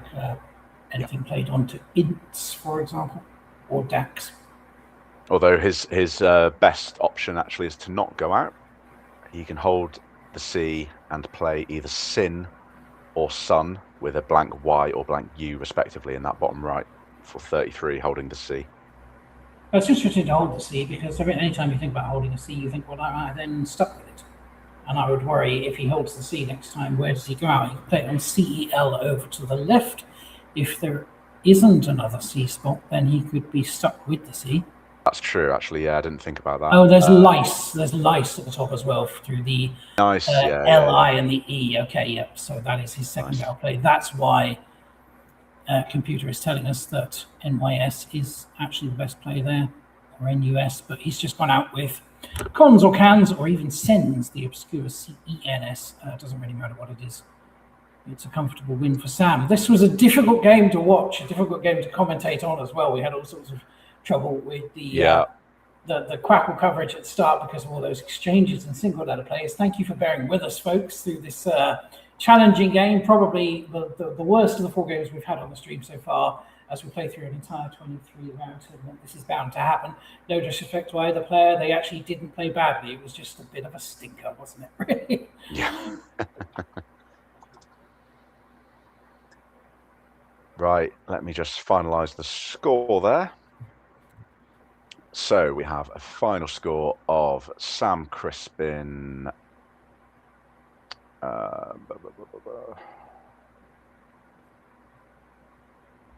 400 and what's he got left? Sorry, my computer's, my Quackle's all over the place. It's about a 70-point margin anyway. I can't remember what Ronan had left on his rack, but yeah, it's a handy win for Sam. Yeah. By the way, folks, not this round, but after dinner and then for the rest of the tournament, we will be conducting interviews with the winner of each game. We haven't been doing that for the first 4 rounds just because we've been a bit delayed. And the players needed to have their time to have their breaks, and we don't want to be taking up their time, especially when they're trying to focus. So what we're going to do, we're going to break for dinner. We will be back around 7:45, so in about 1 hour's time. Let the players get fed, watered, get a bit of fresh air. Round 5 will be the last of the 6-player round robin, and that's after that, that's when the really juicy stuff starts, as we start having tussles nearer the top of the table. Lots of the world's best players are here who you've not seen yet, but grandmasters you will know well. We've got the likes of Phil Robertshaw, Harshan, Piotr, Andronowski, who will be coming here on the back of his incredible win at the MGI. We've got Lewis Mackay, Natalie Zolti. Any other names, Stewart, I've not mentioned there? I think you've covered most of them there. Yeah, young Tyler making a good name for himself. Mr. Dweeb, we've got Dweeb, of course. Absolutely famous for his YouTube channel, Dweebovision, which has had a remarkable viewership over the years, Correct. actually, and done good things to bring people into the game as well. So Absolutely. Yeah, plenty to look forward to. And before we let you break, know, Stuart, I'll just transition us to the scoreboard as well. I forgot we've also got Paul Allan, Ed Martin. Cannot be stated enough, folks. Even for this pinnacle event, this is an exceptionally strong field, crazy strong. Many of the world's best players on show here in Mansfield, England. So a real treat for us. And we've got 19 games still to go. So, yes, Stuart, I think we'll take a... When you're seeing a field of 40 and you see Mark Nyman in 25th, you know you've got a strong field. Oh, 100%. Yeah, 100%. So, folks, we're going to take a break for about an hour. We will be back around 7:45 GMT +1. Don't go anywhere. Thank you for joining us, and we'll see you shortly.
And we're back. Hello, everyone. Hello. Welcome back after the dinner break. Thank you for joining us once again as we move into round 5 of the BMSC 2026 live in Mansfield in the north of England. We've got a cracking game for you here. We've got two very well-known faces to many of you. The first clash of a couple of grandmasters we've had in the tournament. We've got Paul Allan, the Scot, facing up against none other than David Webb, Mr. Dweeber Vision himself.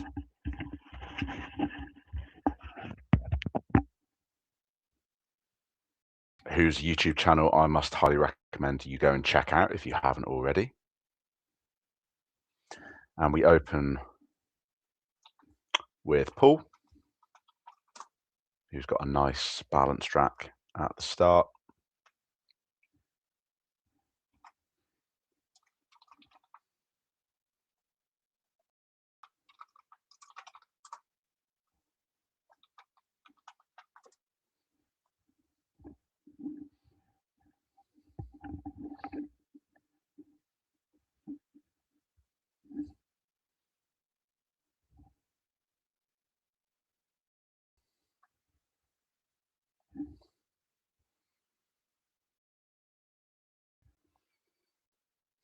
Couple of choices here.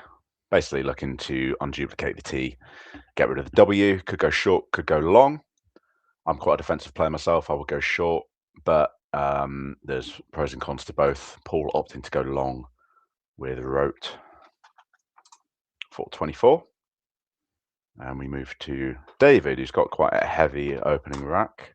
Just the one foul, couple of clunkers.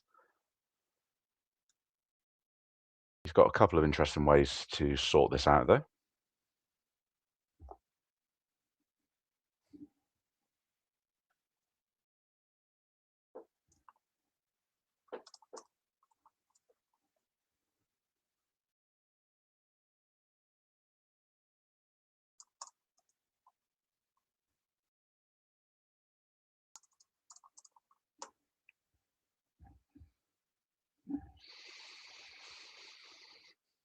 He could blow open the rack and the board and throw it all on there, almost with arm lock, just holding the G to 31.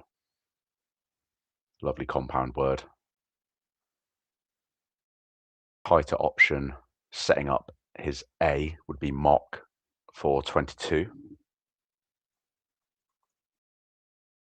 No, scrap that. Sorry, I thought that took a front A. It does not.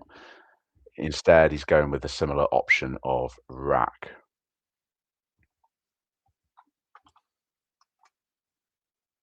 Which wasn't an option I had actually permutated through. So let's just see how that simulates.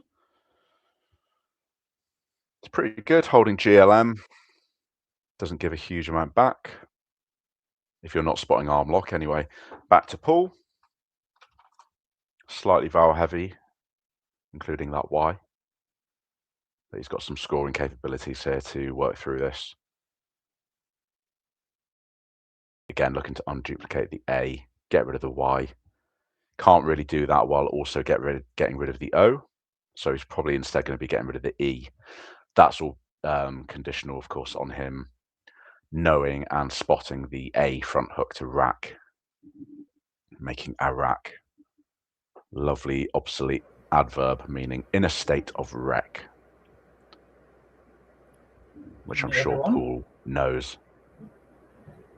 The only question is, does he actually spot it in the game? Rejoining the commentary here. I'm being slightly late back from dinner. Hi, Joseph. Good to be back with you. Hello, Stewart. Hello. I would have been in a state of Iraq myself had I not managed to get that dinner down me. Didn't bother with lunch because we were so busy setting up for the live stream here. So by the time dinner came around, that was most welcome. Nice to see an open board here. The Iraq here is useful. It's very, very useful as the hook. I think even just YA and Iraq would suit pretty well, I feel.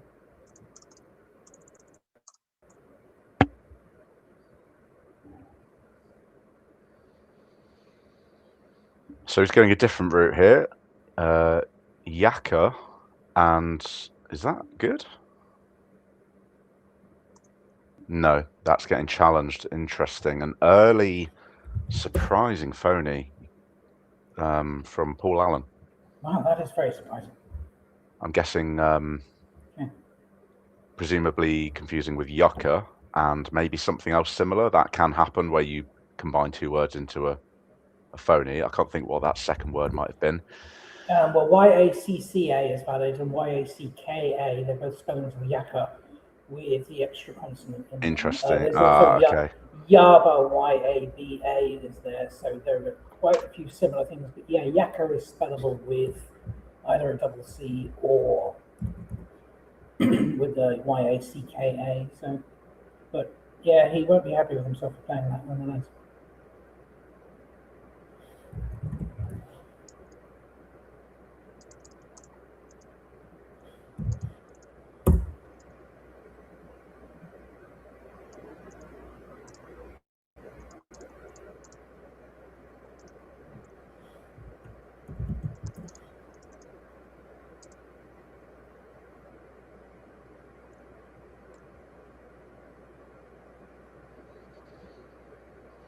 So, moving back to David, and now not only dealing with his own rack, but also dealing with knowledge of 3 of Paul's 7 tiles. I wonder to what extent that's really going to change his calculation here. Probably not a huge amount in these early opening stages. Welcome back to everyone in the chat. Again, after dinner, thank you very much for joining us. We are aware there might be a few ongoing audio issues, but we are working in the back end to get those sorted, so do stick with us. Thank you. Okay, I'm told I was quiet, and I'd be interested to know now whether I'm back to normal volume or not. Wait to see what the chat confirms. As always, you are very, very useful YouTube viewers in giving us the feedback on what works and what doesn't, so do let me know whether that sounds any better.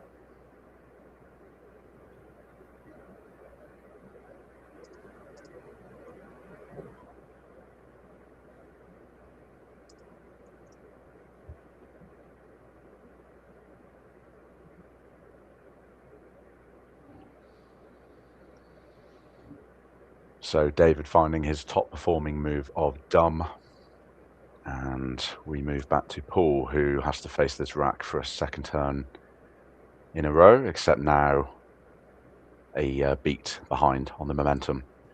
Needs to just keep us cool with this. Looks like he's stayed totally zen in light of that early phony on stream. Never easy to deal with, so good to see that he's staying calm under the pressure. Yeah, an early phony can certainly throw you off. It's very disconcerting to do that, and people feel self-conscious when they're on the live stream.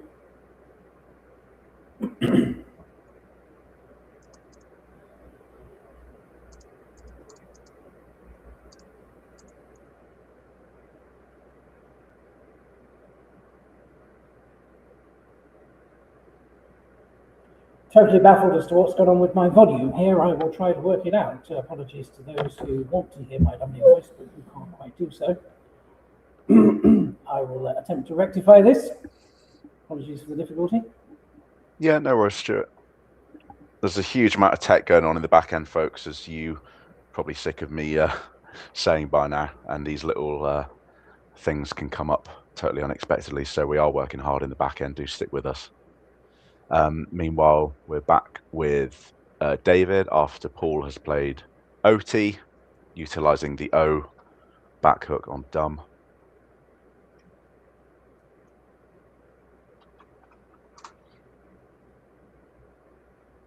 There is one playable bingo here for David, which I'm very confident he's going to find.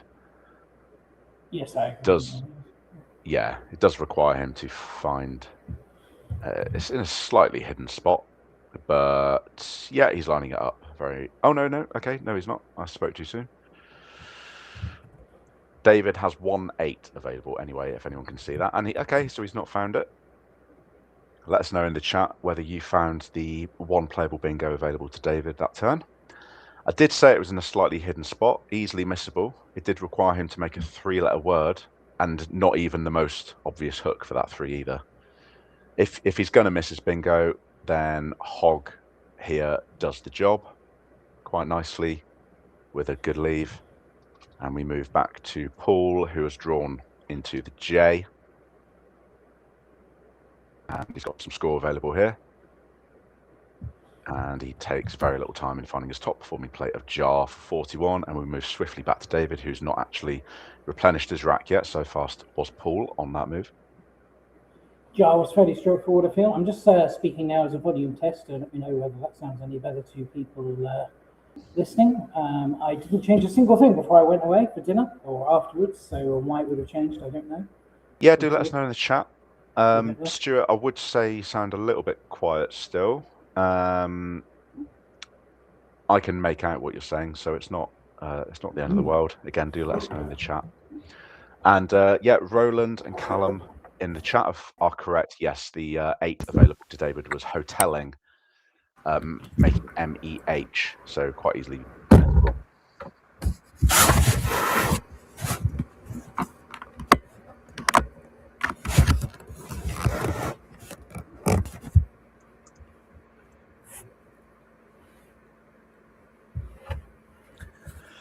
And David with a bit of an ugly rack after missing that bingo, but he does actually have a bingo available to him. Second turn in a row. It does require 3 overlaps. We'll spot this, no problem at all. David should spot this one. Yeah. He will certainly find Leonine is his play there.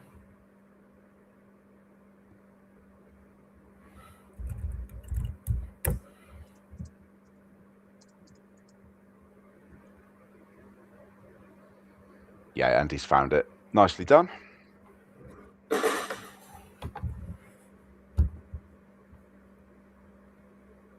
Few folks in the chat still struggling with the audio.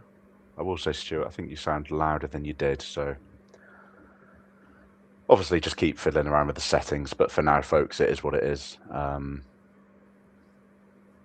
I can certainly make out what Stuart's saying, so hopefully we can work through it. And it is still relatively early in the tournament as well. We're going to have these teething issues. As I said, we're only streaming every few months at the moment.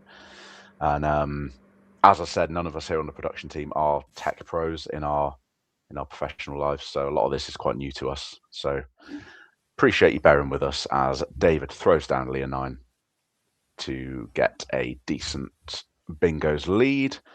As we move back to Paul, who's sitting again on a rack of 2 halves, really. Bingo tiles, but then just the 1 vowel and somewhat scuppered by the unsynergetic F and G.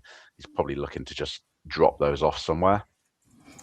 Although we can't really do that in a way that scores particularly well. His highest scoring and highest performing move at the moment is Felter for 34, utilising that triple letter double word combination through Leonine, but that's really volatile and probably not necessary at this deficit this early in the game. So I'm personally not a fan of that. Yeah, he'd have been hoping to see the O of Leonine go out in a more usable spot for Froglets, which is the only 8 from that rack.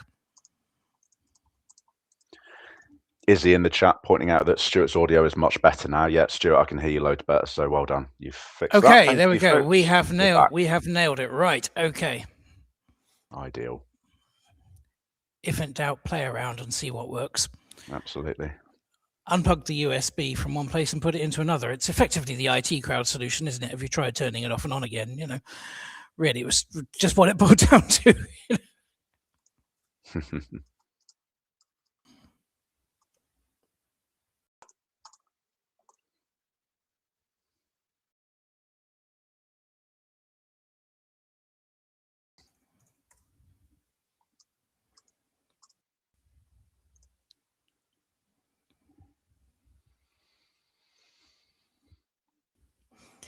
Paul Coriel even going so far in the chat as to say Stewart sounds perfect. Well, first time for everything.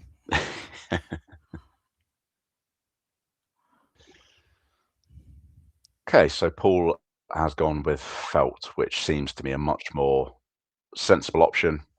And we move back to David. Wow. Oh, wow. Okay. Oh, wow. Okay. Yeah, this is pretty big.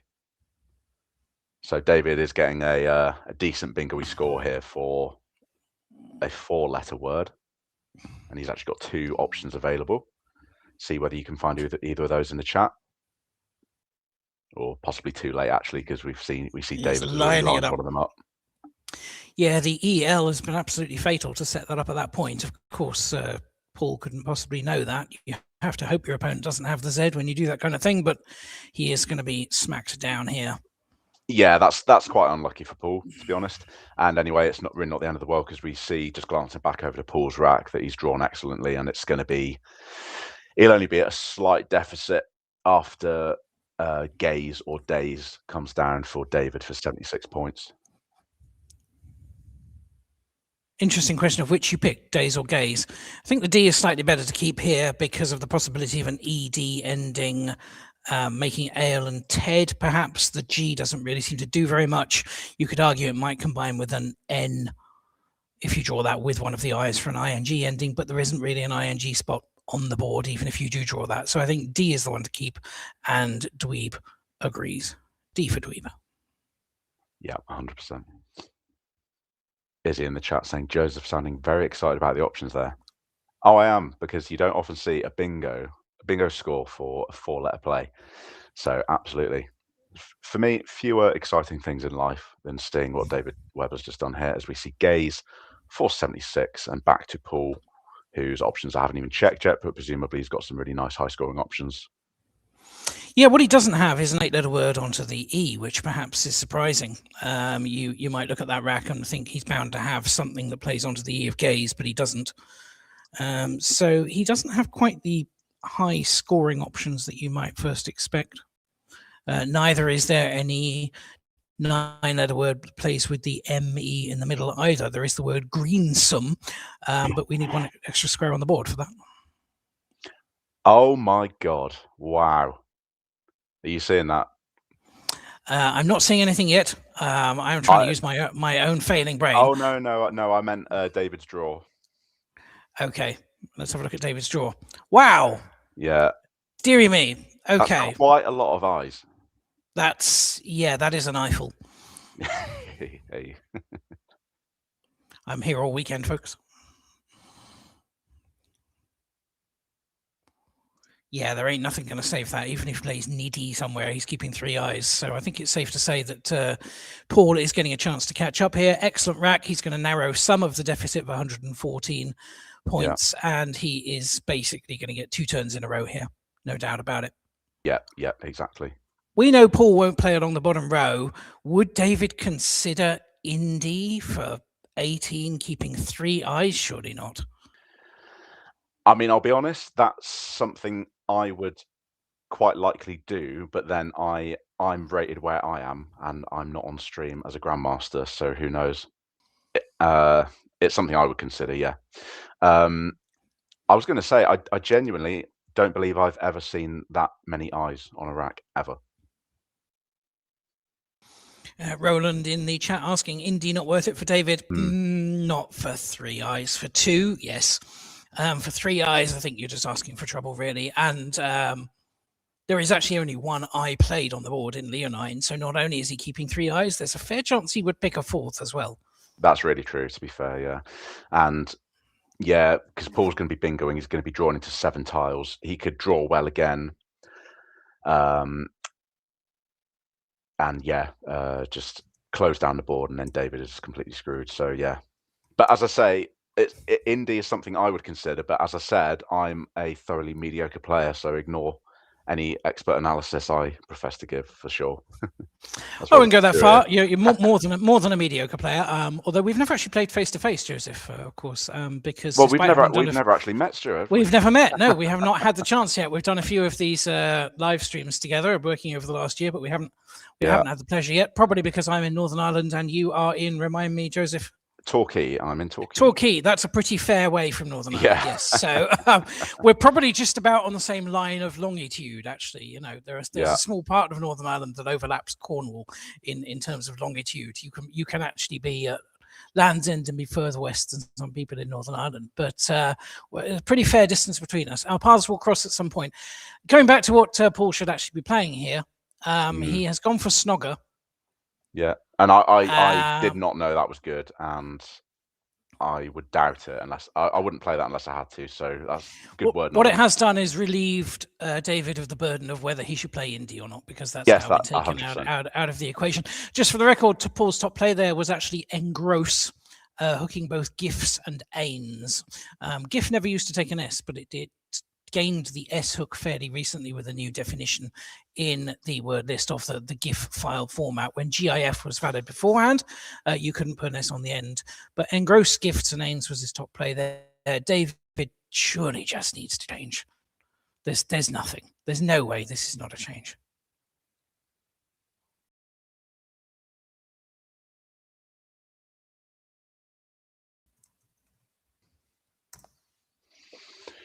Craig Beaver's in the chat saying he thinks he played Snogger against you, Stewart, back when it was a phony.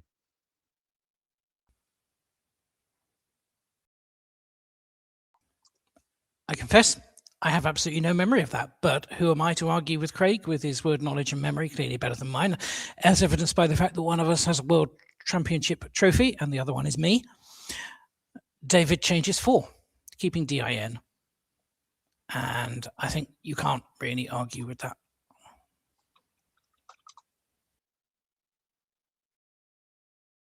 Yeah, and quite a nasty draw for Paul post bingo. Not as bad as David's in the last turn.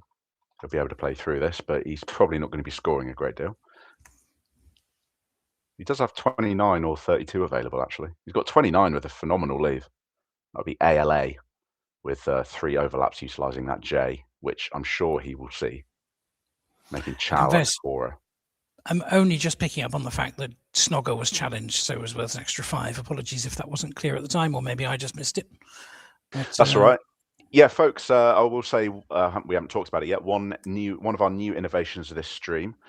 Hopefully you've noticed them. I do think we need to make them a bit bigger and bolder, but we'll sort that in the back end at some point. Is we've got hold and challenge messages coming up on the screen, which are triggered by our producer on the ground, Ruth Crispin, as she's privy to what the players are actually saying. So we've been really pleased with that. I think that's going to help us a great deal, and it also saves us a lot of messaging in our little group chat as well.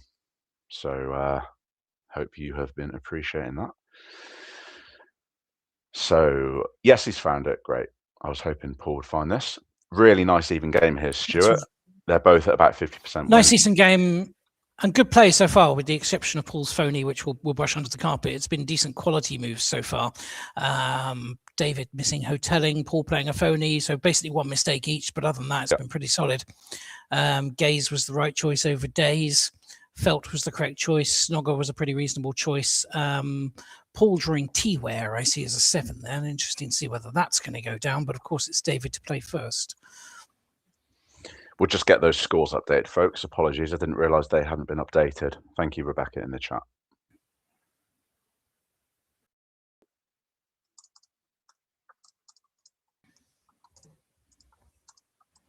Still trying to remember Craig playing Snogger against me when it was phony. I honestly couldn't tell you when or where that was. I don't even know if I won the game or not. Maybe he'll tell me. Was it the kiss of death? Was it the kiss of death?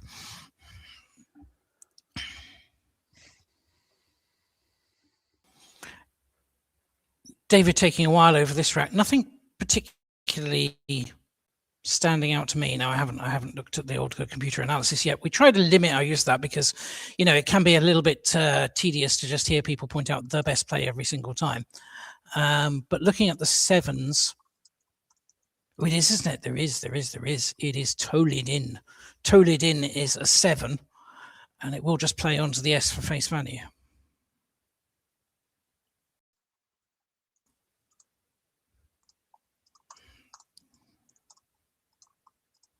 It's an ongoing debate amongst commentary team. How much do we use computer software? How much do we use it quietly in the background? How much do we refer to it? You know, sometimes it's more fun to hear the commentators trying to work things out. I think perhaps that point was made to me, that we should try to avoid just referring to the computer on every single turn, you know.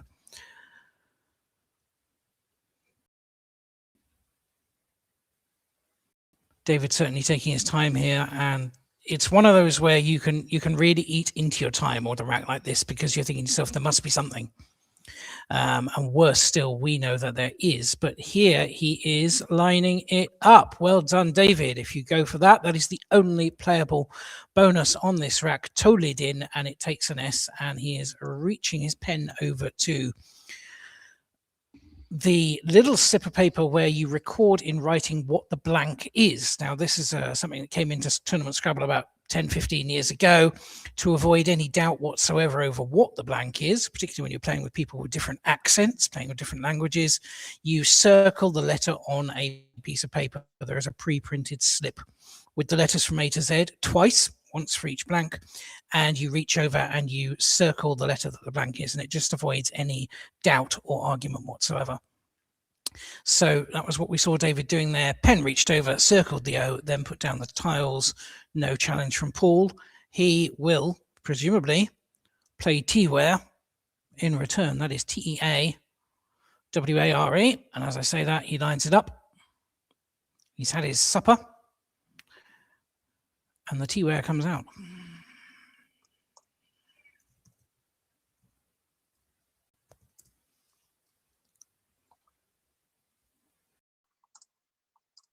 It's going to be 94 points down from the top left corner. The W falling really nicely on the double letter score there as it's tripled. 94 puts him straight back into the lead.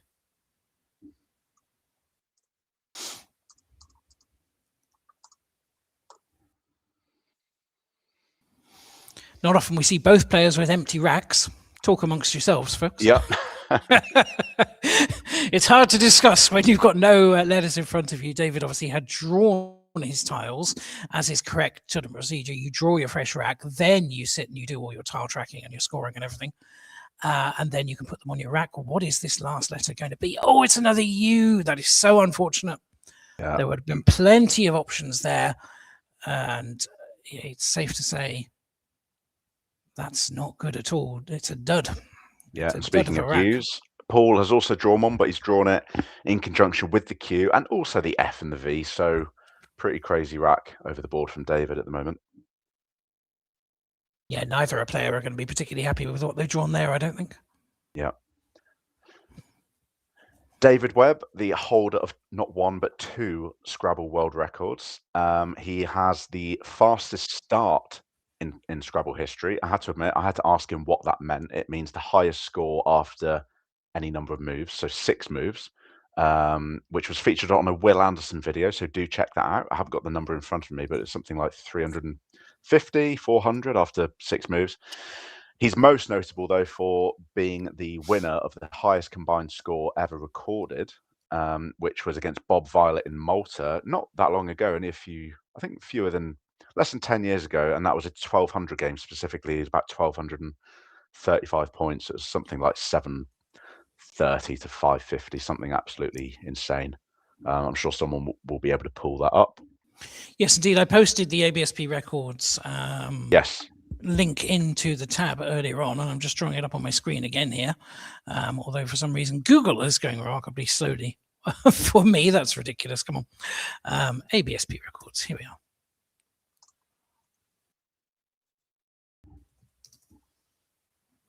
So yeah, the ABSP all-time records are something that we've maintained. I started this on the ABSP site about 20 years ago. The highest combined score for one game, 1,213 points. Bob Violet was the loser with 502, which is a pretty damn good score for any game. You do not expect to score 502 and lose by 209 points to your opponent, David Webb, scoring 711, 711 to 502. That is ludicrous. I've heard David talk about that game, and I think he said at the time, quite early on, he couldn't really believe what was happening, and he was aware that he was currently playing through what could likely be a world record game while it was still going on. Yep, it's a sensation very few of us will ever experience.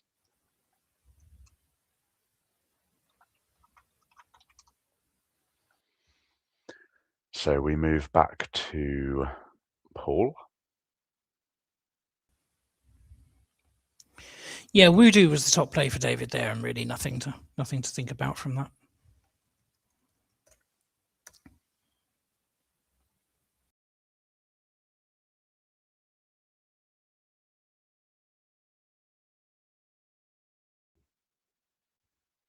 Very clunky stuff here. He needs an A to play Fovea onto, or he needs somewhere to play the QUO as he's lined it up there, but he hasn't really got either of those things. So it's well, he's very considering awkward. he's considering quad onto Voodoo.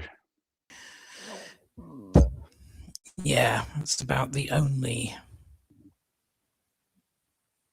reasonable option, unless you want to go for something like keeping the QU, maybe just play oof OOF above Voodoo, but no, I think it has to be quad.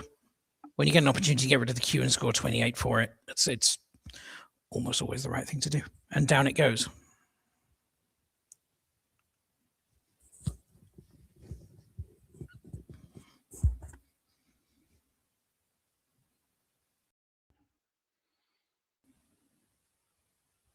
So absolutely neck and neck game. This feels like the closest one we've had so far on the stream. Love to see it. Back to David. Yeah. Absolutely, and it gives us plenty to talk about, and I genuinely couldn't call it at this point which way it's going to go, which is always nice to see. I'll ask the audience at this point, folks, if you're watching this, based on your sight of the game so far, which way do you think this is going to go? Who do you think is going to take it? Davey for David looks very straightforward here, and he's plonked that down without too much hesitation. That was the strongest play by far.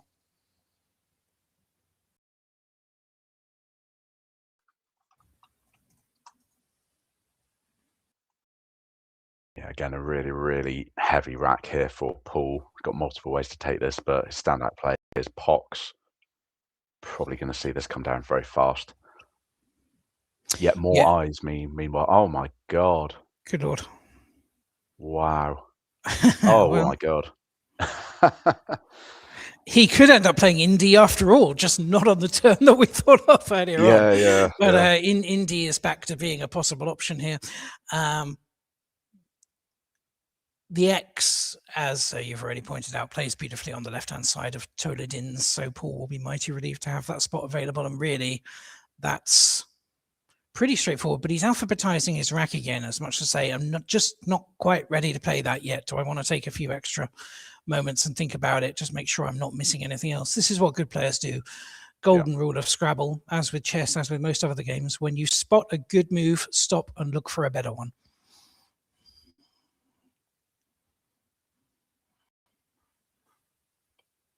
Ian Harley in the chat reckons Paul is going to win. Is that Scottish bias, Ian?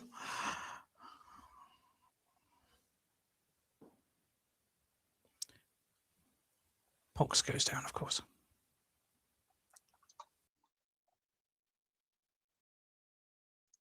David, we see looking in the bag there. Not looking in the bag, beg your pardon. Feeling in the bag, there's a huge difference. Looking in the bag is strictly not allowed. Looking in the bag with his hand to determine how many tiles are left, because he's wondering, firstly, is there enough to change if I decide to do that? And also just making sure that there's plenty still available for whether he wants to play Niddy, whether he wants to play Indy with Ale. Just making sure he's not going to accidentally empty the bag, but we're not quite at that stage yet.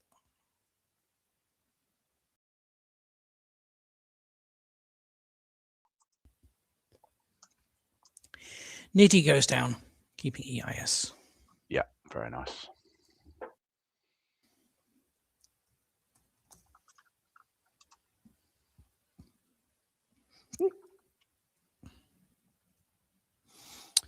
He could have had an alternative there, by the way, of Siri hooking Corras. SIRI, nothing to do with the Apple automated assistant, but Siri has been valid for a long time. I wonder if there might...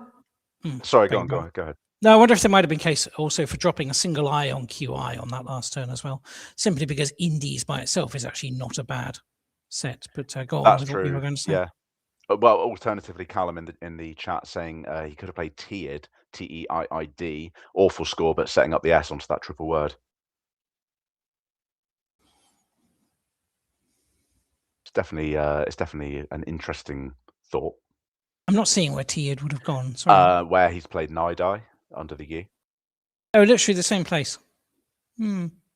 Oh, actually, sorry, no, it doesn't set up the S onto that triple word. It doesn't set up the S onto No, the triple. sorry, No, that's what I couldn't quite see. Yeah. Maybe Callum means somewhere else. Yeah, apologies, Callum. Anyway, David has drawn well off the back of that. And, okay. Still a very, very clunky rack here for Paul. Although he's got a half bingo's lead and he's on turn. And he's got score available here. Yeah, Paul, I think, needs to look underneath the R of Snogger, but he hasn't. Okay, he's going for Mavie down here instead. Feme, F-E-M-E, or Meve, M-E-V-E, onto the E of gaze would have been good there. Not perhaps the most obvious place to look, but would have done the job. Yeah. Roland in the chat saying Tiered was off the TE through Leonine, setting up the D there. Absolutely get it. Yes, I see what you mean. Yeah. That makes probably sense, too volatile and gives back too much, but certainly an interesting thought. Mavie, by the way, Paul's highest performing move, and he's now quite heavily the favourite in this game. That being said, David's drawn well, as I said, and he does have one playable bingo here. Yeah. Wow. Now that is that's really significant because it plays through one of the tiles that Paul has just opened up. Well, in fact, you can tell from that it's the M. So there could be a lorry load of points coming his way, or a boatload of points, one might say. A boatload of points would be more accurate, wouldn't it? Shipment is the word.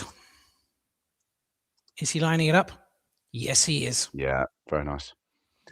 This might just be a quirk of my Quackle, but that's not even performing best for me. There's quite a lot of moves above it, which doesn't seem right. I don't understand why. There's loads of moves above that for me. Simply fishing off the HP through the A. I really don't know why that would be. I think you've just got to take the bingo at this point, surely.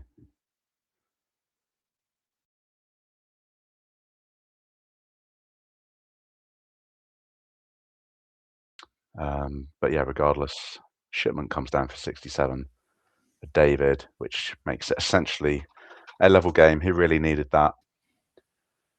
And Paul sitting on fiercest without the T and with no T to play onto.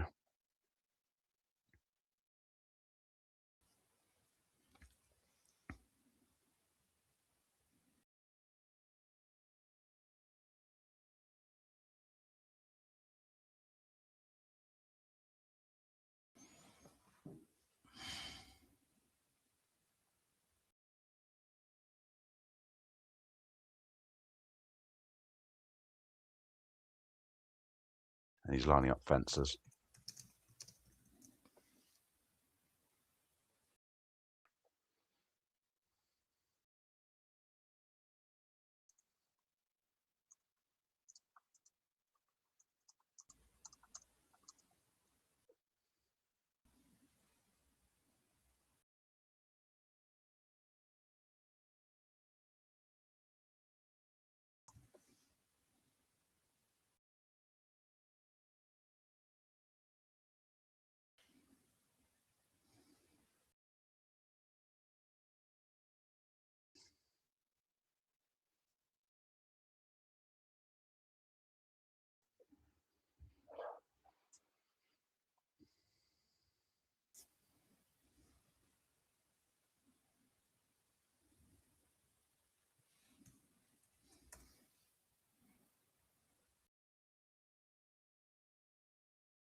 So the score at the minute, I make it 4-2-5 to Paul and 4-1-9 to David.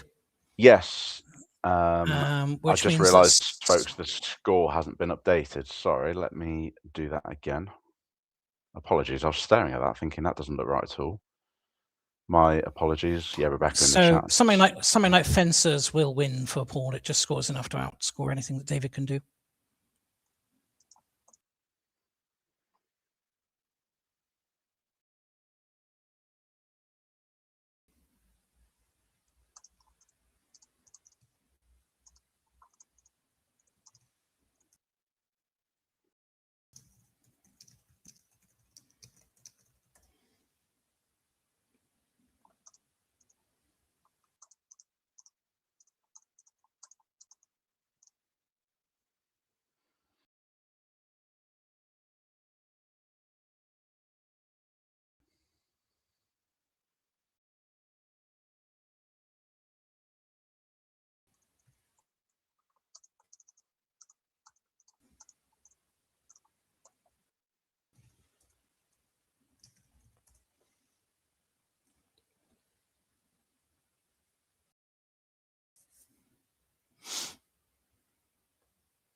So score update then, 4-2-5 to Paul and 4-1-9 to David.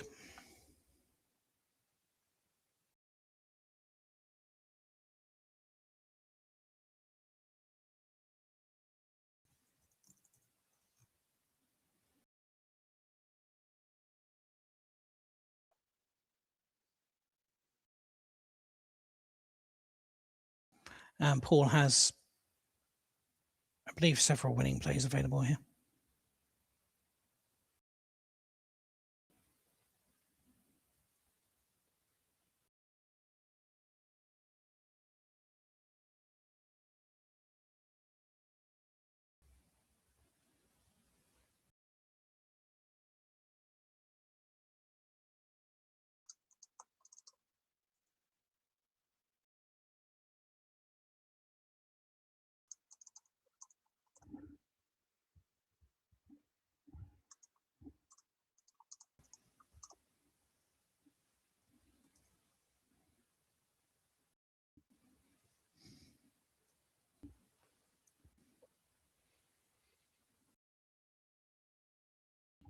So Paul gonna utilise all the rest of the time on his clock here. So for those of you who might be new to the game, even when you've won, there is still an optimal way to play any end game in terms of maximising your winning spread. So that is what Paul's trying to do here. So he's not only looking at how he can go out in 2 turns, but he's also seeing what scoring potential David has got left on his rack and whether Paul needs to block those moves that David, that move that David might do next turn. So there's a lot of permutating to go through, which is why when you have the luxury of having, I can't remember what it was, maybe like 7 minutes for this final move, final 2 moves, Paul is going to take that time because you really never know when that tie break of the spread is going to matter. Again, if you're new to the game, it may or may not be obvious that all of the players are playing for a cash prize as well. In a major like this, it's usually, say, top 5, if not top 7 places. You also get ratings prizes for people who play highest above their rating. In other words, those who perform, I don't even know how to word that, Stewart. That people who, yeah, basically everybody has a starting rating going into the tournament, and then their performance on the day or on the weekend is judged in relation to that. So the people who perform best above their starting rating will walk away with ratings prizes. That's the way that it works.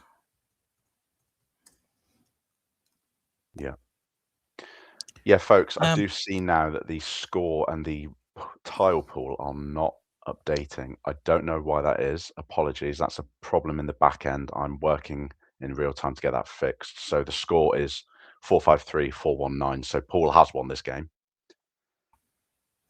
Yeah, David's highest scoring outplay is Sorb, S-O-R-B, which plays with Corras, which will lose by 1.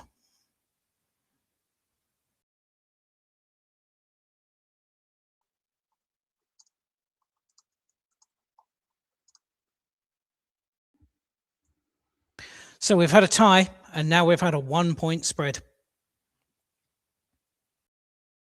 David plays out with Sorb, and I believe it's 4-5-1 to 4-50 or something similar to that.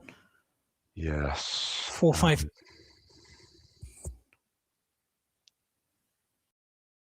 Yeah, very close to that in the end. Cool. Stewart, I think we will go to a quick break because we do need to sort that tech issue. Yes, apologies for the lack of score updates there, folks, but we will get that sorted. We are working through it today. We've got our sound issues resolved. Hopefully the annoying background noise has gone. My microphone is fixed. Camera issues on the first game sorted. Now we just have a little issue with the score, but it would all come together. And every time we do this on the live stream, it's a learning experience. This is really only the 3rd major tournament that we've done. So teething troubles, but thank you for tuning in and staying with it. And we will continue to improve as the weekend goes on. Yep. So we'll be back for the last game of the day in about 10 minutes, folks.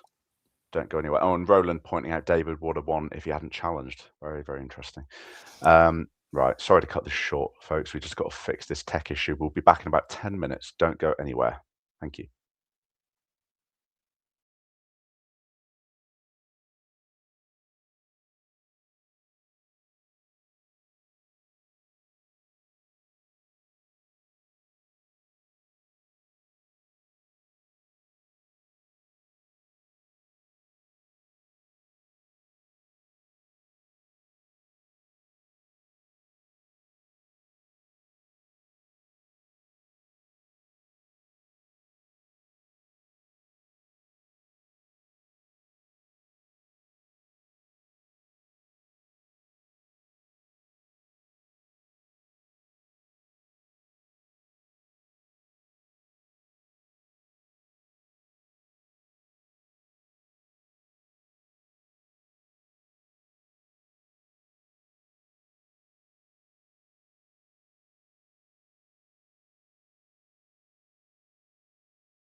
Welcome back, folks, for the final game of day one at the BMSC 2026. We are thrilled to have a cracking matchup for you in round 6. We have Lewis Mackay, Grandmaster, versus Piotr Andronowski, Grandmaster. I've been very busy in the break, folks, so I'm just going to have to update all of those stats that you see on the screen in real time. So do please bear with, and also we're having some issues with Stewart's audio. I think I might be back. Right, Stewart, I can hear you now. Folks in the chat, let us know whether you can hear me and Stewart. That would be great, please. As I said, you're ultimately our sounding board for all of the tech stuff. Phew, Stewart, I didn't know how else to fix that, to be honest, so it's great to hear your voice. Yeah, folks, if just someone in the chat could let us know that you can hear Stewart, and then we should be golden. Yep, I think we should be good to go now. Yep. Right. Stewart, do you want to take the reins for a minute? And I'm just going to update all of the stuff on the screen. I will take the reins. So we have Lewis opening with his first rack, and his first rack is rewords, which is pretty darn good. I am told from people in chat commentary or friends watching online that the sound is all good and can hear us, so that's great. Lewis is going to start this game vertically, and he is playing rewords to double the D. That's an interesting choice. Does he maybe think that it takes a P in front? Yeah, that's interesting because it doesn't. So rewords sorter is valid as well, which would have been a safe option. So the interesting question is what he's doing here. I'm just watching the YouTube live stream here, and it still says intermission to me. Now, am I a little bit behind here? No, there we are. We've updated now. Rewords is on the page. It's on the screen. And we are wondering why Lewis didn't play that to double the W. Does he just prefer keeping the board a little bit tighter? You know, playing rewords opens it up, generally playing towards the top and the left. Yeah, creates a more open board. So if you're starting with an 80-point play, maybe just try and keep it tight from the start. Well, folks, we will be doing an interview for the first time of the tournament with this match's winner. So you know that's the first question we're going to be asking, actually, if Lewis wins. Absolutely. We'll get the score updated soon. It's certainly not 14 points to nil, as you might be seeing at the moment. We'll change that for the correct score.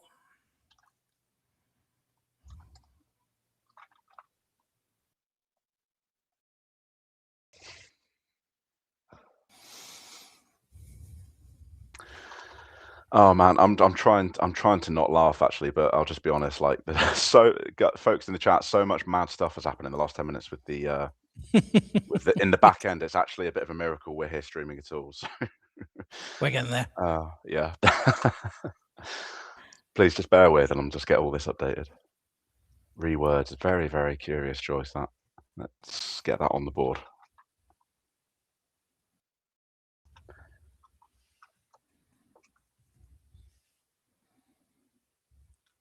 So Piotr is pretty unlucky here because he just doesn't quite have a playable bonus.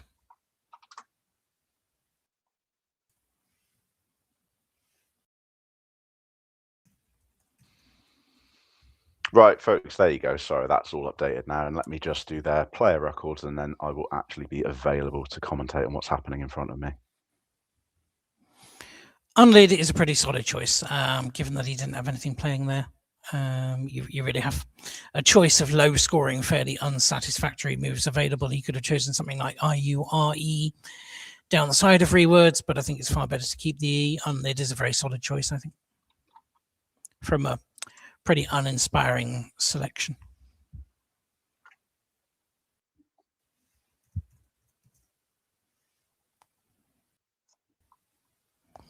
Lewis not faced with great options either. He could play Boff, or he could play Goff, or he could play Guff through the U, and it doesn't get much better than that, I don't think.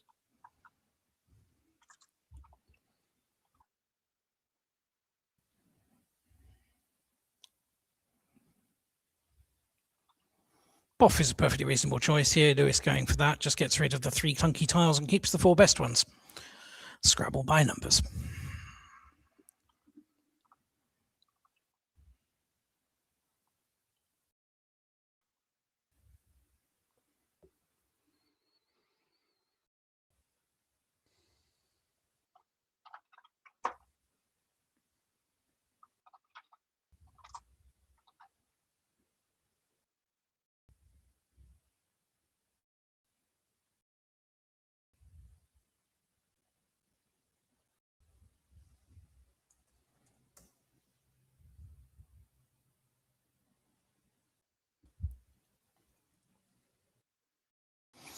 So the word that jumps out from Piotr's rack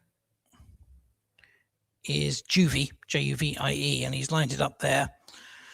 Best to play it onto the E of rewords, scoring 23, so he keeps ENR.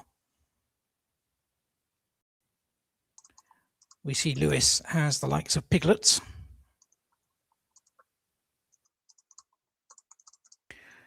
And having played Boff, keeping an S, hoping for a bonusy type pickup, he's going to get his wish. Juvie, Piotr choosing to use the E with the alternative spot there. It's not going to stop piglets from going down. Lewis waits patiently to strike with bonus number 2. This could be a one-sided affair at this rate.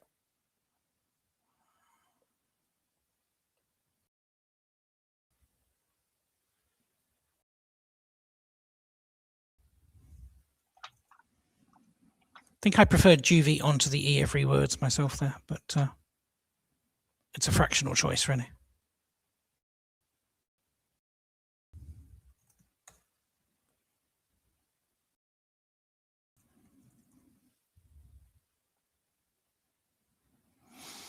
Yeah, Piotr really needs a good draw here. It's not too bad with 2 tiles to go.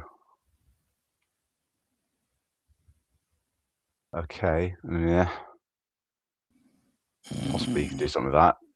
That's not jumping out at me straight away. He can't. There is no 7 or 8s, I don't think. Well, there's certainly no 7s.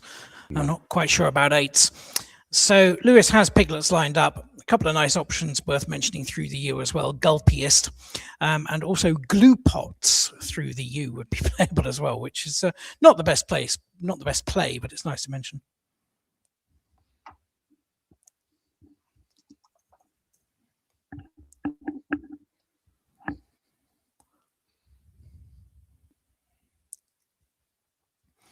But he goes for the straightforward piglets. And Piotr will be thinking, damn, there goes bonus number 2, blank number 1. I'm 150 behind, and I'm facing another pretty uninspiring rack of 1-point tiles that don't do anything. I was right when I said not only is there no 7, there are no 8s possible with that rack at all. Very poor. And not only everything you've just said, but now this board is significantly less bingo friendly than it was. Yeah, the S of rewords is no longer usable. The S hook on Boffs has been taken by Lewis. And yeah, it's looking worse and worse by the minute. So he is at 140 behind, 179 to 39. That is a very unfortunate situation for Peter, without really having done anything wrong at all. I mean, unlid followed by Juvie. What can you do with racks like that? A glimmer of hope, perhaps, if we look over at Lewis's rack and realise that he's picked 3 eyes. So that might slow him down just a little bit, which for the sake of the game is not a bad thing. I was about to mention reload, and it looks like Peter is going for that. Just take the 21 points, but more significantly, perhaps, keeping ER and keeping the board open, giving that floating O, A, and N in the hope that he's going to get the pickup he needs to get back into the game.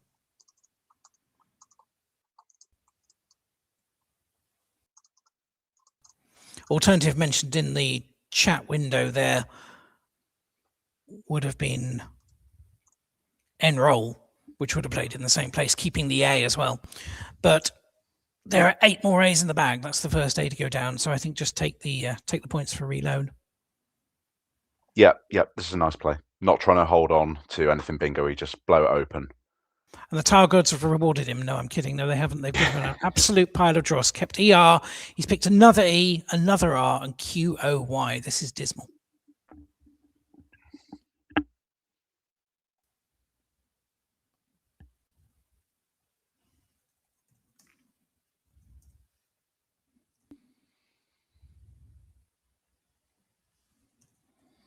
Yeah, so a bit of an interesting rack here for Lewis. Quite nasty, but with this lead, it's not going to phase him.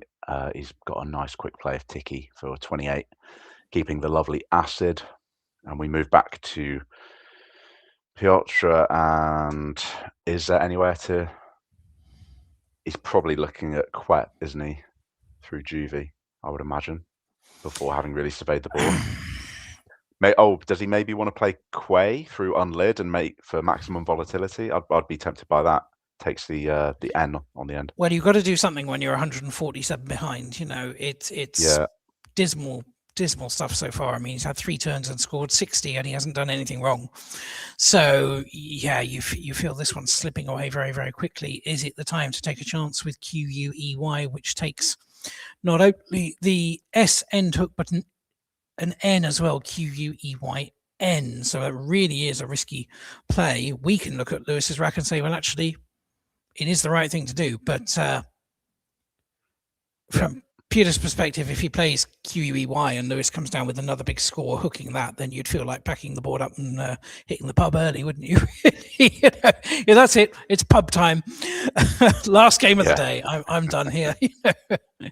GG, as they sometimes say in the chat windows. GG and GN. Good night. We're done. So very, very hard. His other option, query, which Callum pointed out in the chat. I mean, I like this as well. The only reason I was hesitant is because surely it's then quite easy for Lewis to hit that Y, and it's basically been negated. Whereas with playing the quay, with the possibility of all those hooks, at least you're introducing volatility when you're at this crazy deficit. So I don't know. I personally would have done quay, but again, I'm not a GM on stream, so take that with a pinch of salt.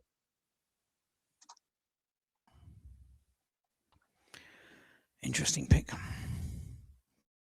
Yeah, I mean, it sets up a QI spot, which also adds volatility. Maybe he's hoping that Lewis would be distracted by the QI spot, leave the Y available and get a big score through there. Who knows? I mean, it's a range of bad options, isn't it, really? Yeah. Dad sitting in the chat saying no point playing quay without the S or the N. I understand what you're saying, but the point is that hopefully you then draw into it, don't you? And hope that your opponent doesn't have it. Tell you what's also unbelievable. Not only is there not a 7-letter word on Piotr's rack, it doesn't make a single 8 either. I mean, that is incredible. From looking at those letters, not only is there no 7, but it wouldn't even matter whatever floater he has. There isn't even an 8 from that set of letters. I mean, that is how unlucky he is being in this game. Dyadic, what a classy play from Lewis. Brilliant. Yeah, lovely play from Lewis. And just going back to what you said about Piotr's rack, that therefore means that this is going to be a horrible turn. Horrible turn. He's going to have to break up the rack in some way.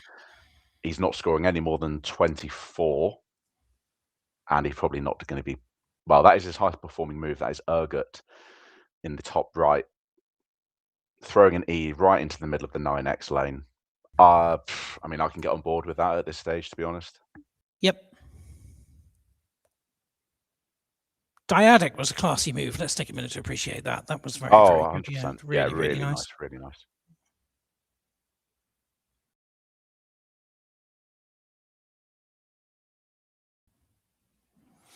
Interesting alternative play that Piotr did have on that last turn, just for the record, was gun port through the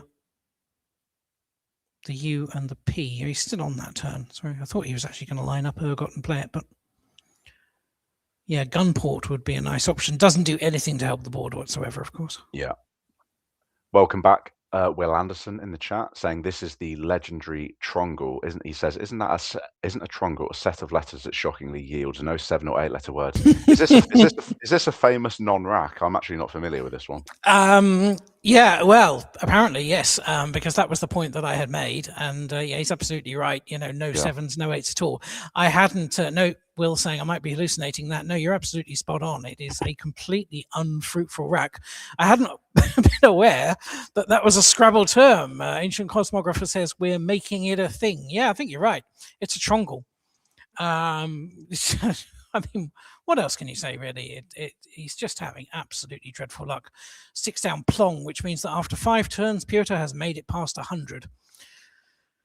Ooh, it's painful to watch. And, you know, to be fair, I mean, we're not mocking him in any way. We need to be clear on this. You know, this is just absolutely rotten luck. There is nothing he can do. And as is sometimes the case with Scrabble, it's actually easier to play well with bad letters because you have fewer options, and he's done pretty much the right thing every single turn here. I can't criticize any of his moves so far. He's just had absolute, are we allowed to say crap? Yeah, we're allowed to say crap. He's had absolute crap. Yeah, I think we're past the watershed. We are. Yeah, it's just literally 9 o'clock. We're okay. We can get away with crap. Yeah, and it's just relentless from Lewis. He throws down cabin for 40, holding a Z, destroying that. Well, not that there is any a lane there to begin with. So Horrible, horrible stuff for Piotr here.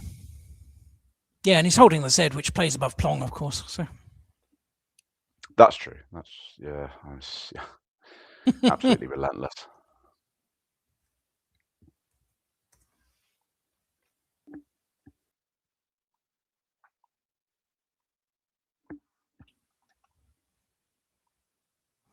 Worth pointing out, he had Diazin as an alternative option there for a much greater score. Cabin was 40, Diazin or Dizane would have both scored 54 anagrams of each other, but it gives a D to play nicely parallel to for a catch-up bonus, whereas the lovely thing about Cabin is that it gives an awkward C, which does absolutely nothing. So Cabin is strategically, it's the right play there.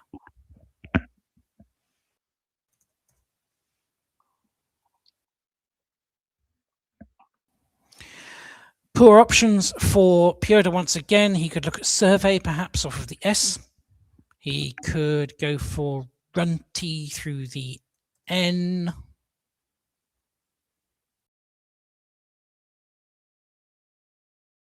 Be useful if Runty took a front hook, but it doesn't of any kind, so it's not going to help him to open up to the top row in any way. Henry as well. Yes, he's just lining up Henry there. That's a unit of measurement.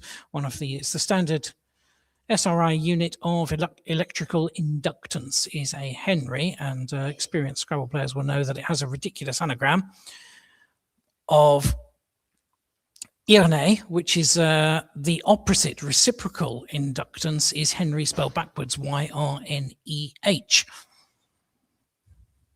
There are a few words like that in the book that both ohm and the backwards version M-H-O, and a couple of others as well, Farad and Daraf, I believe, are the same thing, where the reciprocal unit is the word spelled backwards. Does give us some of our strangest Scrabble words.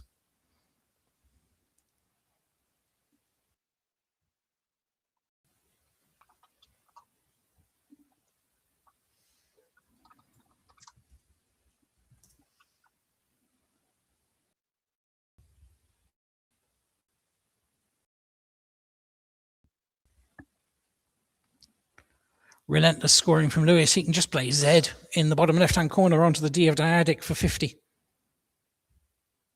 Yeah, absolutely brutal. Absolutely brutal for Piotr. It's one of the games, folks, where there is literally nothing you can do. He'll probably have a little wry laugh at this point, I would imagine. But he's quite a stoical player, I think, so maybe not. I think there might have been a slight tightening of the lips there. Hard to tell. Hard to tell. So maybe he kicks him under the table and we just can't tell, you know. Yeah, I think that's valid, especially when you're sitting on triple TUV. Yeah, really, yeah. I'm out of here. He's thinking, that's what process. Get me out of here. This game is a catastrophe. Get me out of here. Yeah, truly horrendous stuff. 197 points, the deficit.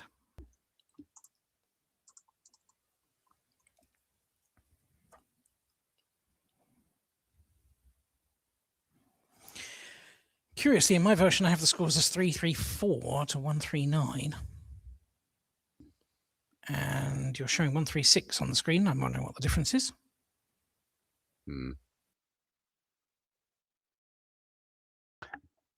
I input an I instead of a blank I on Piglet's. Apologies. Okay, that's all right. We'll fix that. Yep. We have a massive claim here from Will Anderson. This is significant, folks. Will Anderson, YouTube god of the Scrabble world, has said, I am prepared to promise that if Piotr wins this game, he can get a video about it. He's put it in writing. Come on, Piotr. Come on. We'd love to see it. We'd love to see it.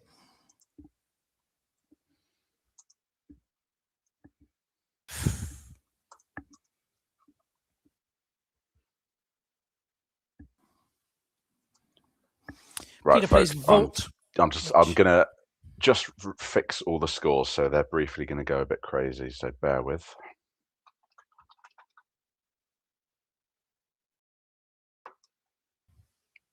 Actually, they're not. Ignore me. They're going to be fine.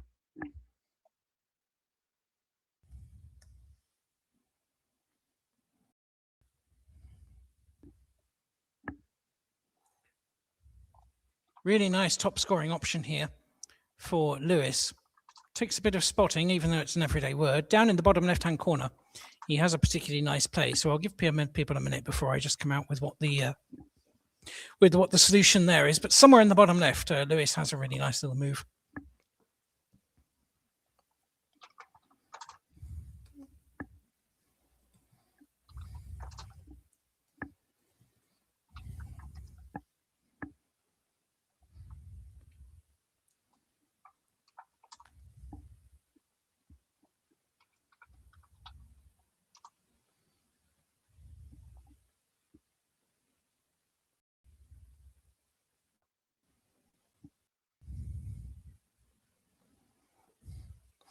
So nobody's pointed it out in the chat yet. The nice play for Lewis would be permed. P-E-R-M-E-D will play through the E-R rather nicely. Keeps E-I-N, which isn't too bad. And scores well.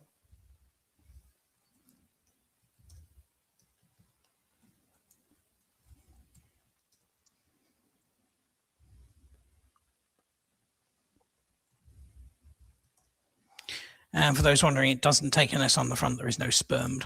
So it's a completely safe play.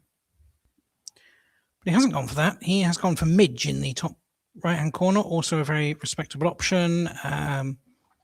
Permed would have been very slightly better, the computer reckons. But what do they know? Midge, perfectly good play. Also had minge as an alternative, but midge is clearly better.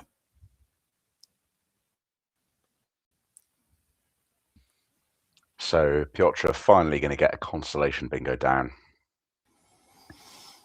Yeah, so two options here. Toasty and Ostiate as the 7. The only way you can go wrong with this rack is if he tries to play Ostiates through the S of 3 words, which does play, except that it doesn't play because Ostiate does not take an S. So let's hope he doesn't try Ostiates, thinking to himself, well, I need to keep that bonus line available down the side of RE, so let's take Ostiates here. But no, he is not going to fall for that. He has gone for Toasty. And he could have played that one tile lower, so he could have played it in a safer position for more points, making IRE and EE. But when you are this far behind and you need something drastic, and there's a promise of Will Anderson video, you take the risky option and hope for the best.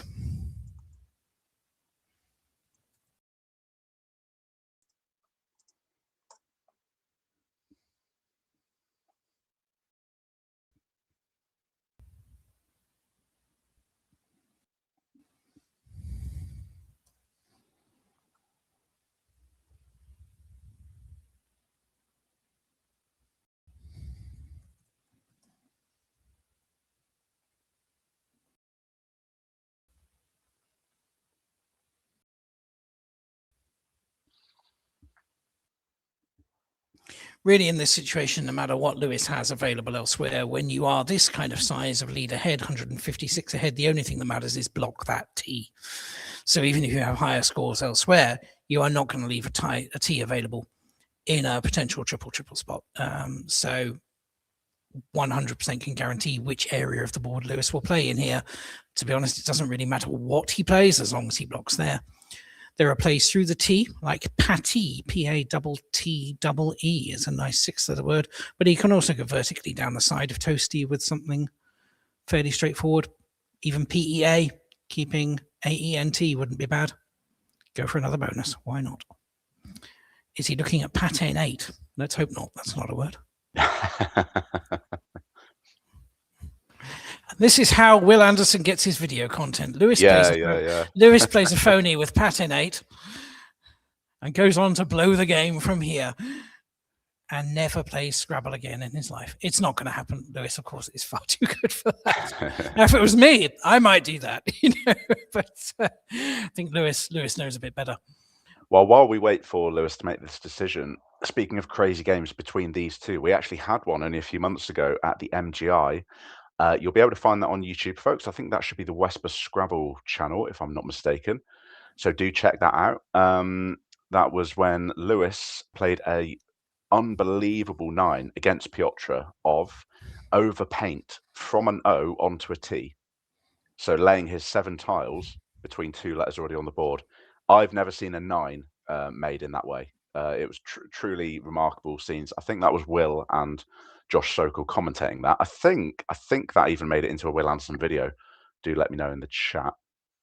So do go and find that game, folks. Absolutely incredible scenes. And I don't remember off the top of my head, but I know there were some other crazy words in that one. It was really one for the ages. Yeah, overpaint is brilliant. You know, some players do learn 9s. Excuse me. Yeah, overpaint is one that you'd have to specifically know, because I mean, it's not a hook for an 8-letter word. It's something you'd have to be absolutely certain. Yes, this is one of the high probability, if you like, over words that's in there. My favorite example is overtrain, by the way, which I long to play overtrain sometime, because it takes the H on the front for hover train. And I will die a happy man if I ever get to play overtrain and then hook the H on the front. It hasn't happened in 26 years of play, but, you know, hope springs eternal. Lewis takes my advantage and takes my advice and goes for a P, so to speak. Just the best play there. Takes out the triple spot, keeps A, E, and T. He might even draw into another bonus next time.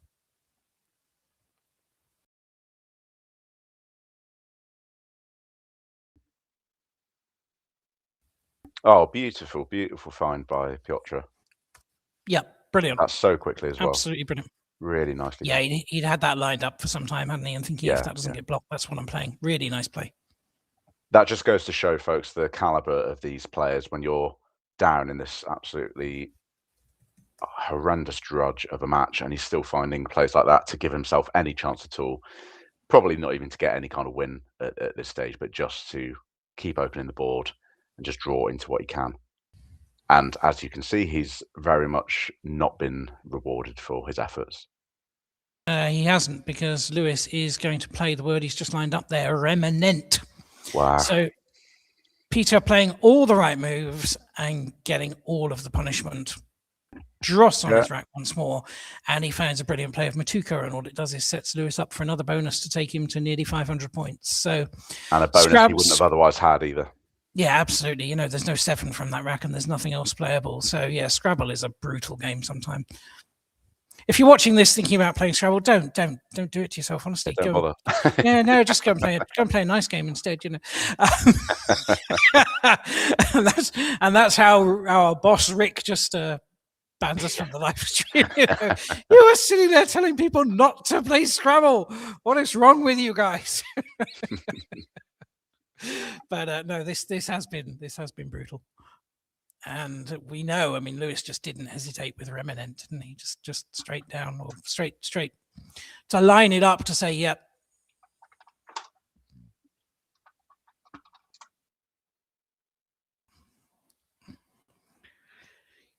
As you say, Piotr is pretty stoic, but he must be looking at this and thinking, why do I bother?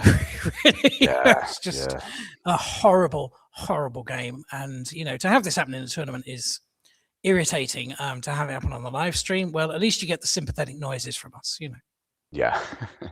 He's played pretty much the best move every single time, even when facing a totally unwinnable game. Matuka was class. You know, he's got nothing to be embarrassed or annoyed about here. It is just a horrible game, as we see Lewis draw, way, blank, X, S, all on the last rack. Good Lord. Wow. So this, folks, is what we call a blowout. Absolutely not Piotr's fault. As Stewart says, he's played very, very well this entire game. It's just how it goes. Absolutely. Stewart, we will be talking to Lewis, so we can ask him about that opening move. Possibly we'll be hearing from Piotr as well. We'll see. I couldn't blame it if Peter wants to head straight to the bar and get a pint down his neck. Yeah, you know, I don't know if he drinks, but hell, even if he doesn't after this, he probably should.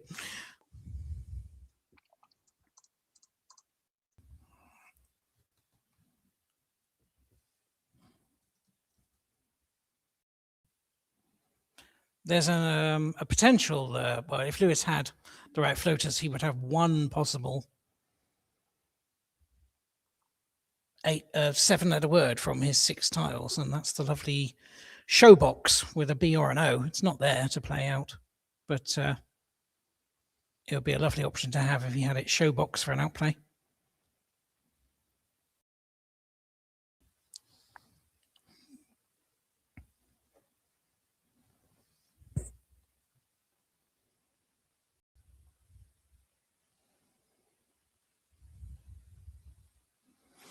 Someone asking in the chat, does Nigel Richards know the 10s and 11s? Well, he certainly knows some of them. There have been some spectacular examples over the years. He played the remarkable Athleisure in an online game about this time last year. He played ATHLEISURE. Leisure was on the board, and he extended it with Athleisure, which was quite remarkable. Yeah, that was in a rate game actually. I think that's also a Will Anderson video. It is, absolutely. I was watching the game at the time, and he had to set it up with about 2 moves beforehand as well, and block his opponent from going out so that he had Athleisure as an option. It was absolutely mind-blowing. There's a couple of really good comments that have just come through. Roland Reeves saying about Nigel, he knows the 16s. Very good. Made me laugh. Callum Edwards saying Nigel once told me you might as well learn the 15s because there's only about 4,000 of them. Thing is, I know that you're not even joking as well. yeah, it's quite believable. Rebecca's saying that she once told a young chess player that you don't resign in Scrabble, but she won't be advising him to watch this game because this is a case study. I mean, that is an ongoing debate, isn't it, Stewart, about the reason we don't do that, folks, is because, as I said, we have the tiebreaker of spread. So it basically messes with that whole system. I'm not a stats guy. I don't know whether there would be some way of working around that. That's beyond my remit. But I don't think there is any easy way. No.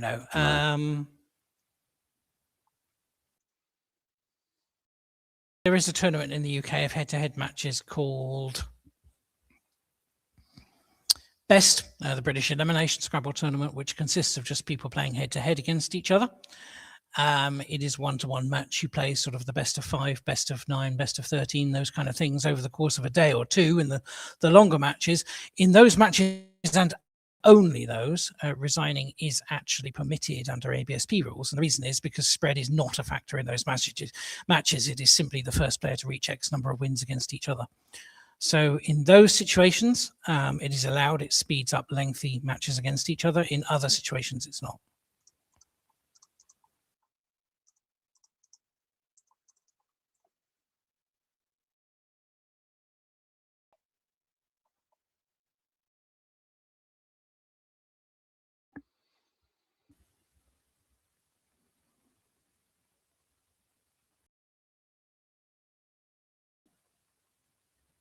So Lewis has got 2 moves here that are equally optimal. He's got Oxes with the blank E down the right of Goonie, or simply Ox, making Pox in the middle of the board, top middle. Both at an equal valuation, which basically means that even though Ox scores more than Oxes in terms of countback and what Piotr is going to do on his last move, they work out exactly the same. There's a really nice alternative. It's 2 points worse on calculation, but it's actually to keep the X and to play Who's down the side of Whoso.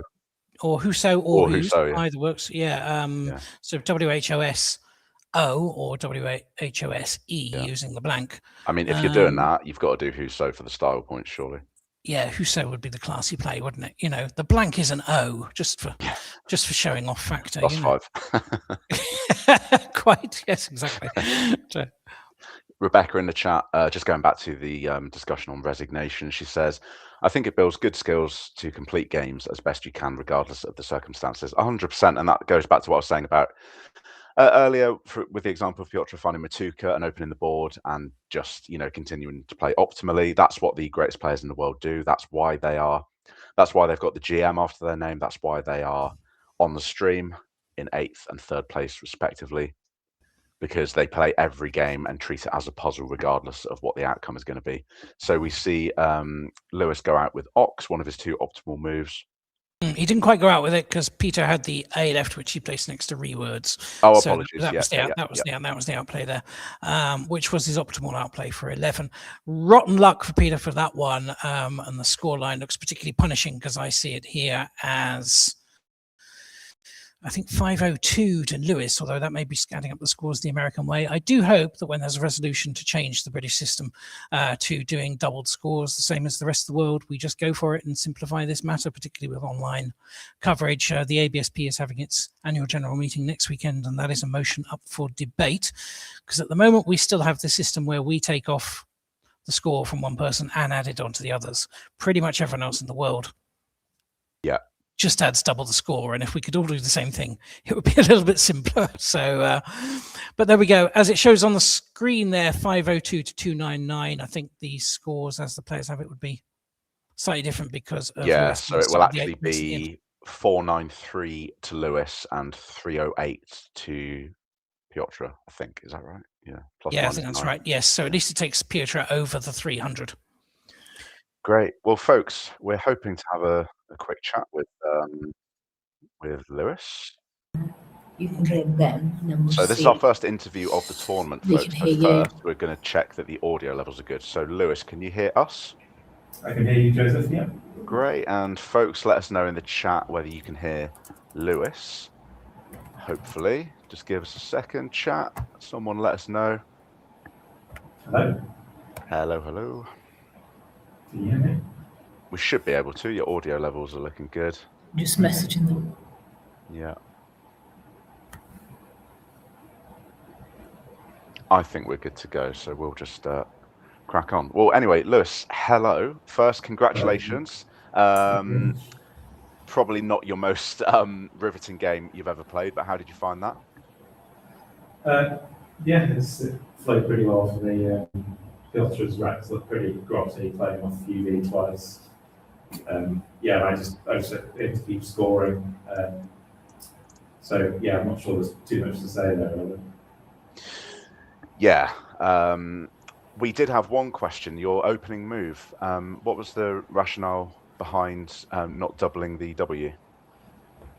So playing rewords higher. I didn't want to put the S on the start because the RDS ending is going to sit there until someone goes, basically. So just trying to be a bit more defensive in terms of what I'm giving to the Emperor. Yeah, really interesting. Stewart, did you have any questions? As Lewis says, it's not there's not a huge amount to analyse in that game, but did you have anything to add?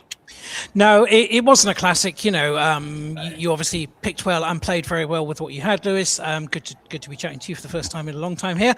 And Sworder is the alternative, by the way, for an opening move there. But rewords was absolutely fine. We spent most of the game sympathising with your opponent, really, because he was trying absolute dross every single turn, and he had a number of racks that looked as if they should make something but didn't. But thanks for being on the live stream with us, and good luck for the rest of the event. Thank you, Stewart. Thank you, Joseph. Thanks, Lewis. Yeah, good luck and see you tomorrow. Right. Bye. Thank you. Right, folks, well, that's it for day one of the BMSC 2026. We're only 6 games in, 17 to go. So do join us tomorrow at, I believe, 8:45 a.m. Let me just the first game is at 9, so we'll be online just a little bit beforehand, and can't wait. It's been great fun today. Yeah, that's right. So yeah, game 7 starts at 9 a.m. GMT +1, folks. Let me just say I really appreciate all your support in the chat today. There's been great engagement, lots of you hitting the thumbs up, and I haven't checked our subscribers today, Stewart, but hopefully people have been getting in on that as well, because it really does help us in the algorithm, guys. You know how these things are. We don't like to bang on about it, so we try to only say it once or twice a day, but it really does help us grow the channel. We've gained about 35 followers. We've gained about 35 subscribers on the ABSP tournament channel just throughout the course of today. And I know we had at one point about 80 or 90 people watching the live stream, I was told. So yeah, very pleasing for a first day, and hopefully it'll continue to grow over the weekend. So thank you, folks. We appreciate the support. Fantastic. Yeah, well, we'll sign off for now, and we look forward to seeing you bright and early tomorrow morning, folks, for round 7. But for now, that's goodbye from me and Stewart. Good night. Good night.